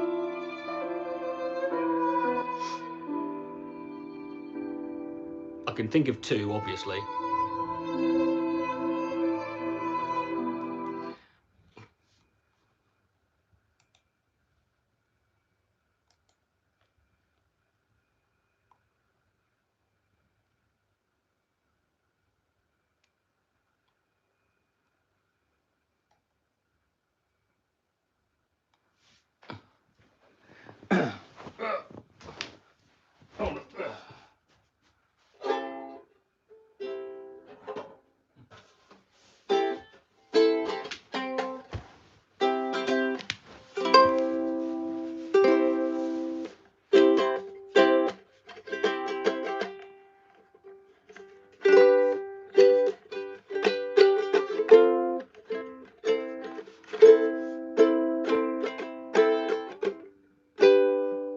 Wake up, hide the scars to fade away the shake up. Oh, where's the keys to find a little makeup? Why'd you leave the keys up on the table? There you go, create another fable. Huh? I don't think you trust in my self-righteous suicide. Oh.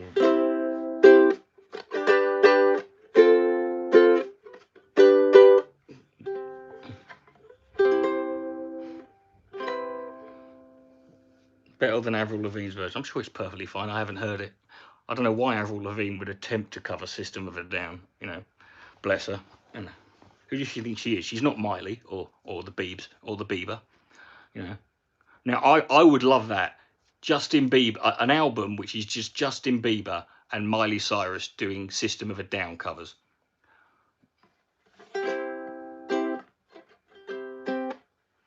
Or even better, not just System of a Down, just like early 2000s new metal. Sing you to sleep? No.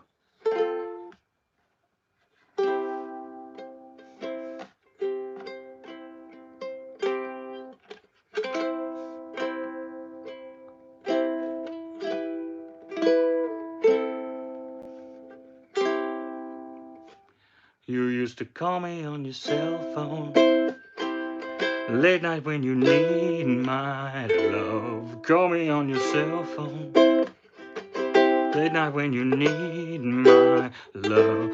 I know when that hotline blinks, that can only mean one thing. Oh, yeah, actual chords. That it's like Drake is literally here, isn't it? Actually, I need to get I should really get the next size up ukulele now. I should get a tenor. I've got soprano and concert. I need to get. Maybe I should. I think I'll wait. I'll try. I'll see. I'll wait till my harp and banjo get here, which they will be tomorrow. Tomorrow I will have, at some point.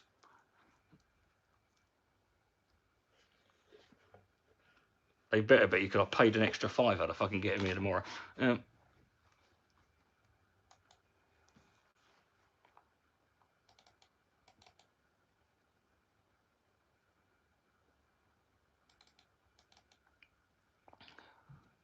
No, I've got a banjolele, but I'm getting an actual banjo tomorrow, which is, I'm getting a fucking legit 5-string banjo and a 7-string harp.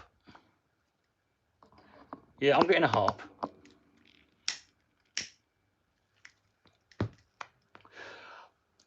Don't laugh, you wait.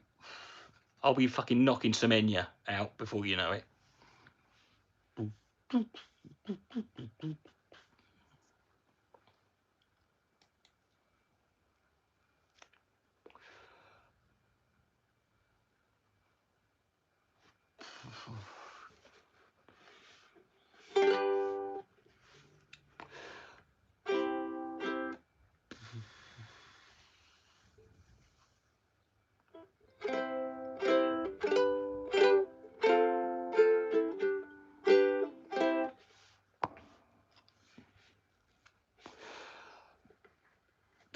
Dude, cutting my fingers doesn't really affect me. Why did you now think about it? You've probably forgotten. Why would me slicing my fucking hands open not really be an issue for me?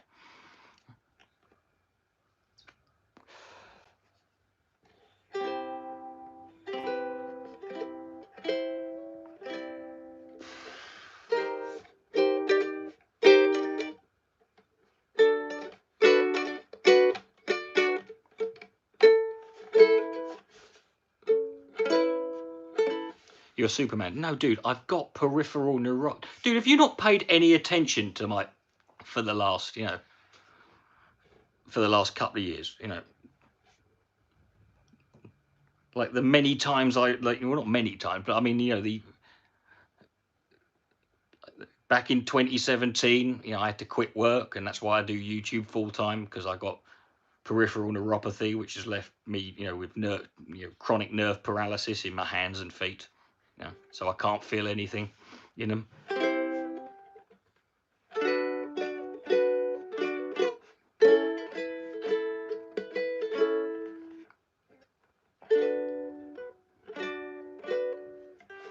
You're going to start smoking it. I think it's a good idea. No feeling, no healing. No, see, that's not how like reality works. Just because something rhymes.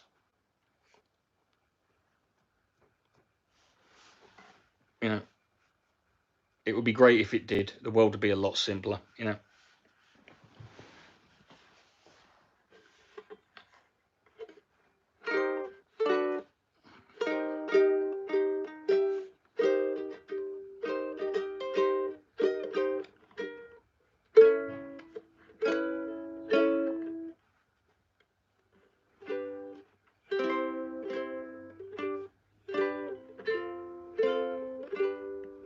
There's always that one person that will always.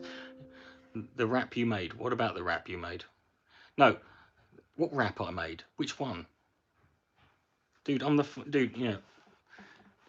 Don't just say the rap as if there's only one. I'm a Listen, I'm the fucking. I am the OG when it comes to fucking white neo-Nazi comedy rap.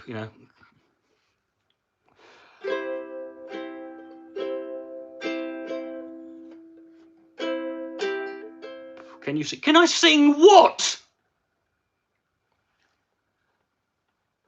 I literally just asked you, what the fuck are you talking about?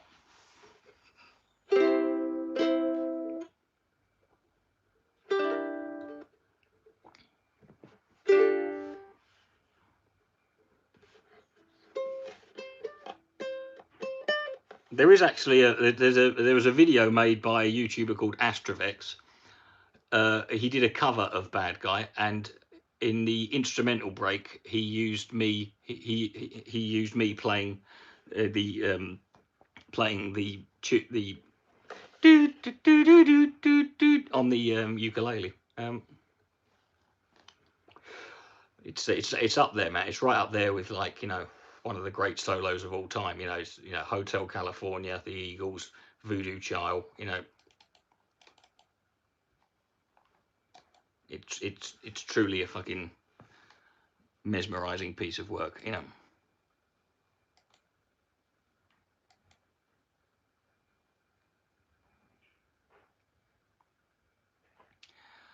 Well, I've already downloaded all the fucking See, now you mentioned it's strange you mentioned that creationist one. That was called creationists fail, or creationists always fail.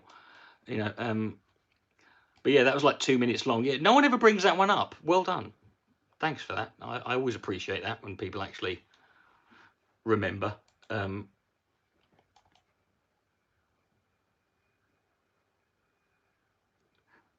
It's generally always the same fucking.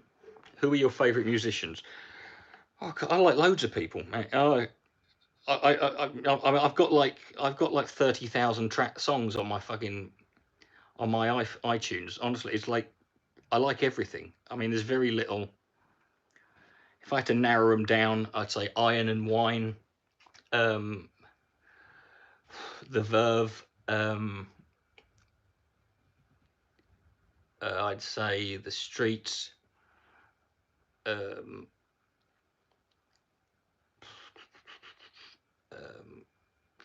Who else?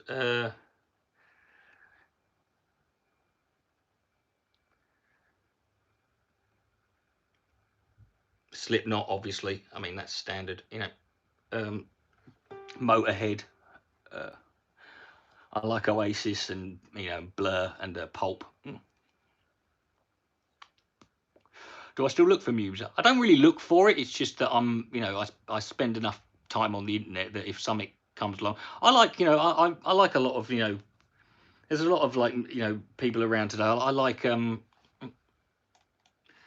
know, I like Billie Eilish. Yeah, I don't care. Fuck you. You know she you know she rules. And you know, I like Sia. I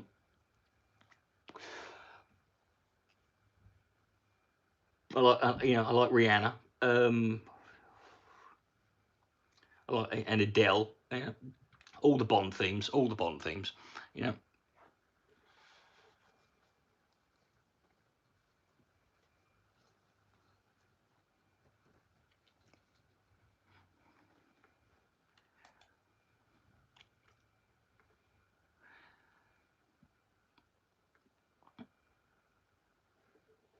Billie Eilish makes you feel old. Why?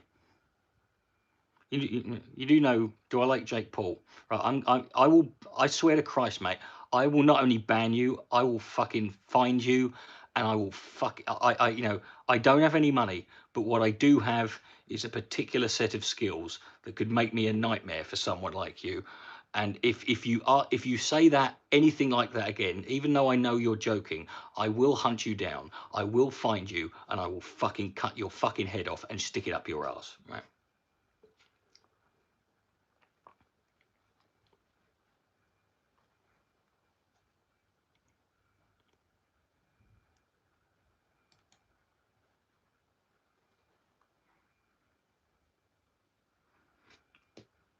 ICP? No. There's one. I only really know one ICP track, and that's because it was the entrance music for a wrestling faction in like '97 called the Oddities, and that's it. You know, I'm sure they're perfectly nice blokes, but it's not my cup of tea. Their wrestling promotion was garbage, you know.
If you have the time to listen to me whine about nothing and everything all at once, I am one of those melodramatic fools, neurotic to the bone, no doubt about it. Sometimes I give myself the creeps. Sometimes my mind plays tricks on me. It all keeps setting up. I think I'm cracking up. Am I just paranoid? Am I just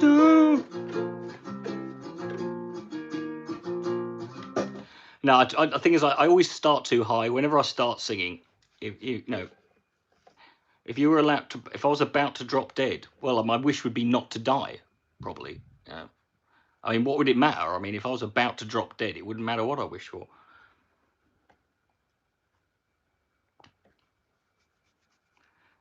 Could I select the way I am about to drop dead? Like you say, you're going to be dead in 5 minutes. Because then what I would say is I want to be, I want to die in a way that creates this massive shroud of mystery and mystique around, because I'm basically a nobody. I'm not I have no relevance or importance.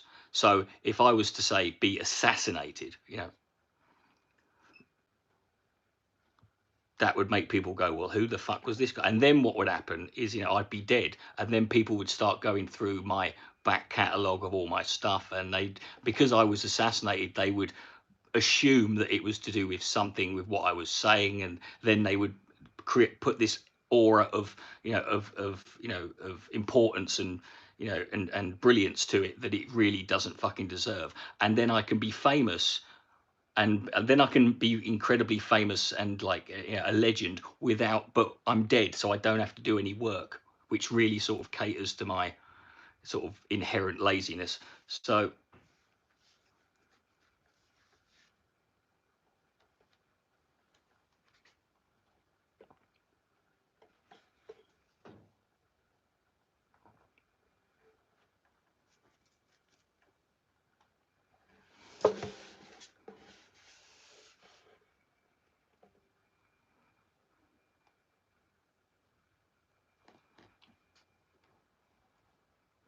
okay, this fucking download is going so slowly. I don't think it's I might have to stop. I might have to pack it in because my internet is running so fucking incredibly slowly at the moment. Let's see if I can reboot it, give it a fucking kick up the arse.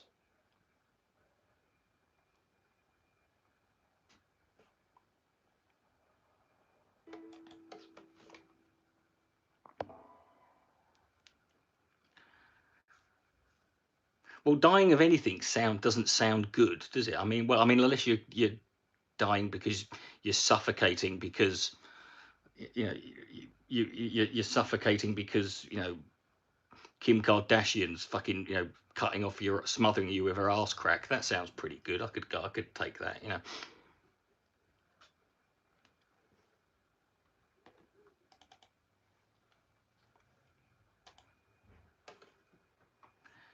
What's that in the Monty Python's Meaning of Life? That guy who gets to choose how he dies, and he's chased off a cliff by a pack of topless women on roller skates.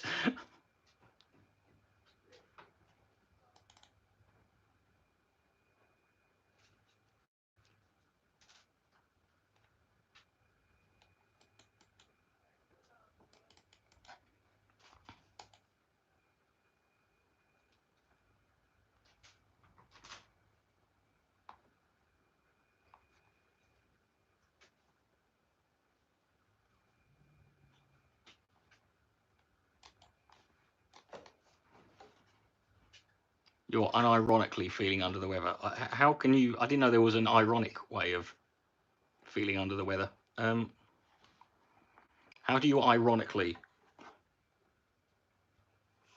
feel? How do you feel sick ironically?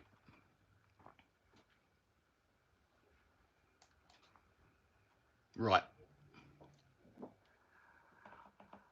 What am I at? 256 minutes. What's that? That's nearly 4 hours. Right. I'm going to take it up to 300. So you've got, no, not 300.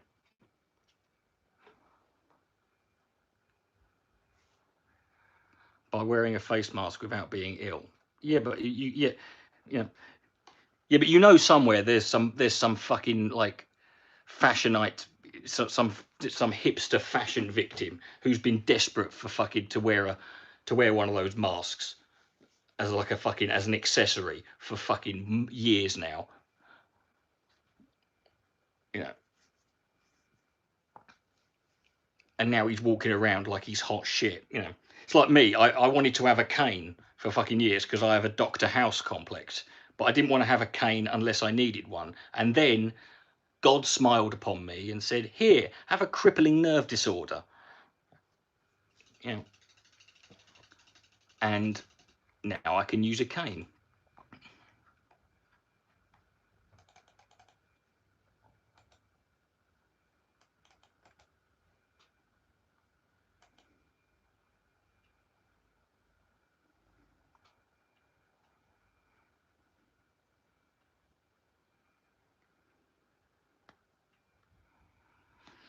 Yeah, but you're not wearing a gas mask, yeah. That's a little bit extreme, you know.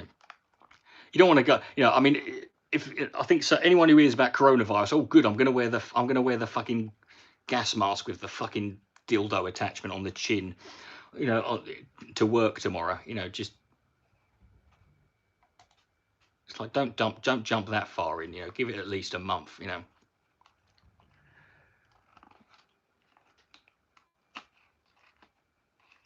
Don't wear an astronaut suit. Wear one of those deep sea divers outfits with the one that, like one of those ones that weighs about fucking 400 pounds. I remember one year, I can't remember what it was, but some cunt did the London Marathon in one of those deep sea divers outfits, and it took him a week.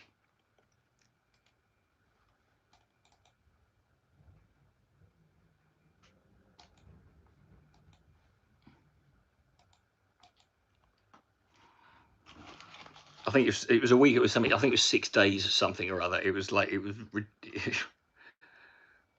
fair play to the guy. I fucking, you know.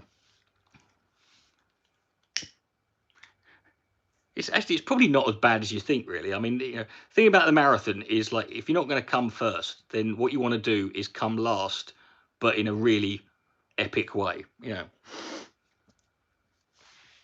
it's like me. I nearly came last. You know, in my marathon, but it was my first ever marathon, and I'm a spanner. You know.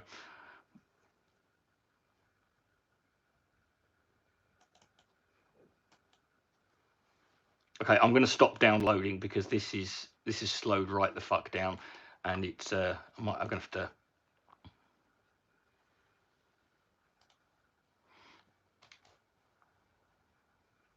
It's too slow now. Fucking, it's downloading at a fucking ridiculous. I'm going to shut it down, restart it.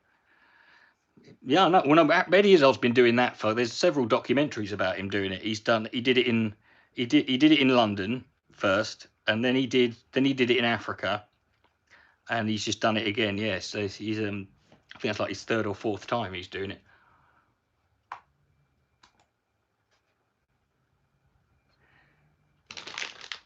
Yeah, and it's quite incredible because he's like I said, like he did the first time. The first time he did it, like he gave himself like 3 weeks to start, and he hadn't, you know, but he was just determined to do it. Like he had no training. He's got flat feet. He's got no training. He had no fucking history with.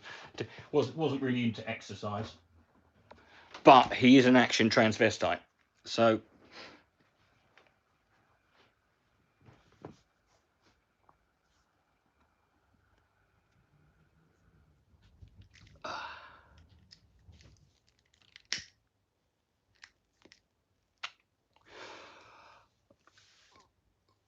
Oh God, Eddie. I remember in the '90s, like literally, like you couldn't, but every single person you ever met was just 90% of the dialogue was Eddie Izzard quote.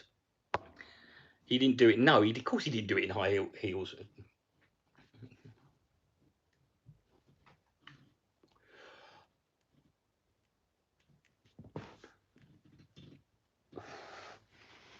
There we go, and a bunch of flowers. Yeah.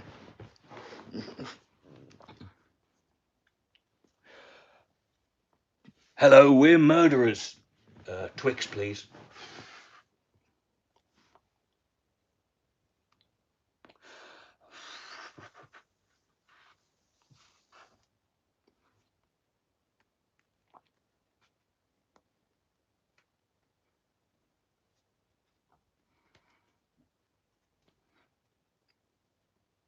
No, I just want some brown bread, mate. No, I do not have a car. I just want some brown bread. Brown bread. Brown bread. Brown bread. First word sounds like brown. Okay, brown bread. Brown bread. No, that's diesel oil. Yeah, brown bread. Yeah, shredded wheat. That'll do. Yeah. And a packet of Rizzlers, please.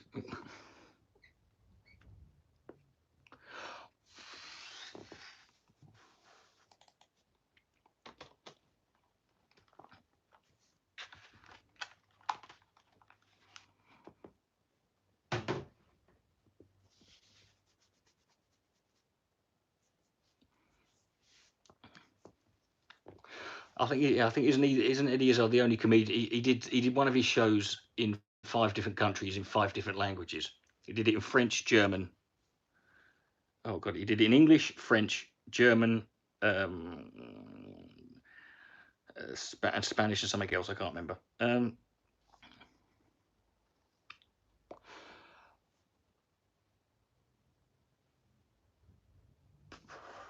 Well, when you see those adverts on TV saying for £2 a month you can sponsor a child in Africa, I'm like, if I had kids, I'd just send them out there. Seems to be a lot cheaper. Yeah.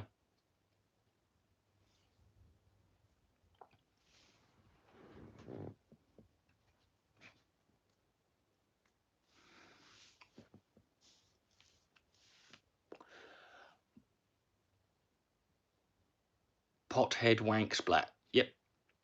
Brilliant. Yep. Pothead, really?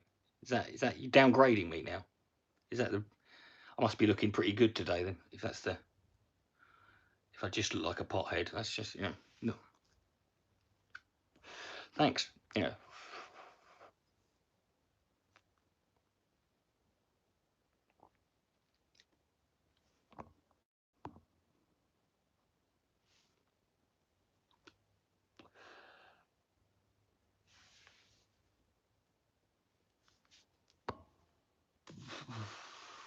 A lot of people ruptured. Well, of course they do. A lot of people rupture lots of things. Dude, I fucking when I was training, I fucking broke both my ankles. I broke one of my toes. I sprained both my knees. My hands got completely fucked up.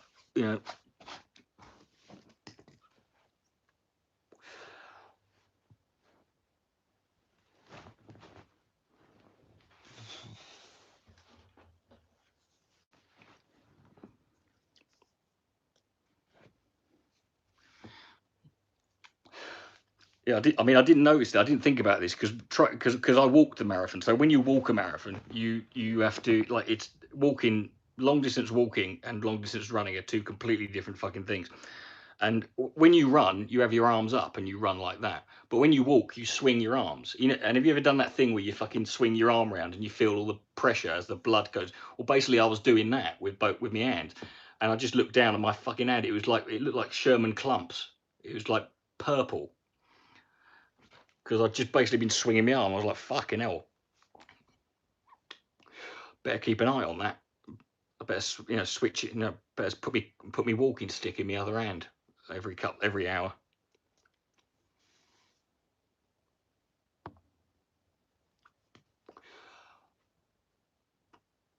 Is you having a migraine and spelling your name in any way connected, or are you just telling me 2 disparate facts?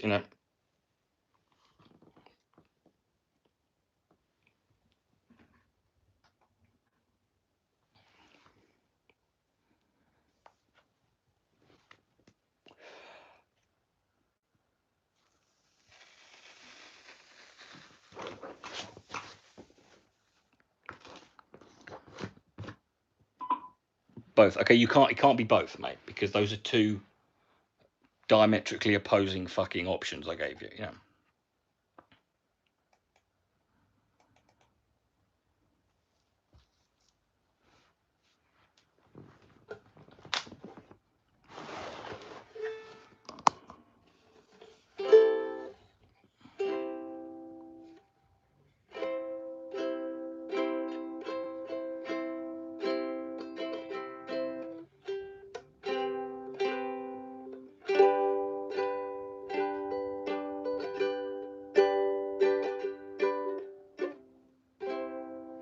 I forget. Yeah, I never forget that, Alex, because you seem to want to tell me that every single time you're in here, as if that, you know, as if I haven't noticed or I've forgotten. You know, I get it. You're weird. You know, of course you're weird. It's Saturday night and you're fucking, you know, you're watching me sit here.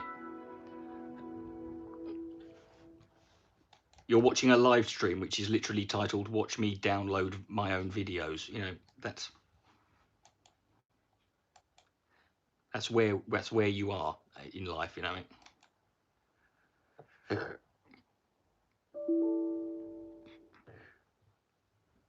Okay. Okay, so far I've downloaded 95 videos and I've taken up 2.25 gigabytes. And there's still a long way to go. I think that's pretty good value then, quite frankly. You know,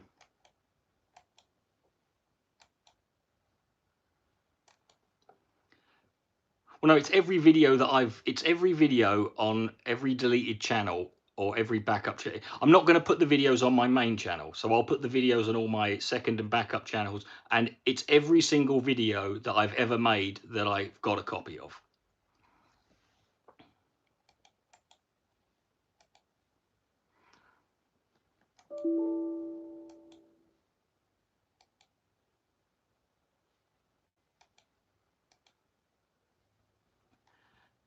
And I put them all on one of those, and if you pledge $20 or more on Patreon, I will send you one, and then you've got every fucking video I've ever bastard made, so you don't have to go scouring the internet trying to find it or fucking looking for them, you know.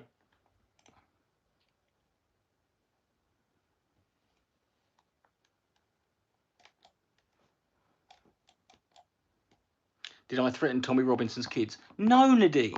Now, do me a favour and fucking kill yourself. Because if I had threatened... Do you think that if I'd threatened another man's kids in any way that I would be sat here now?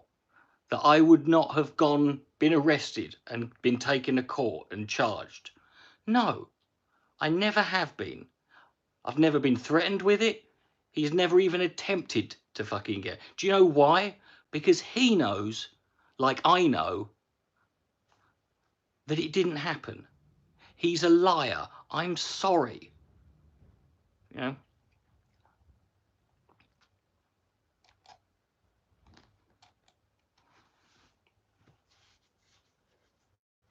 These people, you know. And I love the fact that they come in here and ask me as if if I did, what do you think I'm going to... What does it matter what I say? You're not going to believe me, are you?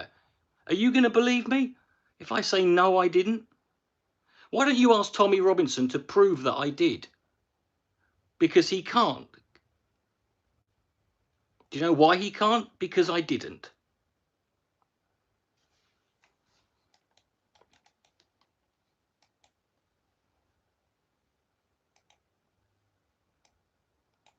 That's how that works. That's how... Why don't you ask him to prove it? Why don't you ask him to provide you some evidence that I did?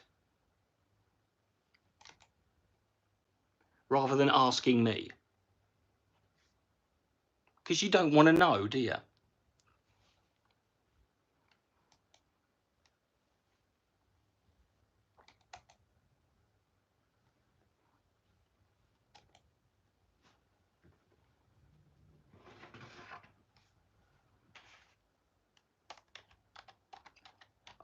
I have to say, I mean, in a way, it's kind of hilarious when you think about it. Like these people, like I've for the last year, I have been there are people, human beings, adults, you know, who are from the same species as you and me, right?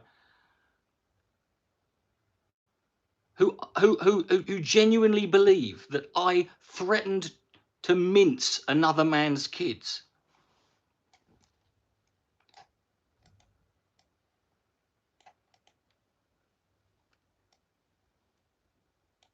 Think about that, you know.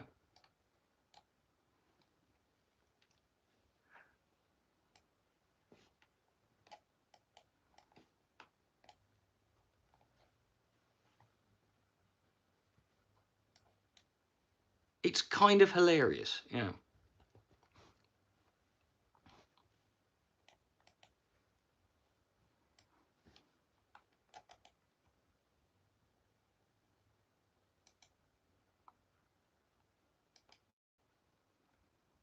Anyway.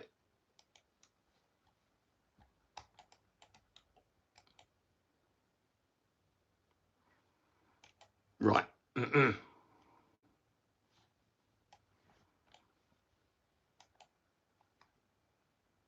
It's 272. Let's fuck it. We'll go to 300, and then we'll just all have Goldfinger and then pack it in.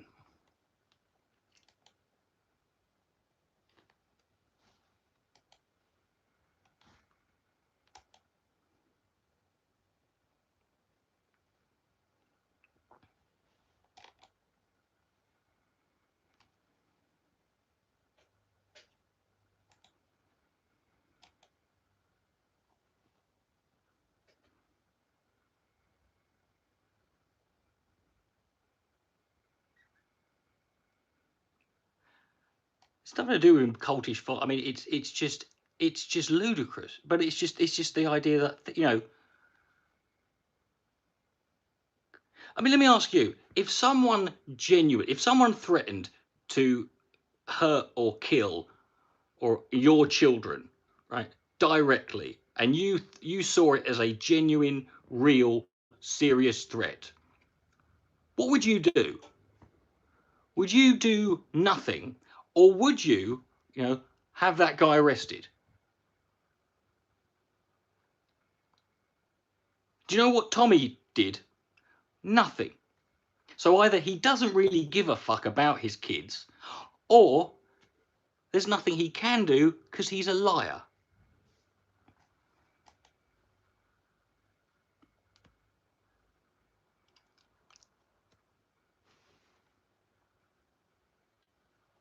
These are things you should be, these are basic critical thinking faculties that you should have mastered by the time you're into double digits.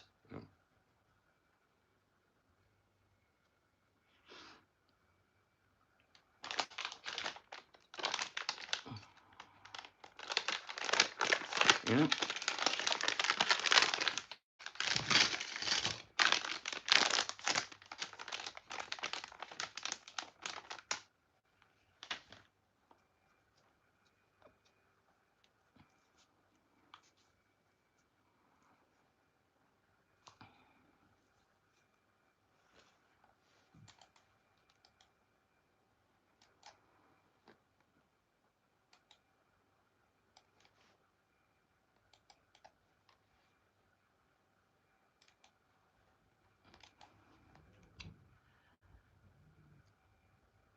I mean, and considering when you look at what happened to me in the fallout from that fucking event, I think even the worst thing I said has been fucking balanced out. You know, when you get 1,300 death threats in a week, and not just me, my family, my relatives, my friends, their children, you know, people, anyone they could vaguely fucking associate with me, including a charity that raises money for people with fucking motor neuron disease.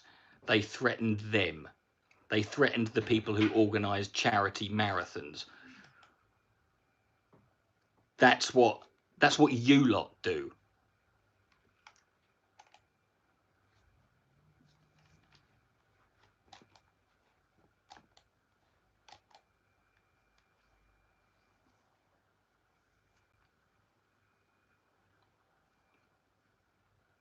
So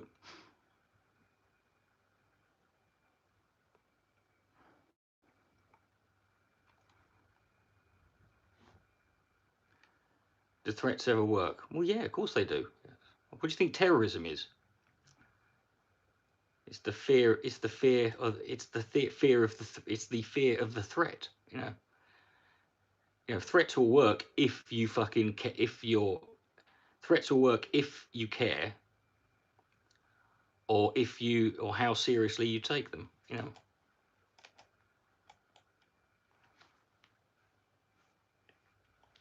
But plenty of people have, you know, I mean, there are plenty of people who've quit YouTube because of, you know, threats and stuff like that, and there's plenty of people who, hold on, the screen might freeze for a bit. Wait a second, hold on. Oh, no, it didn't, thank God, that's fine.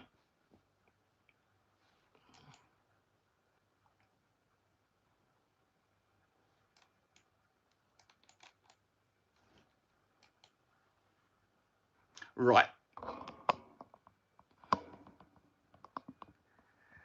Okie dokie, young matey bloke, old salty skipjack sea dog amigo, skipjack jockstrap piano tuner.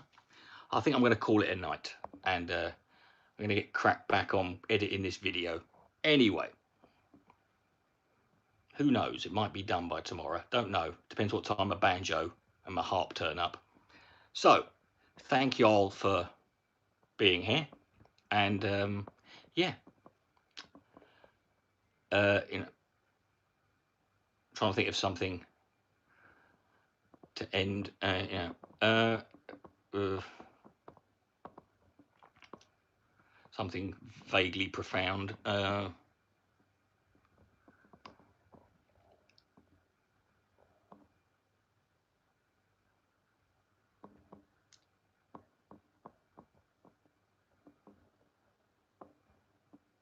Nah, can't be bothered.